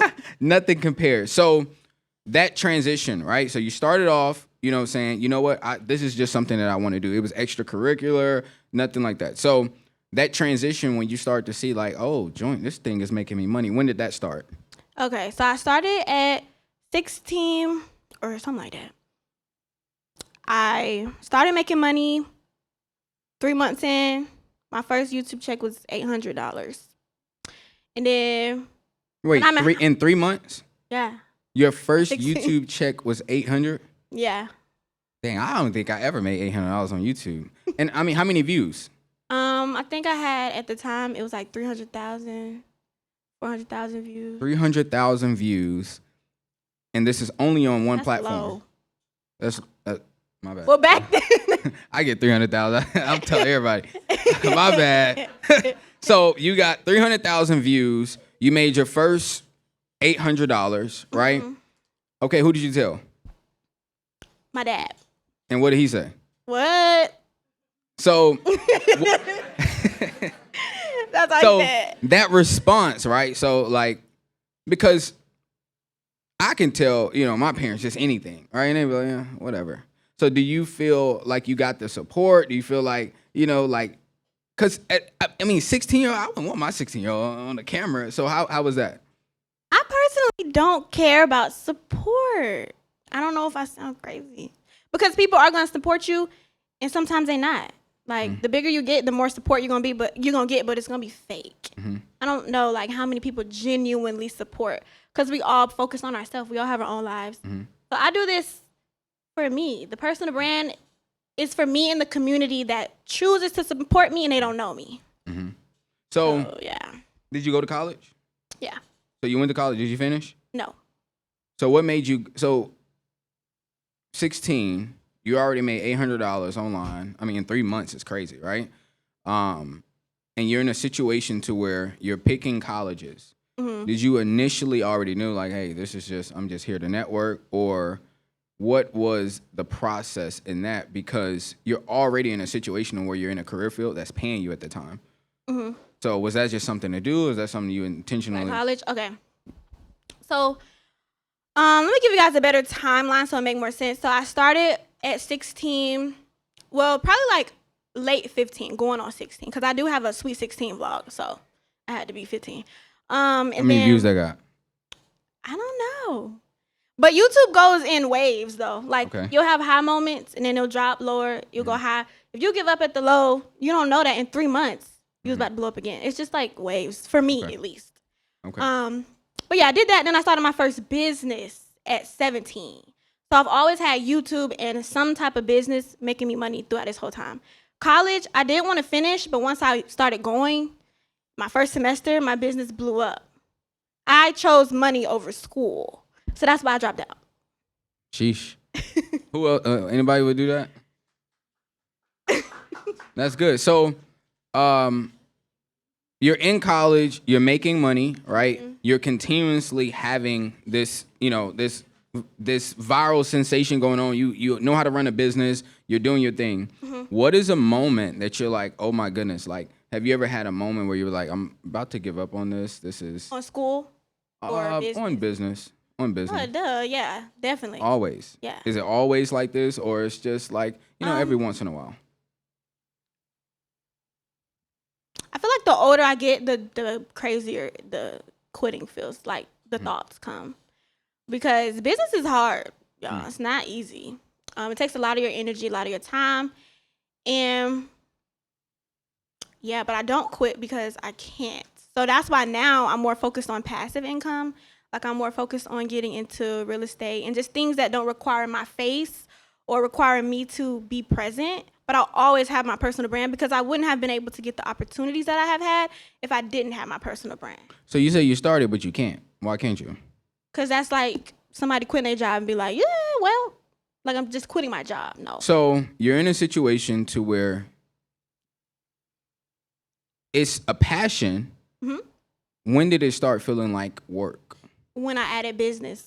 When you added business. Businesses. So, and I highlight that because a lot of times what we do as entrepreneurs is we start off with something as a passion, and then eventually we realize, like, oh, joint, I really got to show up, because there's some days you really don't want to show up.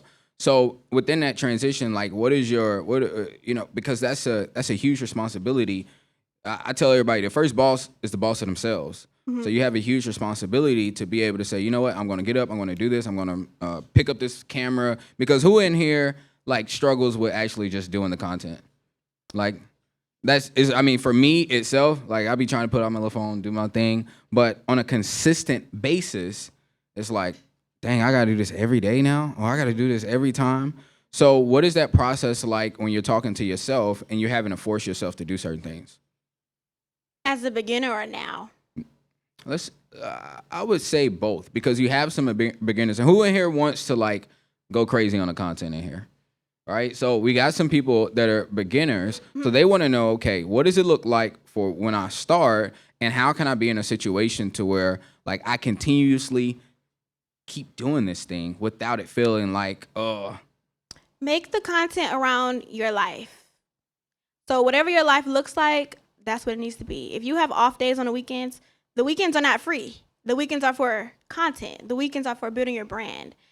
Instead of trying to always, like, okay, for example, if you work a 9 to 5, I know y'all, who has heard of the 5 to 9? Okay. A 5 to 9 is basically what you do from 5 a.m. up until you got to go to work. So if you really want something bad, you'll find a way to achieve that thing.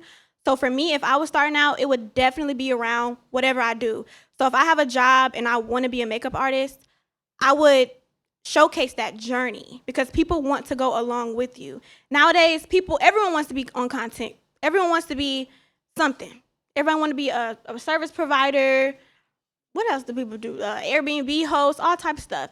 So you would showcase your journey leading up to that thing. Right now, I work a job. Get ready with me for work. If you're doing short form, you could do my 5 to 9 routine. People are interested in that. Like some of y'all who raised your hand, y'all obviously seen that content before. Did it interest you?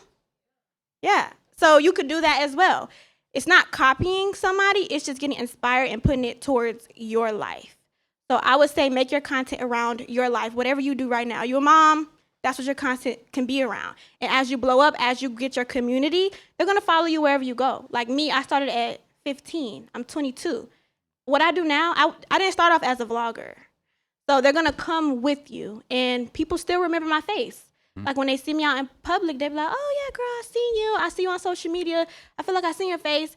And that's when social currency come in. It's like a whole lot of pros that come with building a personal brand, not just only having a business or not just only having a job. So I noticed you didn't mention any specific platform other than YouTube.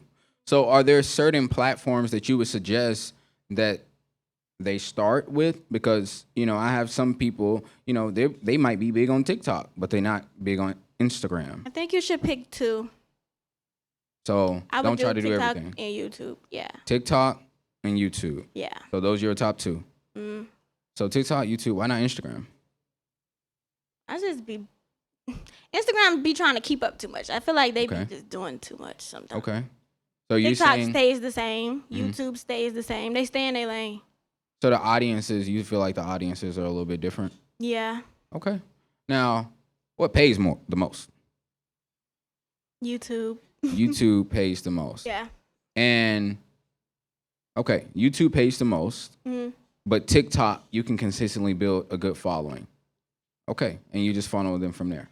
So, all right, so you've been doing this 8 years. If you can go back 8 years, talk to your 16-year-old self, what's some advice that you would give yourself? Because, 8 years, how long would it take you to get a PhD? 12? In 4 more years, you're going to be a doctor in this space.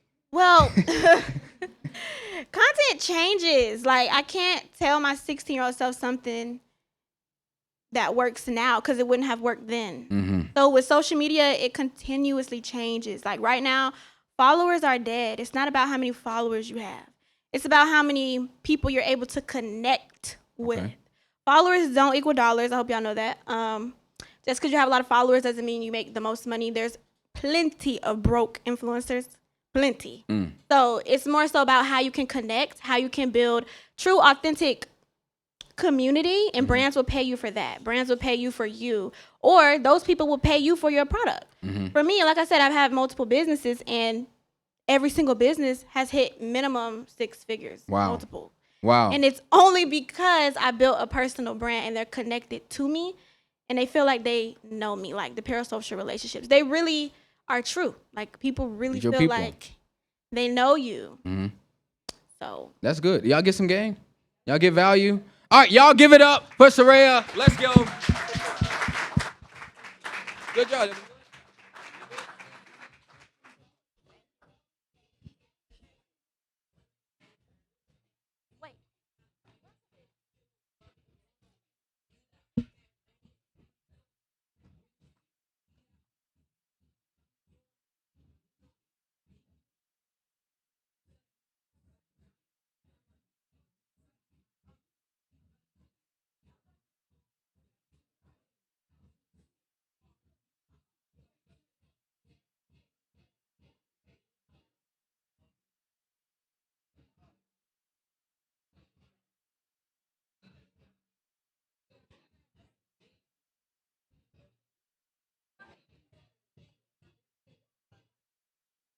Come on, y'all ready? Y'all ready for some more game? Listen, I am so excited. I was excited to meet this person. I was a little starstruck because I've been hearing about this person that's literally making millionaires online, starting trends, and she is the number one, has the number one community on Schools platform. Y'all know Schools? She owns that platform. Seriously. So I'm really excited to bring up Brooklyn. Let's go!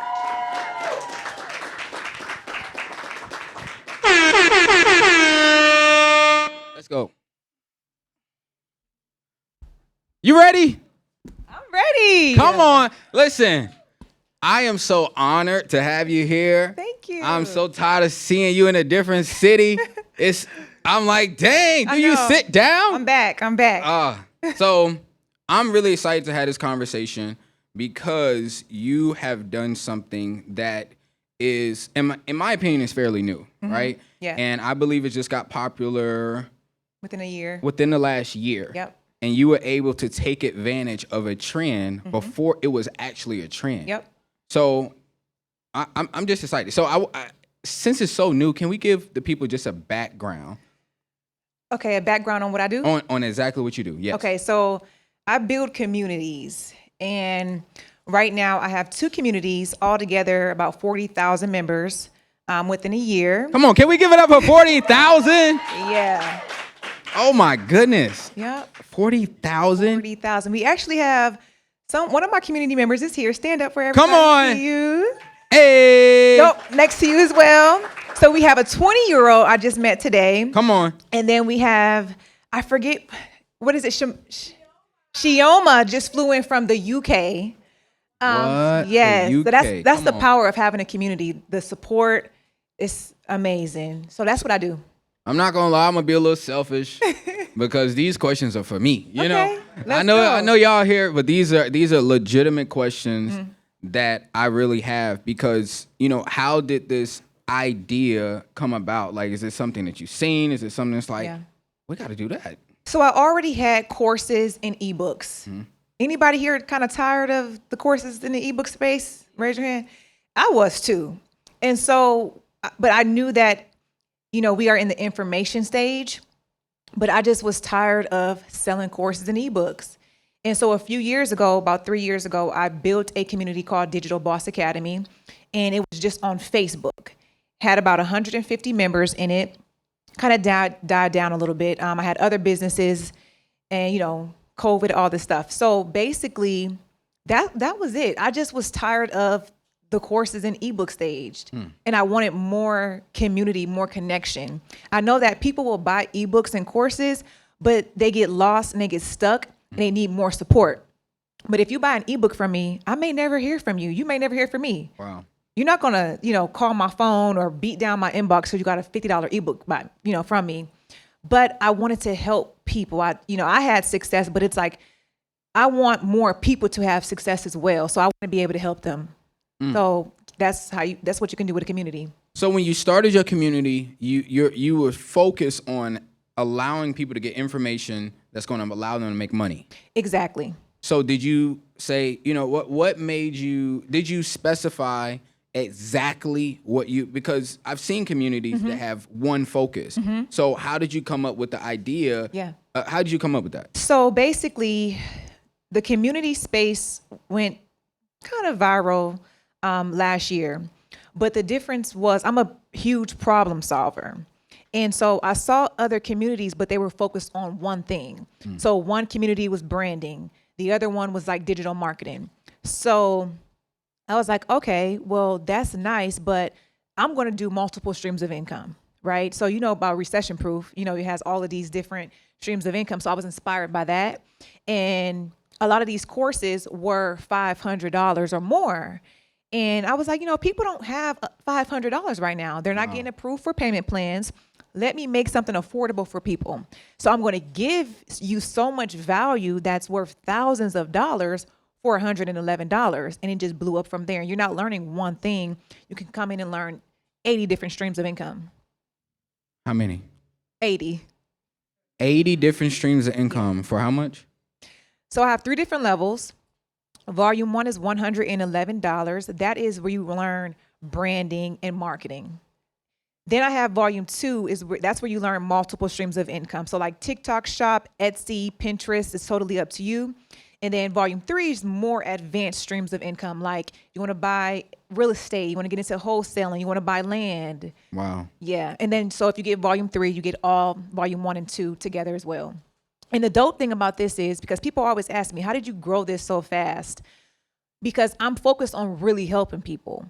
So I give people 85% commissions for reselling my community. Wow. At first it was 100%. So I didn't make any money from the community. People made 6 figures from this community, 50,000, 20,000 off of something that they didn't create. Stop it. Yeah, as an affiliate. Okay. Hold on. You got to go back. So you made a decision to say, I'm going to give up 85% of my business, right? I'm going to give up. I want y'all to understand what she's saying now. She's at 40,000 members. And she said, I'm going to give up 85% of my profit share to the people inside of the community. And you have people that are making $50,000, $100,000 plus a month. Can we give it up for that just really quickly? And I want to highlight what she said, because $100, I mean, I don't see no shoe in here that's $100, you know? So for $100, you have the opportunity to get access to information that I don't think there's a university or any college out here that's doing that. Yeah. And most times you can buy ebooks for $100. So you're coming in, getting information, you're getting support. I mean, we do mentorship calls, we do giveaways. It is a real community. I think she made $100,000 in 2 months, and she didn't have to create this community. It's already made for her. Ooh. Miss UK. 100,000 Yep. and 2. Wow. That's amazing. Yeah. That's amazing. So you have 40. I mean, I'm just blown away, because you got to understand, I don't even think Georgia State University have 40,000 students. Wow. So what is what is your day to day? Because that's a huge responsibility. Definitely. That's a huge responsibility. So my day-to-day is different. I run mine completely different than the average person, because I'm a delegator. So I don't do anything in my community besides hire people and drop motivation in the community. Wow. Yeah, so I got people, like, it takes a lot to run a community, but I just, I got virtual assistants, I got community managers, customer support, sales teams, like I have all of that delegated. So tell me, how was the response like when you first started? Because here's the thing, this is fairly new. So when you had a conversation with people, who was the person that you called and was like, this is what I'm doing? Like, how was that response? Because when you have something new, sometimes it can be very intimidating on telling people. No, the thing is, I've been in business 10 years. So people know I'm a pivot queen. I've had salon businesses, Airbnb, trucking, all of the things. But the first person I told, I think it was my community. So I was online on TikTok and I was talking to them. And I was like, what should the color, what color should the logo be? Making people feel a part of something. So I was just on TikTok Live asking questions and just, implementing things and taking votes. So I told my community on TikTok first. You really don't play about this. This is your family. Yeah, for sure. These are your people. You got people that will literally come across the crazy. world Yes. to be here. Yep. And when I say huge responsibility, I really mean that. And we have to commend you for that. And you're in a situation to where you said delegate. You said the word delegate, right? This is Young and Paid. So the idea of delegating, what does that look like? Because sometimes I struggle with that. Yes. So delegation is finding someone who can do something that you may not be good at, right? So hiring people that are faster than you, smarter than you, and you don't have to spend a lot of money to do that. Now I'm using AI in my business, right? So if you guys aren't using AI, definitely want to use AI in your business because you'll save a lot of money, and AI is just smarter and faster than us. But things that I don't like to do, like even my community, the way that it's set up, For me, yes, I had courses, but I hated recording the courses. I'm recording the same video 20 times, trying to perfect it. So what I did was I partnered with 80 different people. So if you have a course on taxes, you can put your course in my community. If you have a course on credit, you can put your credit course in my community. So I literally delegate everything. Wow. So you're utilizing your relation. Are these people that you already knew? No. You know, if I see you doing your thing, I inbox you, build a connection like that. Or, you know, some people I did know, some people actually gifted me their programs. Like, I see what you're doing. I respect it. How can I be a part of it? You're such a selfless leader. Thank you. Because I understand, like, for you to say, you know what? Hey, I'm going to expose my community to your, you know. Yeah, definitely. Like, what It is. works both ways. Mhm. Because some people, you know, I paid people. You know, sometimes people pay me. Now people pay me. But I paid people. I spent $100,000 in my community before it even really blew up. Just by, you know, you're a YouTuber that I watch. How much you charging? Can I buy your course from you? You know, so like I invested a lot into my community because I know that, you know, you have to give to get. So of course you're going to come in and you can get in front of thousands of people and make a bag. Like someone made $20,000 in one day teaching Airbnb in the community. I didn't need anything money off of that. I was just happy that he put his course in my community to help people, you know? So it's not just me, it's literally the people that I've been aligned with. Like everybody is amazing. Everybody's selfless, you know? So what was that one relationship that you was like you seen? It was like, oh my goodness, when we put that in there, the results are. Inside the community, oh my gosh, there's so many. I would say relationship as far as mentorship, if I can say that, because when I connected with him 500, that's when my business really blew up. Because I've been able to connect with people who I used to look up to, people who I learned from, being in the room with them, now building connections and relationships with them. So they're coming inside of my community. I think I would say Runway Billionaire came in and yeah, I think just my mentor, that relationship, just I went from like that helped me become a millionaire within a year. So mentorship helped you to become a millionaire. Yep. Within 1 year. 1 year. Yeah. It took me 10 years, y'all. 10 years. It took me 10 years. So you've been in business for 10 years. Yes, and it took me. What was the first business? Oh my gosh, hair, What was the second? teeth whitening kits, What was the third? beauty salons and beauty salon suites, trucking, Airbnb, everything I could think of, y'all. Everything. And this So, was. and I do want to get to, I know we're interviewing, but I do want to be able to, people have been asking me questions all day, so I want to make sure I can get to some questions too. Okay. So let's do it. I'll follow you on social media. No. So what was it about that? So I'm an award-winning salon owner, but honestly, I went from having 5-star reviews when I was doing services myself to hiring people going to 1-star. You know, dealing with people, no call, no shows. People used to travel to my salon. No one would show up for the service. Attitudes, people stealing from you. You just can't depend on people stealing from you. Stealing. Stop it. I just don't recommend it. And then also you go from being a digital boss making money online to now having to pay $3,000, $4,000, $5,000 a month in rent on top of bills and taxes and insurance for your location. It's your overhead goes from 0 to 1,000. Oh, that's a totally different business model. Yes. Totally different. Come on, let's go. Let's get another question. Yes.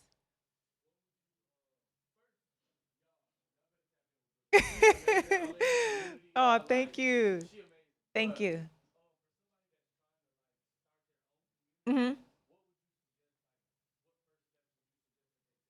First, DM me on Instagram, school, SKOOL.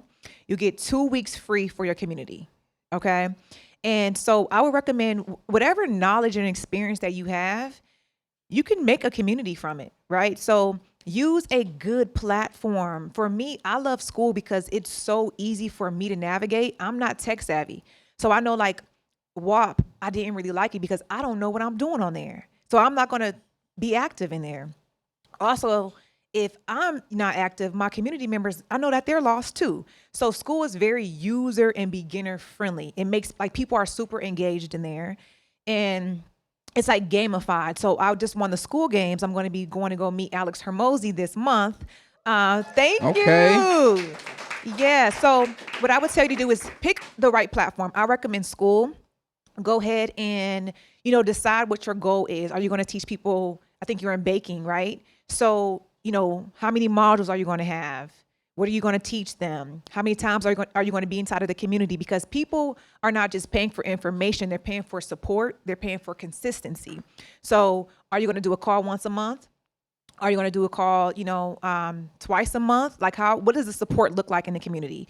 What information are you teaching? Are you going to have some giveaways? Are you going to do meetups? Like, people need motivation.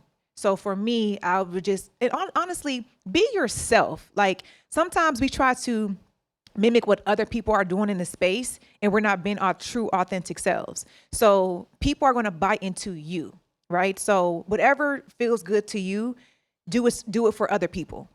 So if you're like, okay, I like to listen to music while I'm baking, you should be telling people to do the same thing. Like maybe, while you're making your videos, put on music and make sure baking experience, different.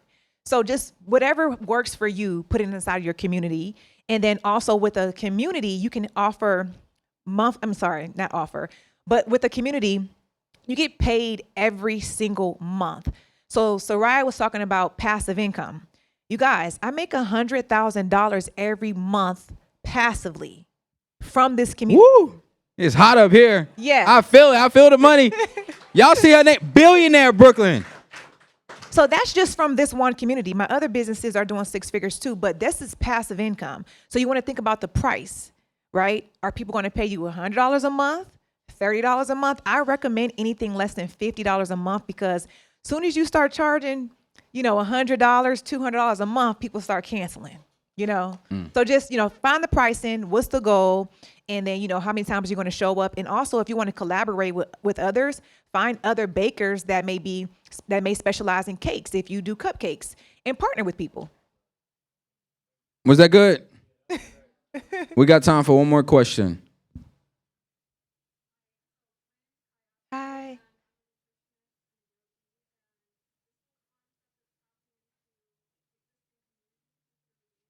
Mm-hmm.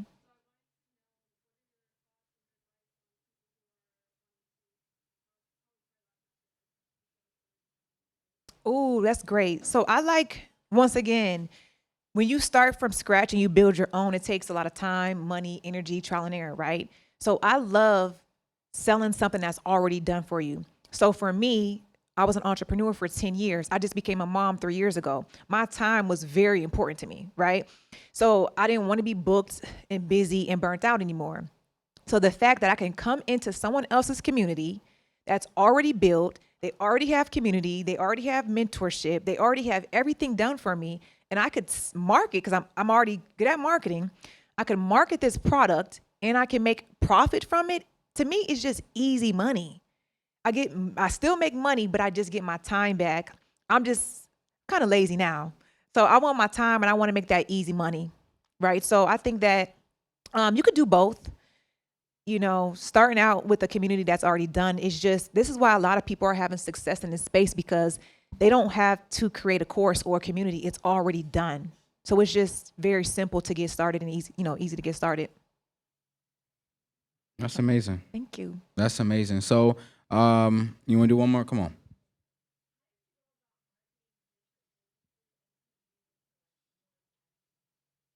How did I go about?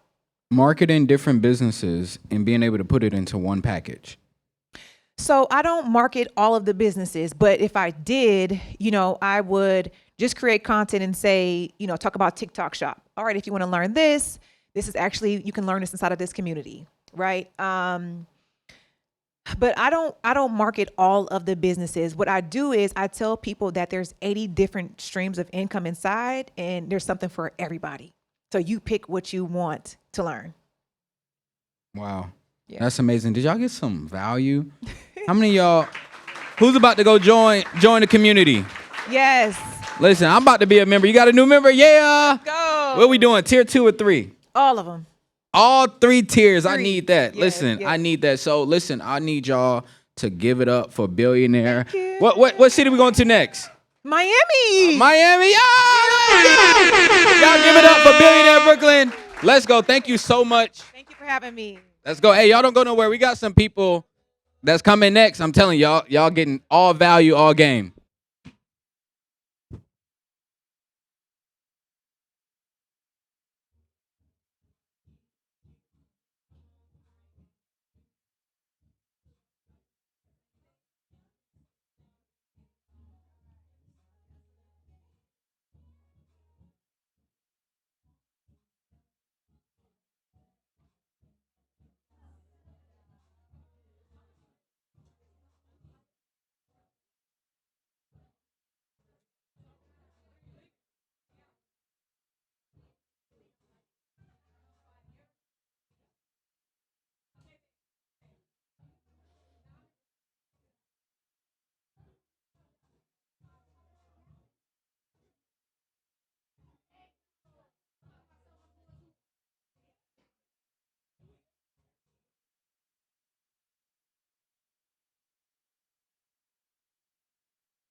Let's go. Let's go. Let's go.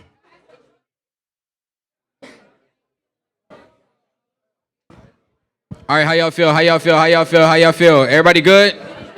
Everybody good? So listen. So we still have a few more panels. We still have a few more people. Y'all listen up.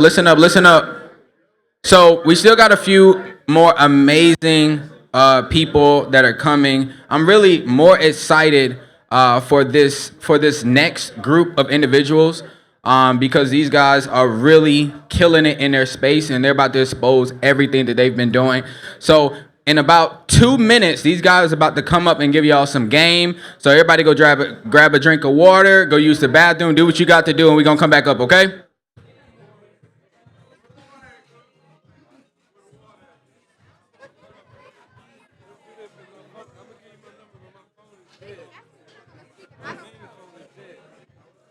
Just follow the schedule.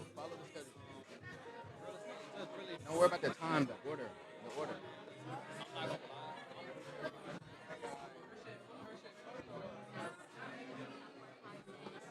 Go ahead and put them up. We can put them up.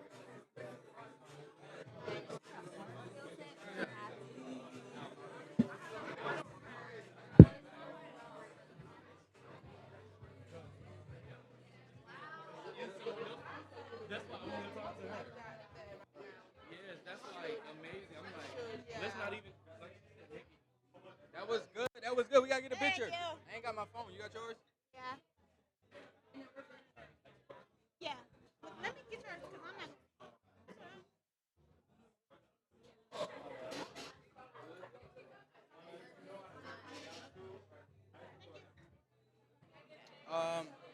Damn.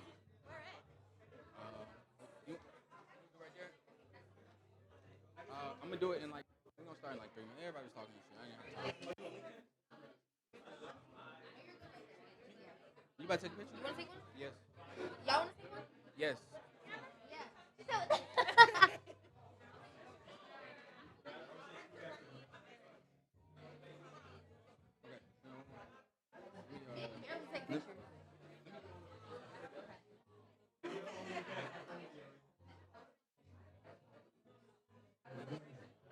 Did Avery leave? You still here?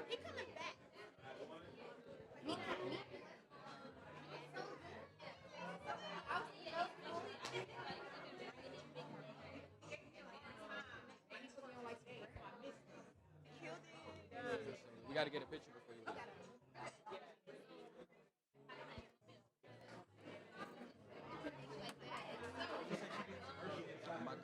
the start. I just want to get everybody out the hallway. Do you know, he said,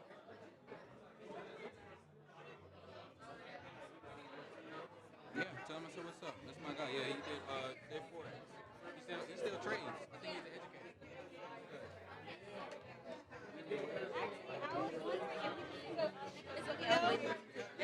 Yeah, we got it.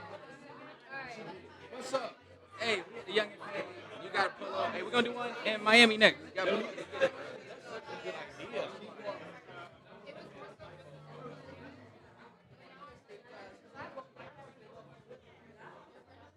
Come on, let's do the picture.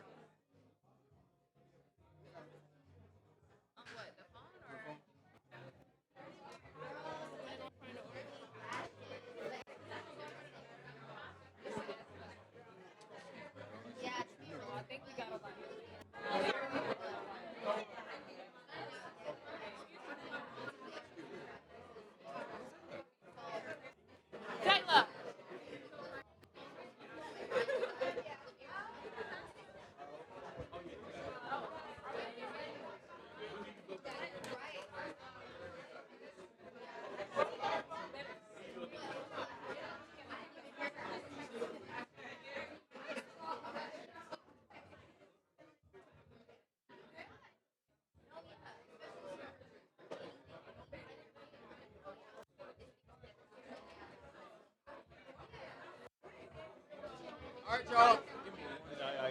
All right, y'all. We about to get started with the next panel. Let me close this. Excuse me, y'all.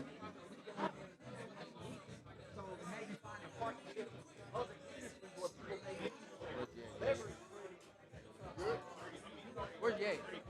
Ye.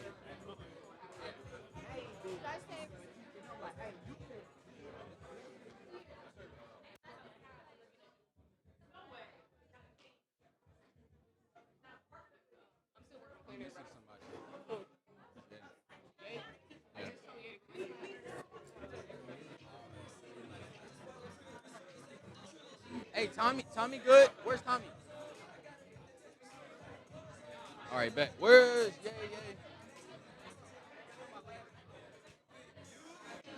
Sorry. I didn't mean to. Let's go. All right, so let's go. Hey.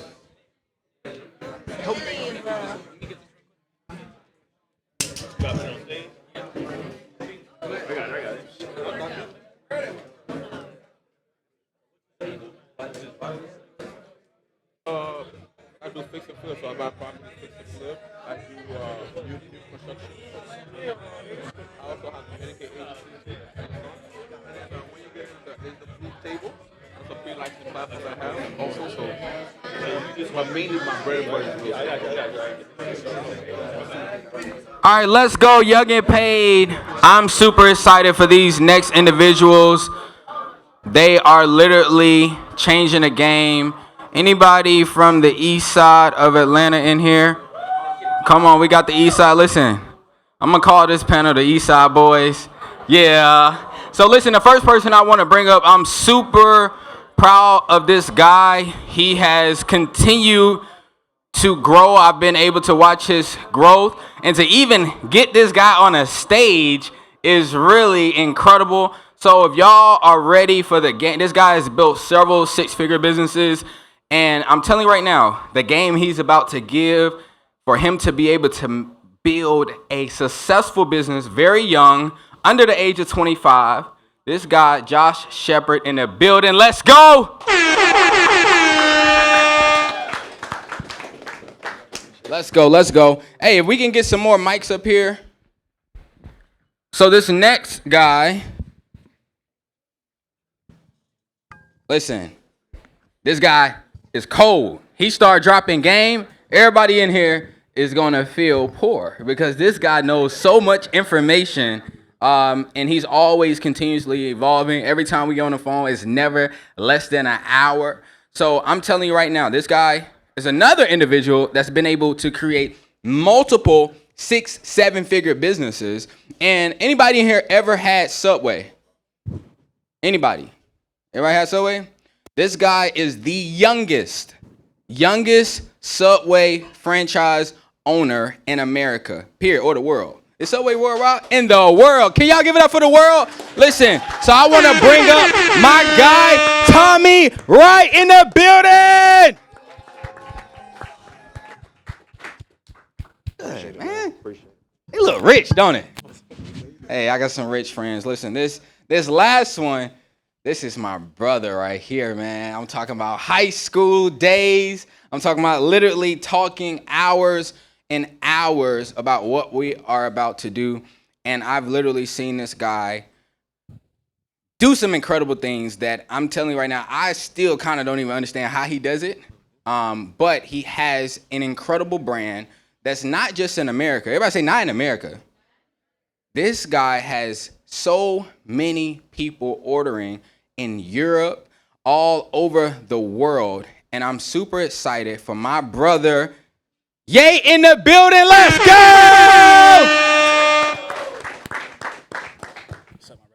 go! Man, I love the hat. Love the hat. Love the hat. So I love this conversation. We can go ahead and start the timer. I'm about to milk y'all these next 20 minutes, you know? So first off, let's do this. I want y'all to just introduce yourselves really quickly. Let them know, you know, what businesses you all own, because y'all own so much stuff, I can't even keep up at this point. So let's start with you. So my name is Joshua Shepard. I'm 23 years old. I run the trucking business, 18-wheelers. I got 3 of them. I don't drive them. I just bought trucks and hired drivers. So that's what I do. My name is Tommy Wright. I am the youngest Subway franchise owner ever, and I help people start, grow, and fund their businesses without using any of their own money out of their pocket to kind of just grow a little bit faster than trying to do everything themselves. Okay, so my name is Jaden Wilkins, the owner of Ye's Atelier.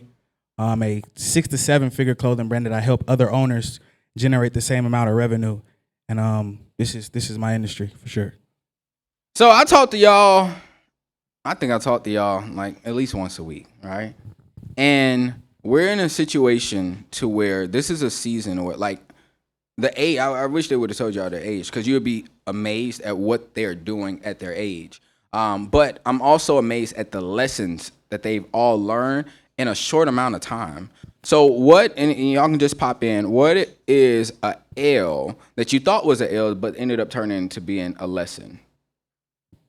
When I bought my first truck, okay, I can say that because I bought it when I was 21. Of course, coming into it young, I didn't really know too much. So when I first had it for the first couple months, I didn't make shit. I didn't even know what I was doing, right? So I thought, okay, I'll just spend all this money on the truck. It's over with. How much? I would spend $45,000. $45,000. So I didn't understand the market. That's when I had to figure out how to run structure and understand how to navigate in the trucking world. And what age was this? When I was 21. 21. Wow. Yeah, so that's what I thought was an L. Then after a couple months in, of course, learning from other people, I finally got the truck on the road and started making the money that I really wanted to make. You know what I'm saying? And then, of course, we're doing good now. We're doing great, actually. That's amazing. Anybody else got some L's? Yeah, so I think my biggest one was realizing like I had to throw away my old self. So majority of us in there are black. So okay, so majority of the time, us as being like African American males, we usually think that we gotta rap, play ball, or do something to get ahead. And that's what I thought my whole life. So I was like making my whole life to that I have to go to the NFL. That's it. That's all I can do. I'm good at football. That's what I got to do. So when I got to the point of almost being able to do that, I'm in college, D1, full scholarship, starting, all that good stuff. I faced myself in the mirror and was like, this is actually not what I want to do. So the last decade of my life, I've been working up to something I'm about to throw away in 24 hours. So that probably was the scariest thing to me. Parents, full scholarship down the drain, to bet on myself that wasn't even working at first, which was entrepreneurship. But I think everybody should be able to reinvent themselves however they want to. I think that was the scariest moment in my life. I wouldn't say it's an L now, but back then I thought it could possibly be an L. Wow. What about? I think one of mine is being young. I would say like at least 19 or 20 coming out of high school, knowing successful people and thinking that they were going to put me on from a clothing standpoint. And a lot of people feel as if, okay, if it's 4 successful people, you'll become the 5th. But at that age, a lot of people will give you information and then you'll take the information and apply it. But then it's like, okay, I'm showing you the results that I have, but they wouldn't put you through the door. through the people that they're around. So it's like that taught me a lesson to understand that stop feeling as if everybody's gonna save you or give you the information that you want to take you to the next level, rather than doing it yourself and saying, hey, I'm the person who actually generated all this information, and the next person that you're gonna put on, they'll be able to follow suit exactly how you did it with the plan that you did, rather than following somebody else, actually. That's amazing. Any of y'all had a job? I know y'all for a long time. I don't know if y'all ever had a job. Hell yeah, I had a job, multiple of them. I was FedEx, UPS, FedEx again, Amazon. But my last time ever working a job was after I bought that truck. I worked at Pepsi for 30 minutes. I did, yeah. I worked at Pepsi for 30. That was actually my second week there. And he told me go condense the pallets. I went to the back. I saw them pallets. I said, hell nah. So I left, never went back. And I've been doing entrepreneurship since then. Of course, it was a struggle at first, but, you know, God got me. You feel me? Yeah. So that's what really helped me out. Yeah, so I used to wash cars and cut grass, and that's what I was doing when I gave the scholarship back for football and left school. The place I was washing cars at ended up closing down 2 months later, so I had no option but to make the entrepreneurship shit work. So that was when I started to actually grow and started to really make money. But I've been working my whole life. That's what I've been doing. I thought the employee route was the only route until I got to school and didn't want it anymore. Wow. Yeah, I was a cook. I worked at Six Flags. I worked at Wingstop. I worked with my brother, but he was working there for maybe 3 weeks at the time. I worked there the same day and I quit the next day because I didn't like the way he was talking to me. You know, I'm actually 24 right now. I haven't worked a job since I think 2019. Actually. Wow. So when did you all realize this is not gonna pay me my worth? Is that what it is? Like your worth? Is it not? Is it I need some type of fulfillment? Or what was it? What was the actual motivation behind you saying, you know what, this is not the way I'm gonna make money anymore? So how many people in here still have a job? Like how many people work a job? Ain't nothing wrong with it. Like raise your hand if you work a job. How many of you hate your job? Keep your hand up if you hate your job. Okay, cool. So I'm just like them. So like I never had a job where I was like, man, I can't wait to leave here and have my own thing and just I've never went through that. Like being 100% honest and transparent. I know most people say that like I want to be an entrepreneur because I want to be my own boss, make my own hours, you know, all that like fallacy shit. Like which usually means I want to choose when I work and when not to. That's not me. That was never me. I just like to work and make money. So for me, I never had I'm sitting at my desk or I'm sitting at my job and I'm like, I need to do something. This is just how the cards fell for me. And I'm God oriented, so I feel like everything happens for a reason. So when I left school, I was like, if everything goes to shit, I'll still have my car wash job and I'll be cool. Like I've been here for like 6 years. I'm cool. It ended up shutting down 2 months after I left school. So I had no choice but to make the entrepreneurship thing happen. So I never had that. I hate my job. I want to do entrepreneurship thing. I've never had that. It's just how the cards fell for me. And y'all all went to college, right? Yeah. Yeah. What was you originally going to college for? I was in college playing football. Football. Environment. Okay. That was different. I know you for football too. I ain't gonna lie. Yeah. But no, I say that because there's a lot of people there in situations to where I ask these specific questions so people can understand that, yeah, y'all up here, but y'all also was down there. Yeah. And y'all was in a situation to where you were able to look at your situation and make something out of it. So most people are like, man, I'm at this job. I'm in school. Like, I don't have time to do all these other things. I don't have the opportunity, mental capacity to think of everything else. So throughout that process, you guys are taking L's. What was one L that you all were like, you took it, but it was in a situation where you almost quit? Again, when I bought that first truck, that was the biggest L I've ever took in my life. That was like, finances wise, for sure. Like, damn, I don't even know what I'm doing. I just jumped out here. But I like to take action. You know what I'm saying? I watched a video the other day and I live by it now. By the time somebody make a whole business plan, I done fucked up 3 times and figured out another way to do it. You know what I'm saying? So I'm already far gone already. So it's like, that's what I did with the truck. Even with my last 2 trucks I bought, I didn't think it through. I just like, okay, bet. Another truck for sale. I'm trying to get another one. Let me go buy So it. did you just up and you just did it, or were you in a No, situation? I upped and did it. I just upped and did it. I What? told Any my cousin- counsel? Any guidance? I told my cousin I wanted a truck. He said, I know a couple people. I said, okay. He And you told just me. did it. I just went that Monday and bought it. I told him that. It was in a group chat. I told him I'm going to buy a truck on Monday. I pulled up, bought the truck on Monday. And I had it since then, February 28th, 2022. And throughout that process, you like, okay, bet we gotta do this, we gotta do this, we gotta do this. So if you was to go back, and start over, would you have done it exactly that way? Would you have, what do you think? Do you think Yes. hopping off the porch that quick is just the best idea? Now, no. Back then, for me, yes, it was. Because it's like I wasn't finna just sit on money. I wanted to make it work. And that's what I did. I was like, it's a risk. Fuck it. If it failed, I'll go back to the drawing board, figure it out. Okay. And if it worked, and which it did, let's eat. So it sounds like, everybody on this stage, it sounds like you all are planners. You're real thinkers. You're like, listen, if this don't work, always got this. And then I'm going to go try something else. So let's just say, you're in a situation where you're in these environments. How do you not continuously compare where you at? Because that's truly hard, especially that's a big responsibility, you being the #1 franchise owner in the whole entire world. So how are you in a situation to where you're able to continuously be creative with these thoughts? Because that's something totally different. Nobody's doing that. Yeah. So where did that idea come from? So I'll be 100% honest. So I was having like imposter syndrome, 100%.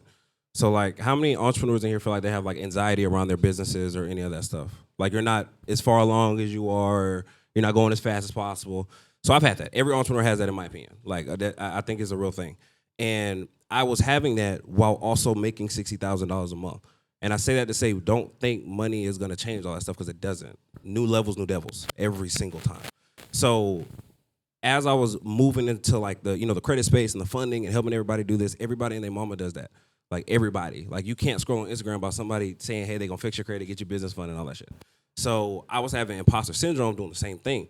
So I was like, okay, I have to do something different. So I was like, nobody that I know has bought a business and, put it public at 22 years old.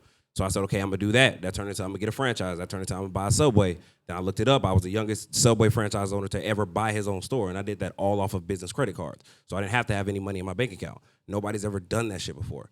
So I was having like real imposter syndrome. So yes, I was comparing myself to people. I still compare myself to people. I feel like that's how I grow. I'm competitive as shit. So I don't think that goes away. I don't think that goes away. But I think what it equals to changes the more mature that you get. So like now when I see it, I'm like, oh shit, I'm not doing enough. And then I actually go and do more stuff. Versus back then, it was like, oh, I'm not doing enough. Why can't this be me? Why can't I da-da-da-da-da? It's not like that anymore. Right now, it's like real fuel to a fire, to an engine that's actually moving. Not just thoughts of lack and I don't have enough and all that good stuff. So now I still compare myself. It's just, it turns into me being a whole different beast than what I was before. So, Ye, I want to ask you the same question, because you're in an industry that's extremely competitive, and there's always changes literally every single day. And some of your clients are, very well-known people, and you're in a situation where, something is coming out every single day, and you have to give these people what they're looking for, which is something different. So how do you navigate that? I see it as this. Everybody's looking for something new to come out. It's like the iPhone, right? When they generate a new product, everybody wants that new product, but everybody forget about the old product that was out. So when you're curating a new product, people don't think that it's gonna fail because it's new. Some people may have like their thoughts about it, but when it comes down to me, I don't compare myself to other brands, because at the end of the day, everybody has goals. If I'm waking up with a mindset of I'm gonna create something for 10 hours today and then I'm gonna spend, the rest of my time on a marketing strategy, I see as if I'm looking in the mirror because it's gonna work out. Versus getting on the internet, it's like looking at the trends, because a lot of people will tell you to look at the trends and see what's going on and see your competitors. But at the same time, are you really giving yourself self-doubt if it doesn't work? So why not just spend the time on generating a new product and make it tasteful that people will like it when you put it out? And that's 9 times out of 10 what I do, versus knowing that the people that I'm around are at a higher level, because what I provide to them is way more far greater than the status that they have, to be honest, because they want what I have that makes them look better in a sense. So with that being said, it's more so about, you can't really say you don't compare yourself, but 9 times out of 10, I focus on myself for elevation, and then it just happened to correspond with a person that's already successful. I think that makes more sense. It makes perfect sense. Makes perfect sense. So, any questions from the audience? You got the youngest person I know with several trucks. You got the youngest Subway franchise owner, and you have somebody over here that's literally working with some of the top celebrities all across the world. So we're gonna start. I think I saw your hand first.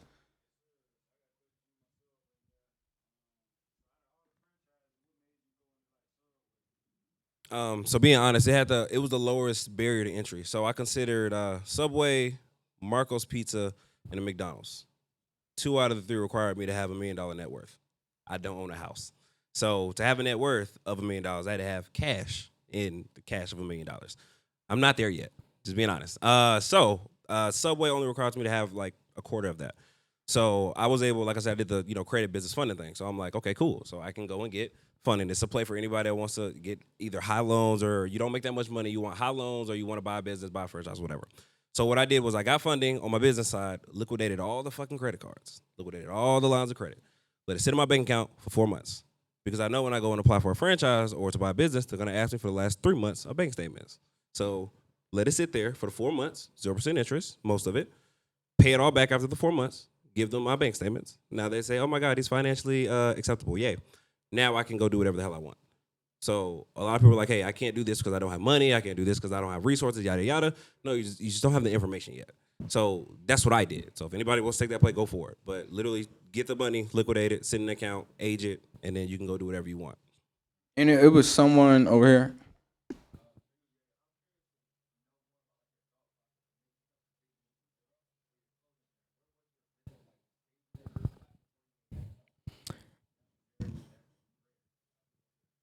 Good question. So I graduated in 2019, and in 2019, me and Keon was hanging out almost, not every day, but a lot of times throughout the week. And most of our conversations would be about affirmation, dedication, participation, and etc. So I took that information, and he knows that once you give me information, I'm gonna do the work immediately. It doesn't matter. Somebody don't have to tell me 10 times to do something. So what I did was I said, you know what? I'm gonna take a year off and I'm gonna learn myself and recreate myself, because at the end of the day, I'm attractive. I was in school. I was the class clown. I was the star athlete. I had a D1 scholarship, etc. But at the same time, if I take the time for a year and learn myself to see if I can stay consistent in something that I want to do, it'll tell me that I can do this for the rest of my life. So taking that year off and going to school, it made me say, okay, cool. I'm gonna cut the girls out. I'm not gonna do any drugs. I'm not gonna do anything. And when I did that, my business just started to take off. Like my room was crazy. My room had goals everywhere. Any girl that came in my room already understood my mindset, literally. Like I didn't have to say anything to you. And that's the same thing when it comes out to my brand. It's basically nonverbal, you know? So understanding that while I'm in school, money is coming in. I'm hanging around Keon. Me and Keon is making a strategy plan to where let's make it work so we don't have to work for it. And when that happened, I got the opportunity to go to Europe. Me going to Europe changed my whole life, literally. I had about 6,000 followers on Instagram. I probably had about, probably like $3,500 saved, literally in school. And going to Europe, it just sporadically went up from good and bad. I made over 6 figures on my first project with a client, one project. And me being out there it changed everything. Because in my industry, and I don't mean to take long, but in my industry, a lot of people do the same thing. And a lot of people don't want to do the work to create something new. And I was doing that. So when you focus on that, you can really go anywhere you want to be honest. Because at the end of the day, when I go to Europe, I have tattoos. When I go to Europe, I talk a certain way. I smell a certain way. So it makes them more attractive to me because, wow, women like something new, not the man that's always in the room. Men like something new. They like the new car, etc. So when you try to take that same information and apply it and marinate it, you can take it anywhere you want to go and it'll actually work for you. So that's why I wanted to do that versus staying in school. I didn't graduate, but I made way more than my teachers for sure. That was good. That was good. And last question, my last question is gonna be for Josh, because I've had an opportunity to, just watch your story over these last few years, and you've been through a lot. You know what I'm saying? And how were you in a situation? And anybody in here been through a lot? Listen, how are you able to turn the pain that you went through and make something of it? So, all right, backstory. Dad passed away August 10th, 2017. Best friend. Watched my mama get shot 5 times in 2020. 2021, went to college, played ball. August 23rd, 2021, big brother committed suicide. All right, cool. Now let's go figure out what we need to do. So I came home that same year, probably like 2 days later. Shit, I was lost. I ain't gonna lie to you. I was fucked up, if we being 100. You know what I'm saying? All my best friends left. I was through. That's when I found myself, and that's when I found trucking. But also, like I say all the time, that's when I really tapped into like Christ for real. So that's what really got me through it. But outside of that, like what really made me like turn up, my dad and my brother, we ain't finna like sit around and harp. You know what I'm saying? My story wasn't gonna be, okay, I lost all these people, now I'm a bum, or now I want help. Hell no. We gonna figure something out. That's why I say, okay, cool. I'm young as hell. Let me go take risks. If I fuck up, cool. And if now I did great, I'm successful. You know what I'm saying? So I lost all those people. Now I'm successful. I feel like me finding myself and me actually locking in and having partners. I knew him since I was 9 years old. So when I was going through all that, I had my dog. You know what I'm saying? So it was like having people around you that's literally helped me grow into like who I am today, or have certain businesses, was like the best thing I could ever do. So that's how I really turned it up like that. That's good. Did y'all like this? Listen, I want y'all to give it up for Josh, Tommy, and Ye. Hey, listen, y'all want to hear for some boss ladies? No? Listen, we got some boss ladies in the building. Y'all just wait. I'm telling you, about 60 seconds, they about to come up and drop some crazy game. I'm ready. Let's go.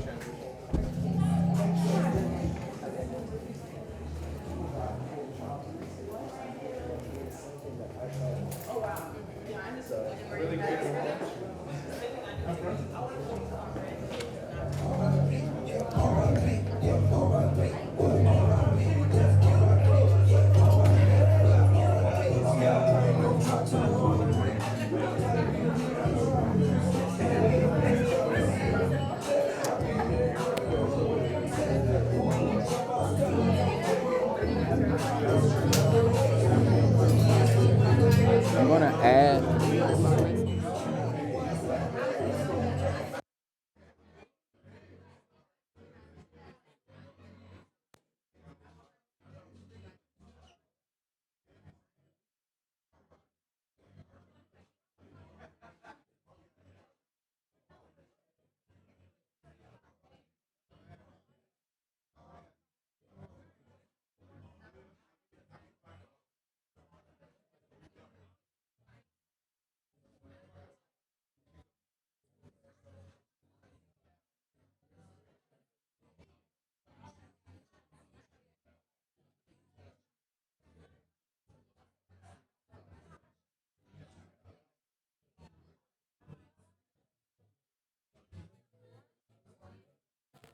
Just make that one translucent.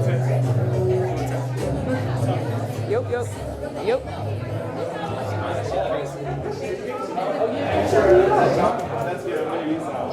Yep, okay.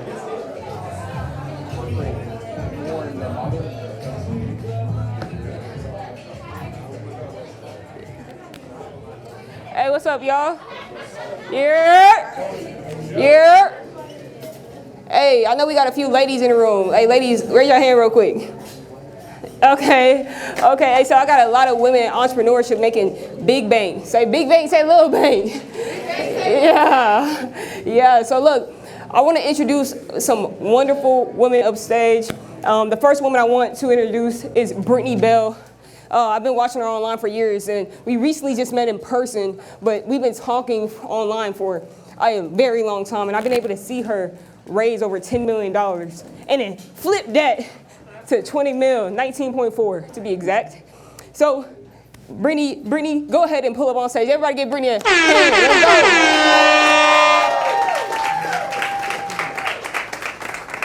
Let's go. All right, so the next lady I want to introduce on stage, Kennedy. Yo, she does some amazing things online. She actually owns a rose and a flower bouquet business. It's super fire. She's gonna tell you all about it and how she's been able to grow so vastly right here in Atlanta.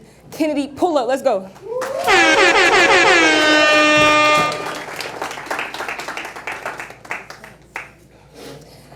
The next lady I want to introduce, her name's Alexis. We have tons of things in common, and we are definitely going to be working together very, very soon. But she's into trading. She's very multifaceted. She's actually one of our sponsors tonight. Everybody give her a hand for being one of our sponsors. Yeah, for those of you guys who don't know, we actually had many high school and college students inside the building who was able to get a free ticket and being able to be exposed to a room like this. So she was able to, thank for that. So thank you so much. Alexis, go ahead and pull up. Thank you. All right, and the last lady I want to go ahead and introduce on stage, she's not right here in the picture, but she's a special guest of ours. She's also a sponsor. Her name's Aaliyah. Aaliyah, go ahead and pull up.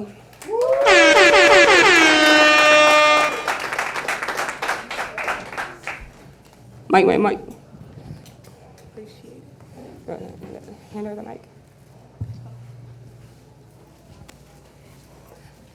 All right, y'all. Look, I know you guys all do a lot of different things in business, but I want to have like a women's panel because I know the way that we do business is just a little bit different from the guys. I really want to know, like, what was one of those hard things that you had to overcome as a woman to be able to grow big in your space? And I know, Brittany, you got a lot of gems to drop on that. For sure. So, hi again. My name is Brittany Bell. I have 142 units here in Atlanta, Georgia, and I have a $19.4 million portfolio. And I have experienced a lot as, real estate is a male-dominated industry. So just being able to get my foot in the door deeper than just being a realtor or an agent or something of that nature, being an actual investor, I had to actually put in the work. I've actually had to help people. I've had to help men build their portfolios before I could build my own. And honestly, just having the grit to just keep going and not taking no for an answer, not trying to just be someone's COO to build their dream, and showing that we can do this too. So I feel like being in real estate, it's a male-dominated industry, so I've experienced it. I experience it every day. Right. Yeah, so for me, that was a great answer. I love that.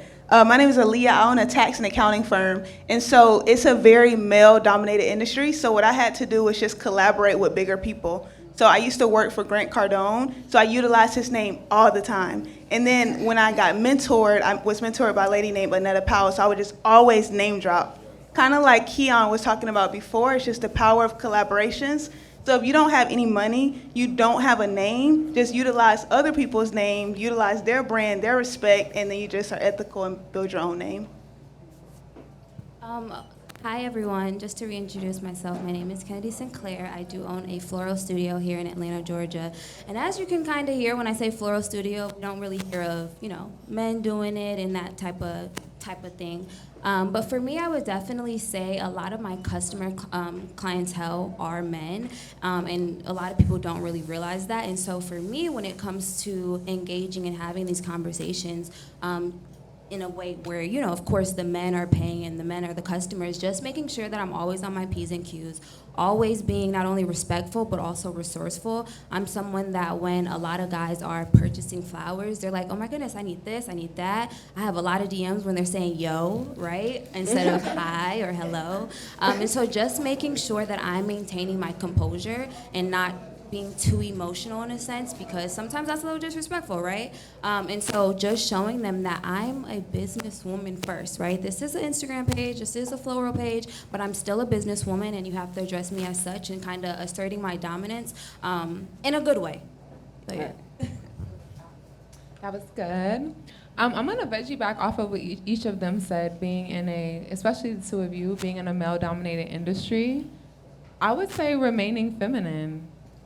In a male-dominated industry, in 2025 and just in business as a whole, it's like go, go, go, hustle, hustle, hustle all of the time.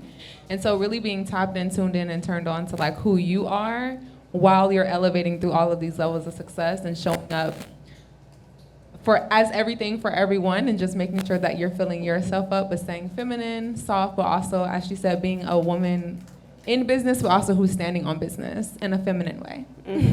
Standing on business. You got to say something? Yeah, I was gonna say, so something you mentioned, like dropping names that you know, but if, for example, you're in rooms with people that have resources or connections, you need to lead with values, kind of like what I always tell people. So like, if I maybe don't have experience, or when I didn't have experience in real estate, I would basically say like, hey, I have a lot of resources. I know a lot of people with money. Like, how can I get in the room? How can I help figure out what you're doing to build your business, and then, you know, gain something in return, get that knowledge, or get in another room with more resources. So, yeah.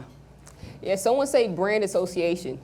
Brand association. And so a lot of times, regardless of your gender, male or female, like we have a opportunity to have brand association with those who are our mentors, right? She said she worked with Grant Cardone. We can actually leverage these people's names, leverage the people that we work with to create opportunities for ourselves. It sounds like that's what we've all been able to do, right? And so if someone's in their 20s, what would you say is like one of the best moves? Before you ask the next question. Yeah, go ahead. Because you are the host and one of the founders of Young and Paid, correct? For sure. Can we give it up for Alyssa, please? Like, actually, clap, y'all. Okay? Because I want to ask you, because you're a big boss as well, if we can ask you that question as well. What are some things that may have been a challenge for you being a boss and a woman in the industry you're in? Right. I think a lot of times it becomes challenging because maybe you might be in a position where you don't want to, quote unquote, outshine your master, if anyone's read 48 Laws of Power. And try to figure out the best way to navigate those situations without making yourself feel ungrateful for opportunities, or also without ruining relationships. And so there's a time and there's a transitional period, which I'm actually experiencing for myself, where you kind of, okay, cool, you have a hard conversation. You know them hard conversations y'all try to avoid. You gotta have one of them hard conversations. All right, bro.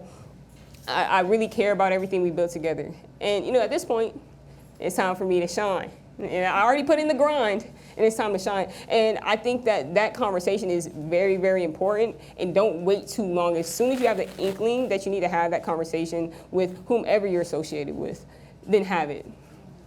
That was a good answer. Thank you, Alyssa. All right. So yeah, what's the best move a woman specifically can make in their 20s, and that can set them up for success? You need to start investing, and investing early. The longer you wait, the longer you're gonna get to be able to actually retire and create that generational wealth. One thing that I feel like I wish I'd known was have the resources, and again, be in rooms where people are talking about all things money.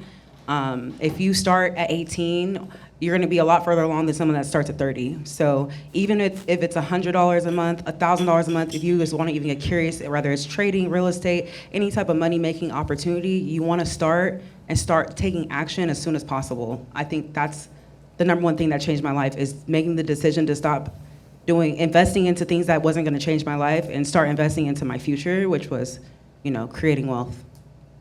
Facts, I love that. I agree wholeheartedly. My two things would be, number one, have a relationship with God, and number two, you need to learn how to sell. Like, a lot of women are afraid to sell. They think it's gross and icky and like masculine, but being broke is gross and icky and not fun either. So like, you need to learn how to sell, and I think that you should always have a relationship with God.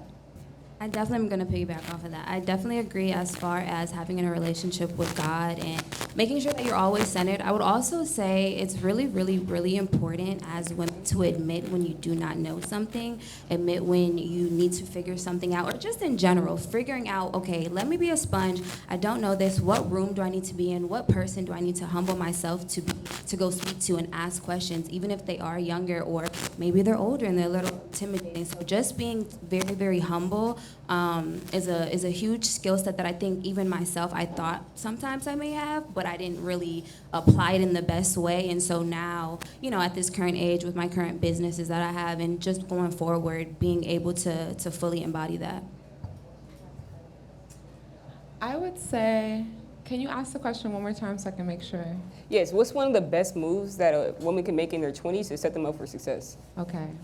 I think one of the best moves that a woman can do in her 20s to set her up for success is to embrace the process as much as we do the payoff.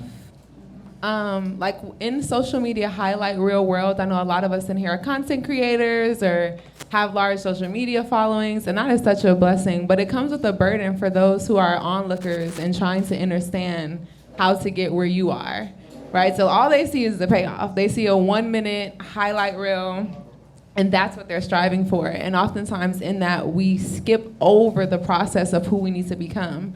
Not only as a woman, but as a kingdom builder, as a business builder. There's an entire process of mastery that we must go through, especially as women. Especially as women, tapping in, being faithful, feminine, being about our bag, being financially literate. Doing all of those things requires massive amounts of process, right? Like an apple tree, bamboo tree, these things take time. So to sum it up, I would say embracing the process of mastery as much as we're trying to get to the payoff for the 1-minute highlight reel that we see of what we call success. Thanks. And I want to piggyback off of one thing that Aaliyah said about women need to learn how to sell. I actually believe women are naturally great at the sales process, right? But there's a separation between sales and closing, right? And I think that a lot of time women will be able to carry it up into the close, and that's when they'll kind of be afraid to, when it comes to like making the asking for the money. It's like, all right, now, hey, send me that 25,000. All right, hey, Is that how you say it? No, y'all see she didn't blink, right? You see she had a serious face. And so I think that's the process that accounts for mastery, because the sales process is just asking good questions and being good at listening. How many women say they're good at listening? You're pretty good at listening. You got to listen all the time, you know. Yeah. And so like, I think that that's something that women are naturally good at, and the closing aspect is just not being afraid to ask when you know what you're offering is worth it, you know? So don't be afraid to ask for what your worth is. And another thing that I want to say as well, Alexis, you said something really good, because we are in a male-dominated space, like majority of us, right? And so how do you kind of avoid being underestimated in a male-dominated space? Put numbers on the board. Period. They say men lie, women lie, numbers don't lie. In God we trust, everyone else must have verification and documentation. Facts. Girl, you a walking captain. More. Hey, not you stealing that for your threads. For real, I'm gonna have to CC you. But also, and look, I know that you're one of the only one up here that don't have a industry or a business inside of a male-dominated space, but you are consistently selling to men. Now, how do you kind of avoid it getting sticky and it remain proper, you know, not getting in between no baby mama drama, right? How can you stay in agreement with that while you're conducting your business? Thank you for that question. I always make sure that, one, my business has a code of ethics, right? We have morals, we have values, we have, you know, personal what I am and what I'm not gonna do, right? And I think I haven't had too many issues of that, like as far as, you know, like baby mama drama. You know, I've had a couple little stories if you guys wanna ask about it. But I think for the most part, I run a very, very tight ship, right? Even within myself, when I wake up, I have a schedule. I don't really deter too much from my schedule, and so that allows even the ordering process and my systems to be in place. So I am not really good with customer service. I don't really like customer service. And so I make sure that my systems are really, really intact. So I have really, really less customer interactions on the forefront. So when you're ordering and when you're doing this, unless you like make a mistake, unless you need something really, really custom, or it's like a high ticket order or something, I have really, really low interactions with that. And so I think for me, allowing for my systems to be such in place and really, really tact has allowed for those issues to not happen. And I love that you speak about systems, because that actually leads into my next question of like, what habit or system do you guys implement into your life in order to be consistent and be able to grow in business? Brittany, you can go ahead and start us off. Oh, okay. Systems. Right now, I'm gonna be honest with you. That's the number one thing that I learned. If I had to reverse engineering my business all over again, I would have started with building out systems for every single process. So something that I actually was just talking about in the hallway was creating a brain dump. It's just a simple Excel sheet. Every time my team asks me something more than once, I put it on there, and then I basically will create like a work instruction or SOP or a Tango, some type of workflow for them to see, because think about how many times I'm gonna waste, or like, let's say that person, you know, quits or gets fired, then I have to reteach somebody else that same question 10 times. So that's something that I'm actively working on. I'm also working on building boundaries, and I'm also working on time blocking like my days out. So, you know, instead of like, you know, having all these people come to me and, you know, asking for different things that they need done throughout the day, I'll, you know, say, hey, I have from 9 to 1, or, you know, you can book my Calendly for this specific time. That's it. Like, because if you're scrambling, right, you have all these different to-do lists or different tasks. Now you feel like you did a bunch of little things and you got nothing done. So I always try to say, like, when I go into my day, like, let's just try to accomplish 2 to 3 tasks, and then at least you got those done, and then anything else is just extra. And then another thing too is on Sundays, I try to plan my week ahead of time. So I audit the previous week of like what I did and accomplished.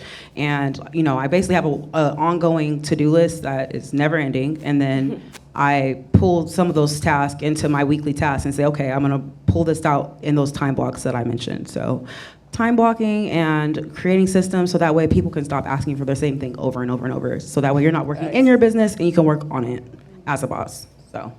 Facts. I agree. The best system for me is accountability. So during tax season, again, I own a tax and accounting firm, and my other business is I teach people how to become tax preparers. So during tax season, I used to have a call every single morning for my team so that they can learn how to get customers. So every single day at 9 a.m., I knew that I had to hop on Zoom and train them whether I wanted to or not, because that's what they paid me to do. So I just think having accountability, like even on Sundays, I have a great church group that keeps me accountable. And if I don't show up for church, they're going to be like, where you at, girl? So accountability is a great system that I think everybody should implement. I think for me, when I first started my business, it came from a very emotional place. And so for a very, very long time, I did not want to let up my responsibilities. I wanted to be the face. I wanted to do the posting. I wanted to talk to every single customer. I wanted to really like be in it, okay? But I realized that I couldn't do all of that. And so that's when I kind of fell in love with automation and automating certain things in my business, whether it be my classes, whether it be my website updates, whether it be product updates, right? Different things like that. And so I think that's the biggest thing with my systems, I guess you can say, because I've just made sure that everything is as automated as possible. I would say one of the things is how we look at time. An acronym that I have for time, the Holy Spirit gave it to me like 4 years ago, was thoughts, intention, momentum, and effectiveness. And so I recognize that if I changed how I was spending my Hold on, run that back because I missed it. Yeah. Yeah, I was like, what was that? So T is for thoughts, I is for intention, M is for momentum, and E is for effectiveness. All right. So the idea is a lot of times people will say, wake up at this time, do this, do that, wake up at 4, wake up at 5, wake up at 7. Mm-hmm. Everybody has different schedules, right? Like you learn different things about yourself. But if you understand how you are spending your time, meaning how you're using your thoughts, intention, momentum, and effectiveness, how am I thinking? What is the intention of what I'm thinking about? How much momentum is behind what I'm thinking about? Because me thinking, I want to be successful, back to scrolling. It takes 17 seconds for a thought to catch momentum, just in case. For y'all quantum leapers and law of attraction people trying to study the laws of the universe, it takes 17 seconds. The average mind is only focused for 3 to 5. So we need longer time on the intention and then the momentum. How momentous are we about this new identity? Because it's new. Someone up here said that they had to die to their old self to become their new self. And then also the effectiveness. So as you said, your audits. We are literally entering a generation that our parents cannot help us through because if we have parents that were entrepreneurs, sure, but most of them don't know branding, marketing, accounting, online marketing, AI, ads. Like these are all things that are required from us to run a business. So really creating effectiveness and identifying, okay, I'm trying to be all things. I'm studying, I'm watching 1,000 YouTube videos. I'm listening to 10 podcasts. I've read 10 books this year. How effective have you been with what you are spending your time, intention, and momentum with? Because if you've read 20 books but mastered none. Yeah. So that would be the first thing, is changing the perspective on time. And then the second thing I would say is segment intention and what I call golden hour of power. If you can control the first hour of your day and then the first 3 after that, you probably won't ever have to work for anyone else again. If you spend the first hour of your day before momentum can start focusing on who you were yesterday and your problems, 80% of our thoughts, 80,000 thoughts that we think each day are from yesterday. So we have a new thought that we need to be entertaining, and that only happens in the morning, like the first 10 minutes before our yesterday version is like, girl, you not that. That's not who you are just yet, right? So the golden hour power, spending time with the Lord and asking the Lord for your assignment. That's the last thing I'll say. Outside of all the technicals and fun stuff, everybody up here is a big boss. Everyone who spoke, big boss. They have all these technicals and fundamentals and all of this. Get in touch with Allah and figure out what your assignment is, like for your life in this season. Right. That's the system. So in the morning time, what do I need to do? How do I need to schedule? None of these people have that answer for you. Right. Only one person, your higher self, the Lord, has that answer for you. So getting tapped in, tuned in, and turned on, especially when you're resetting and refocusing and you're like, okay, I've been this version of myself and I've done A, B, C, D, E, F, G for the last year, 6 months, 9 months, it wasn't working. Now what? You got to go back in the lab. The lab is not external. You go within so that you don't go without. So once you have that, have your instruction, and then lastly, that 3 hours after that, if you can spend just 3 hours focused on your craft per day, undivided, undisturbed, put a do not disturb sign on your door. Put your phone on do not disturb. Don't call me, don't text me unless you pay my bills. And even if you are. Unless I'm the beneficiary on your trust, please don't call me because I need to focus on what I'm doing. But if you spend 4 hours a day, undivided on whatever you are working on, the next 90 days of your life will be unrecognizable. So those will be the two things: how you perceive time, and then the golden hour of power and the focus sprint immediately after. Hey, yo, hey, she be flowing. She be flowing, huh? Yeah. I learned that. I got a mentor in music, Brother Ben X, in the house. Hey, Brother Ben X, man. If y'all know who that is, man, I don't know. Y'all been underneath the rock or something. But, hey, we got time for like a quick question. Anybody got a question? I'm going to let her go back in the back.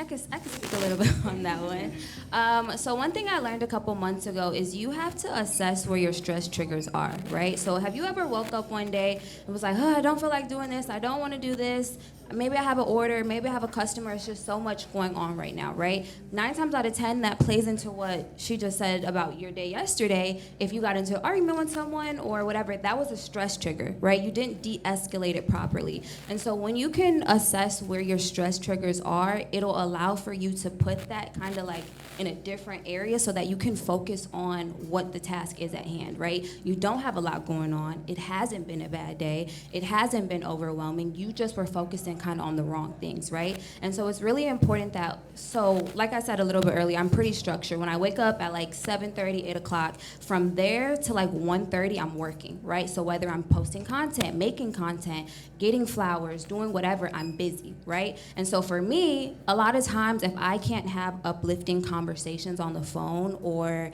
I'm not listening to a sermon or, a podcast, whatever the case may be, I typically don't have those conversations until I'm done working, right? So whenever your work is, that's where you should be working, in my opinion. I love that. I want to say one thing to answer your question. I actually have gone through so much negative things as I'm building this business because I had zero experience when I started out. And I think the number one reason why I'm still here today is because I have a team, a support of cheerleaders. So if you, maybe your family and friends, you don't feel like they're supporting you and you can't go to them as an outlet to, express things you're going through in business, go find you a community, find people that are like-minded like you, maybe some female entrepreneurs, a community, mastermind, mentorship, something. Get into rooms where other people are gonna be able to relate to whatever you're going through, and either maybe have a resource that can help you get through that negative moment, and or just be a person that you can kind of brain dump on them.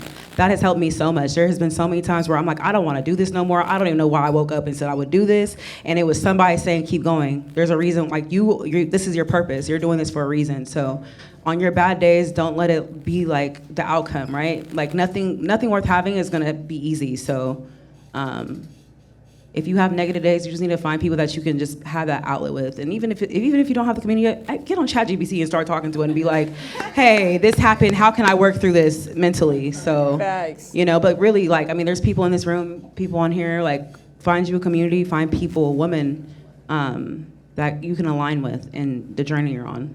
And if I can add as well, because I know we're out of time, I would say 2 negatives equal a positive. One of the things that I learned from my business partner now, but was my mentor originally, Brother Vinex, was the problem that you're having is typically a part of what you need to solve for somebody else as well.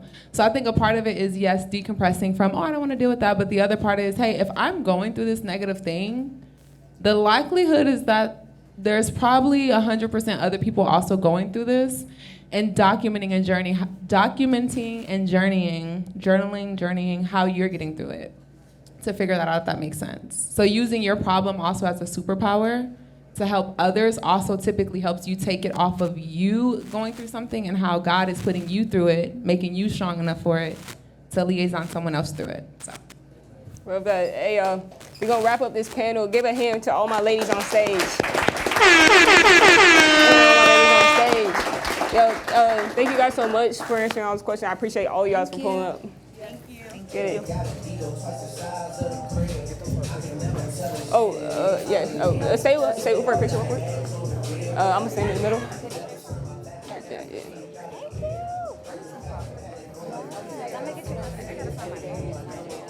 Can I get underneath? It's taller than me.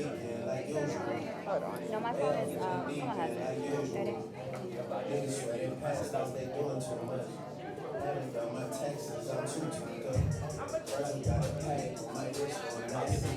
All right, thank you guys. Thank you so much. I appreciate you. You did so good. throwing me in.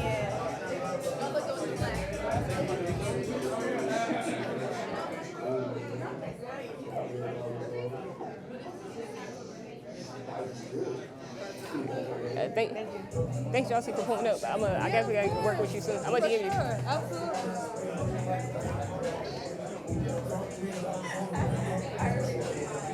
We got Avery, we got Avery and Leon.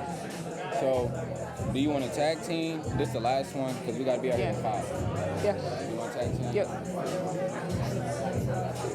All right, you're good. You're doing amazing, bro. You wanna like sit at the end? Last one. Yep. Let's go. We not done yet. We got one more panel for y'all. We saved this one for last, y'all. We saved this last panel for last. Is that how you say it? Yeah, I guess. It sounds kind of weird. So let's go in the back. We are about to get started on the last panel. I am so excited for these individuals who have literally skyrocketed and took over the internet. Hey, they've been able to go super viral, build enormous brands, work with tons of people. Hey, the first person I actually want to bring to stage is somebody that I met online. And he actually reached out to me because I'm in rooms like this with all you great people, right? And look, he was like, yo, we got to connect, let's collaborate. And I respect him so much to this day, one of the most disciplined people I know. He posts content, multiple platforms consistently, and has one of the largest personal brands online. Hey, Avery B, pull up, let's go. Hey, come on, play some music for Avery. Yeah.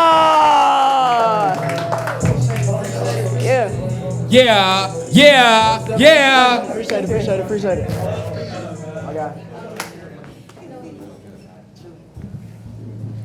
That was a good introduction. That was a great intro, right? That was amazing. Let's get it. All right, so we got another individual, another powerhouse in the building.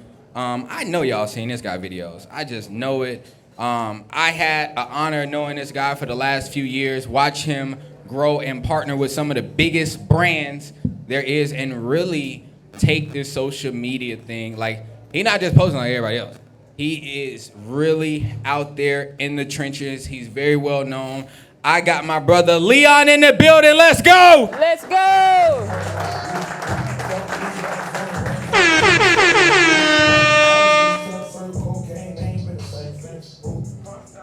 Cool life. Thank you for coming through. Appreciate that. Absolutely. Oh my God.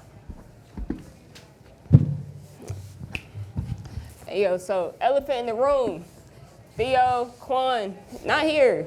They had something come up, and we're gonna have an amazing conversation right here with Avery and Leon. Go ahead and kick us off, bro. So, first off, how y'all feeling? Y'all, listen, I'm sitting here walking around, right? He working. I'm like, dude, y'all stop. How y'all feeling, though? Amazing. Thank you for, how you feeling, man? I'm feeling good, man. I know you just finished a 30-hour stream. 30 hours, bro. He was streaming while he was here. No cap. 30 hours. That's crazy. What about you? This is nice. I'm on the opposite side. I'm usually the one doing the interviews. Wow. So this feels slightly backwards for me, but I'm glad to be in front of all of you guys. Let's go. So we just gonna shoot off the first question. I mean, everybody wants to know how in the hell did y'all get started in this space? You could start, Avery. Like, what's the backstory? Give us the real story. Like, because did you have a dream one day and say, you know what, I gotta get on YouTube? I feel like for me, I always consider myself a creative individual.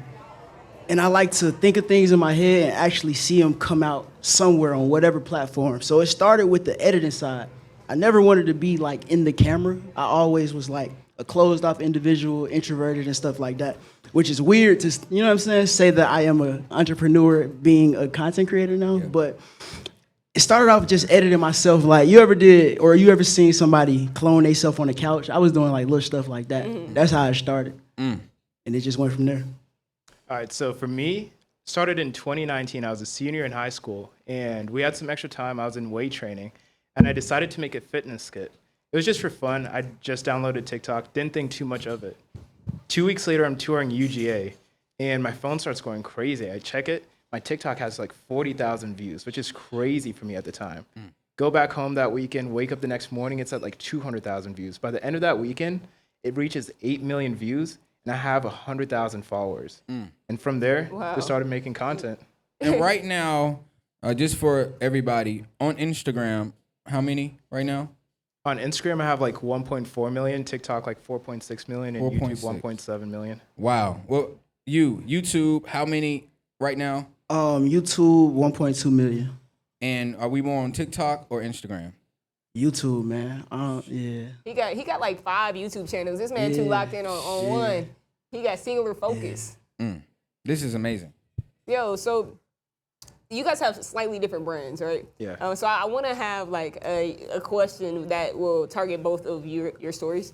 But I want to start with you, Leon, because you do interviews, right? I do interviews. I used to do the interviews too. And I know it's a grind. You got to be at every event, like shooting content. You never stop working when you're doing interviews.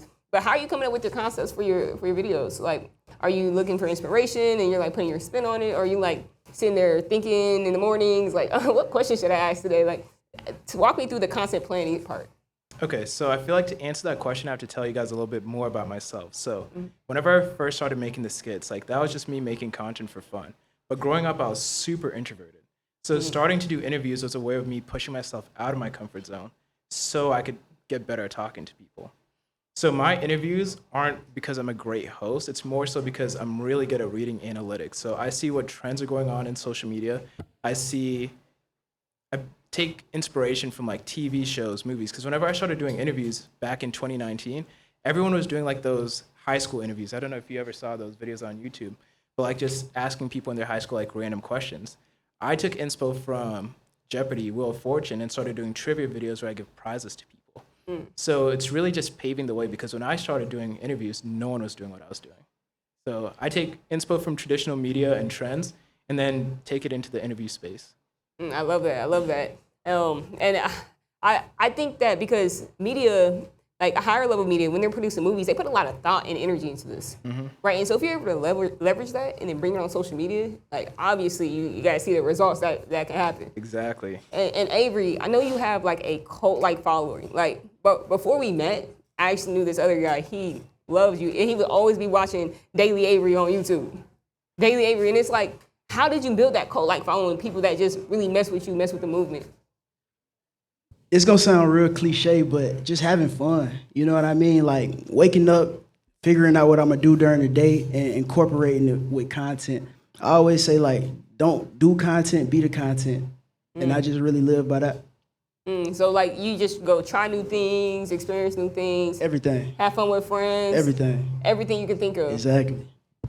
That's amazing. So in regards to, having fun, what's the littest moment? Because I mean, you guys are interacting with so many different personalities on a daily basis. So first thing that comes to your mind, what was the littest moment that's like, it may have went viral, may have not, but that's a rememberable moment for you? All right, so for me, the NFL flew me out for the draft, and I was doing interviews in the red carpet during the draft 2 years ago. That was pretty cool. That's fire. Y'all think that's pretty cool? Yeah. He said, the NFL, I mean, they just flew me out, Okay, that's hard.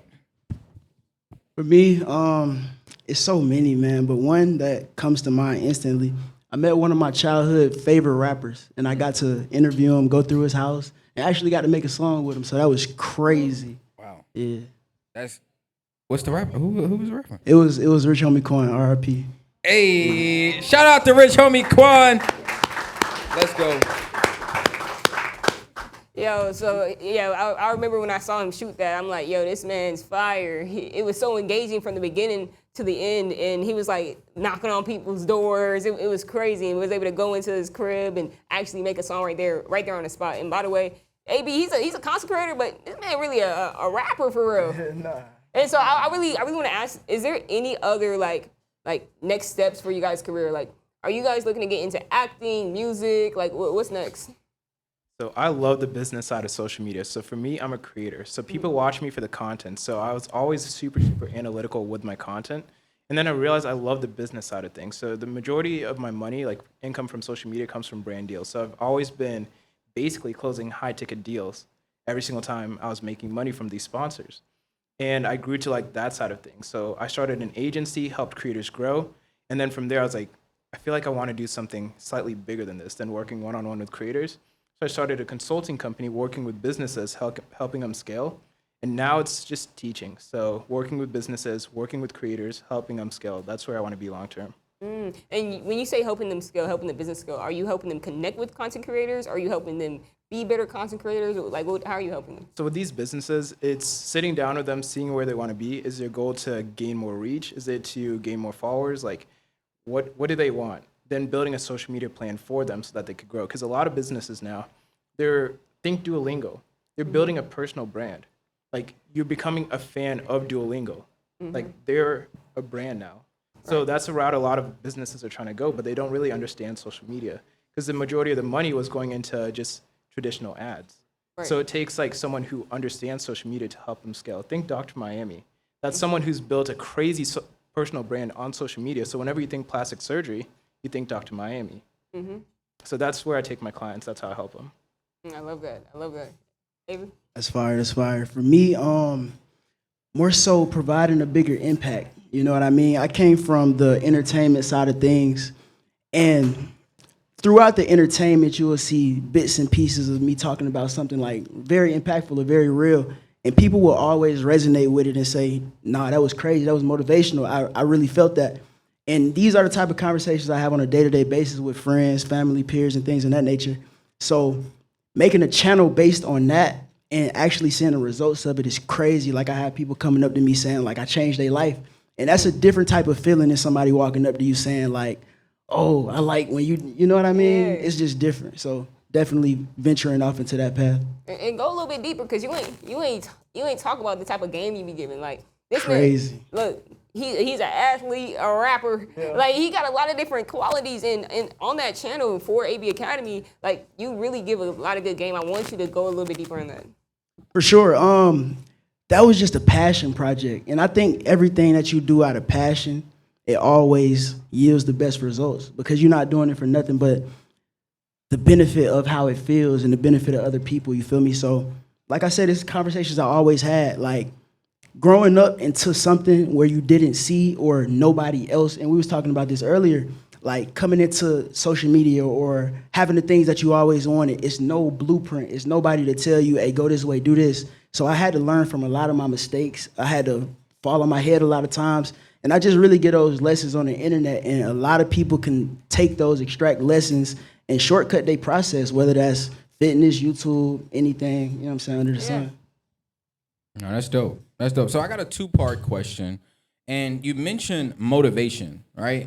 And the thing is you all are motivating to the world at this point because you're literally putting yourself out there in the world, and people are watching you all everywhere. First, I want to know what motivates you. Since you are now the motivation to people, what is something that's motivating you all to keep going? And secondly, to get to a certain level, there's a lot of people that lose humility. And then, can't you guys tell these are very humble individuals? How do you continuously practice humility even when you're getting all of this praise throughout the time frame? For me, it's just becoming the best version of myself. Like, I just went on a journey of knowing what I was bad at or knowing the qualities in my life that could have got some improvement, and just trying my hardest, whether that's reading books or watching podcasts or actually interacting with people with these qualities that I want to get to. Just becoming a better version of myself really keeps me motivated. That's what's up. That's what's up. I think for me, it's understanding where I came from. Like I said, I used to be super introverted. I'm from Kenya, so it was a different culture coming over here. And at the same time, the reason why I started was because I wanted to get better at talking to people, and then social media became a way for me to pay for college, be able to buy my first car. So I didn't grow up with like a lot of money. I didn't have all the resources in the world. So even now, like with what I have, I'm still reminded of where I came from, and the fact that there's other people in that same situation. Like my success, I view it more as inspiration for other people, showing that you could come from where I came from and reach anything. There's no limit. That's amazing. That's amazing. We got time for maybe about two questions. Two questions. Who want to go first?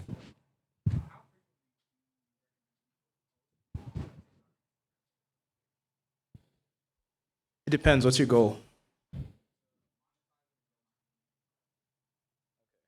Are you trying to build a personal brand, like becoming an influencer, or do you want to create viral content?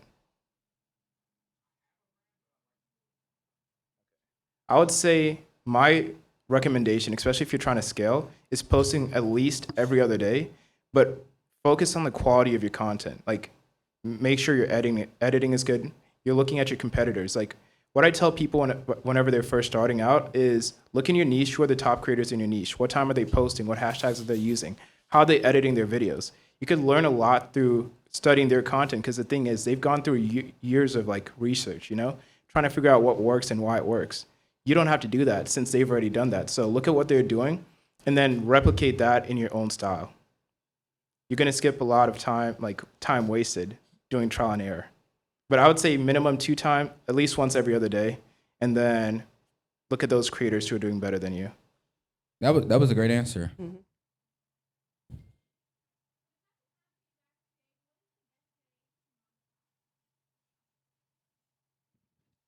That's a great question. For me, I got a lot of different channels with a lot of different type of fan bases. Right. So I would say ultimately trust. Having people trust you, trust what you say. And I think the best way to actually gain trust is through experience. You know what I mean? Anybody can say, these are the top 3 ways to do so-and-so. But when you put an actual story on each way, it just gives the people a certain type of level of like, wow, I like this guy. And that goes a long way, especially when monetizing it on the back end. That was deep. One more?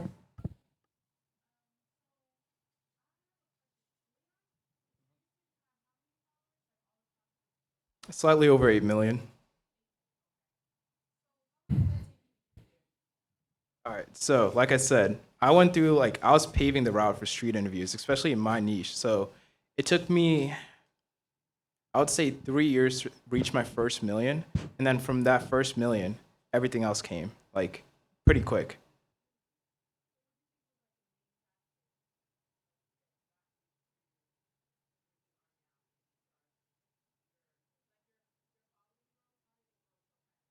So like I said, I'm a super analytical person. So I was breaking down my videos. So I learned how to create viral videos. That's the first step. from creating those viral videos, I was like, okay, how can I get people to convert? Like, so I implemented some, how can I word it? Basically some, just saying things in my videos that would make people follow. So first you have to provide value. So you create the viral videos, then you provide value to the people watching, and then you offer an incentive for people to follow you, which is what Avery was saying, building trust. Because it's basically selling. Getting people to follow you is selling yourself to them. So why should they follow you? For me in my videos, I was doing videos where I was giving away like laptops, iPads, AirPods to people in my videos. So I was like, if you're following me, you get a second spin if you ever run into me. Or if you're following me, you get a second prize. So I already had a video format that was getting 10 million views. And using the 1 in 10 rule, I was getting like 1 million likes. And using that conversion tactic at the end of all my videos, now I was getting 1 in 3 people who like the video to follow me. So I'd have a video that gets 1 million likes, and I was getting 300,000 followers. But it's all about understanding the platform, understanding what's going viral at that moment, and then taking advantage of that. So I actually have, can I plug my event? I have an event at the end of this month where I'm going to be teaching basically everything I've learned about being a creator. And then I'm going to have creators like Avery and all the biggest creators over there in Atlanta giving out free game. So I'm going to have more info on that at the end. Just come up to me or DM me, let's say the event. So Young and Paid. DM me that and I'll send you guys more info. Let's go. Who going to that event in Atlanta? Look, I got a story. I remember we was together one day, and you was at like 400,000 followers. We went somewhere. We went to eat somewhere. I'll say like 3 days later. He like, I'm at 1 million followers. Well, how the hell you get 500,000 people to follow you in 3 days? So, you know, it was really like instant. Like that was the craziest thing I've ever seen. Yo, and I think he said something that was really amazing, especially for everyone in the room, because a majority of people in here have their own business, right? And so when you have your own business online, you're sometimes selling like directly to conversion to sell rather than conversion to follower, and which is why people in this niche online have a harder time growing because they're extracting. And so I want to know your thoughts on like more so mixing that sort of content if you have any. For those people who are trying to sell and market their business as well. I think the biggest difference between how I run my brand and a lot of creators run their brands is I've always seen it as a business. It was a means to an end for me. So for me, initially, like it was a way to learn how to talk, and then it turned into a way to pay for college. And I was like, okay, this is a business now. I'm able to grow it. So I started treating my followers as, well, first followers, people who I was happy to have support me, but they're basically customers. And your analytics are all your KPIs. So you're looking at your followers. What do they like? Who are they following as well? What trends are going on and what do they support? And once you build a personal brand that's first friendly enough to the point where brands are able to come in, because that's where I made the majority of my money. I was closing brand deals as high as $90,000, like making 6 figures a month off brand deals.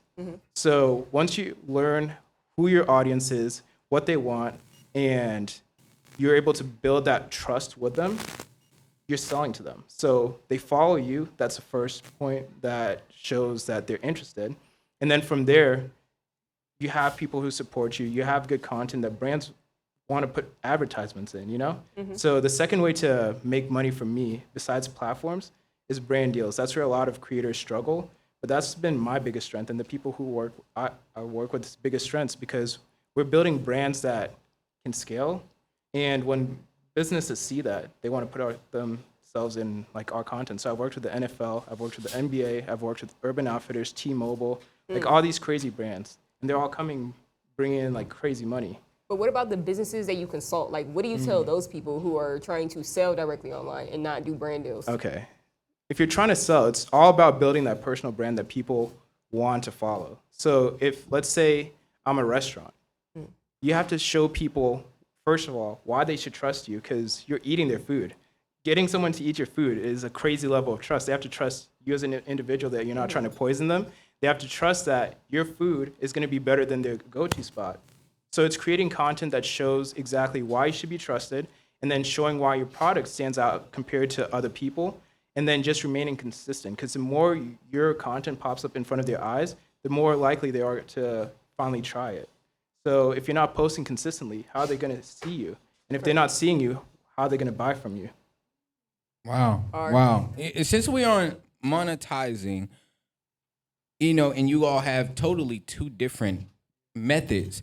You're in a situation to where, you know, you literally set the trends, and you're constantly doing something different. So, you know, which is different from what Leon is saying, because he could do the same thing and create a bigger audience, but you're in a situation where you have to constantly start different trends. So how do you continuously monetize when you already know that things are going to change eventually? I wake up and pray every morning. For real, like for real though. But just creativity, man. Just thinking outside the box at all times. Drawing from the scope of everything that I ever learned. That's why I like to do different things, like read different books, watch different type of programs, because you never know what you gonna watch that's gonna be your next idea. You know what I mean? So I try to like broaden my scope in a way where I'm not just limited to watching one thing or listening to one type of music. You know what I mean? So just keeping the creativity flowing. That's what's up. That's what's up. So Yeah, man. Look, I appreciate everybody who came out to Young and Paid Weekend. We about to wrap up. I thank you so much, Leon. It was nice meeting you today. And thank you, AB. Man, I appreciate you. We've been locked in for a long time. let's go. Y'all make some noise. Hey. Let's get it.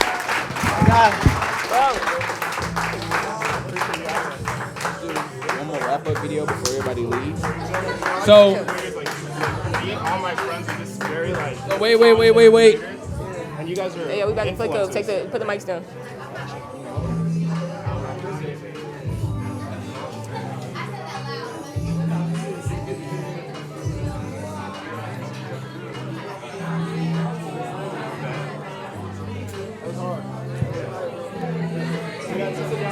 What's up? So we are getting ready to say goodbye. Everybody say aww. So listen, if y'all had an incredible weekend, let me hear you say hell yeah. Let me flick up with y'all real quick. I love that. My dream job is a host at some club on the weekends. I'm not gonna lie. So if y'all see me in Miami hosting, mind your business, okay? Insurance on the side. So I just want to extend so much gratitude to you all. As you all know, this is our first event, first Young and Paid event of many.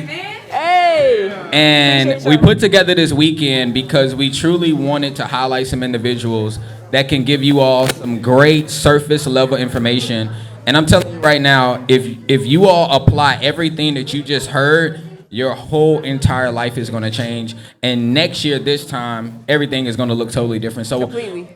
I want everybody, of course, to, social media is such a powerful platform. Right. If you receive some type of value, send us some testimonies, because literally it was not supposed to be all of this. And we went through hell putting this thing together, dog. For real. Hey, I just genuinely appreciate everybody who came out. Like, it means so much to me. Of course, send them testimonials to our DMs. We truly, truly appreciate that. But I would love to say, just take one or two things that you heard today. Don't try to consume all that content. I know it was a lot of information. Who feels like it was OD information? Like, yo, I just learned so much. Look, take 1 to 2 things and implement those things immediately into your business. Say success, love, speed. Say success, love, speed.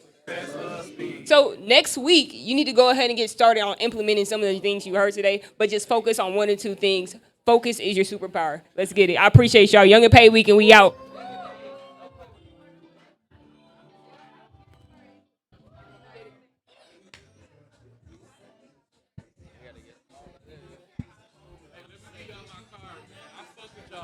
I don't know y'all at all. I just met y'all at this shit, but good shit. Y'all killed it.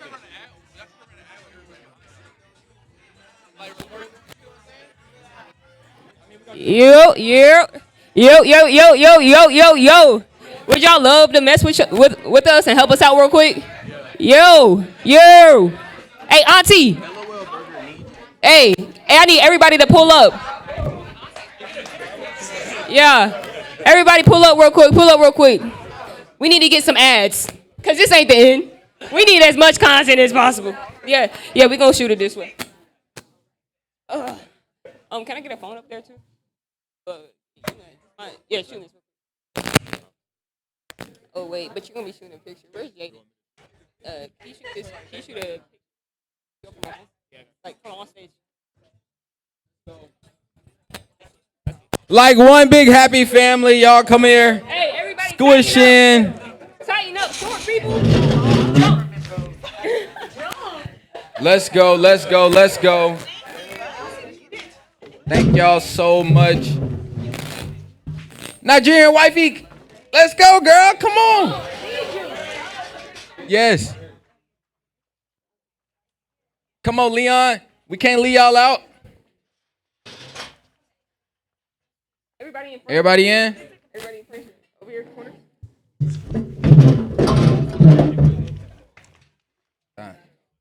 All right, y'all ready? On 1, 2, 3. Smile, yay. All right, let's do another one. Okay, so we're going to do Young and Paid on 3. All right, y'all ready? 1, 2, 3. Young and Paid. This is good? Yeah. Hey, I love y'all. Oh, hold on. He want another one. Let's go.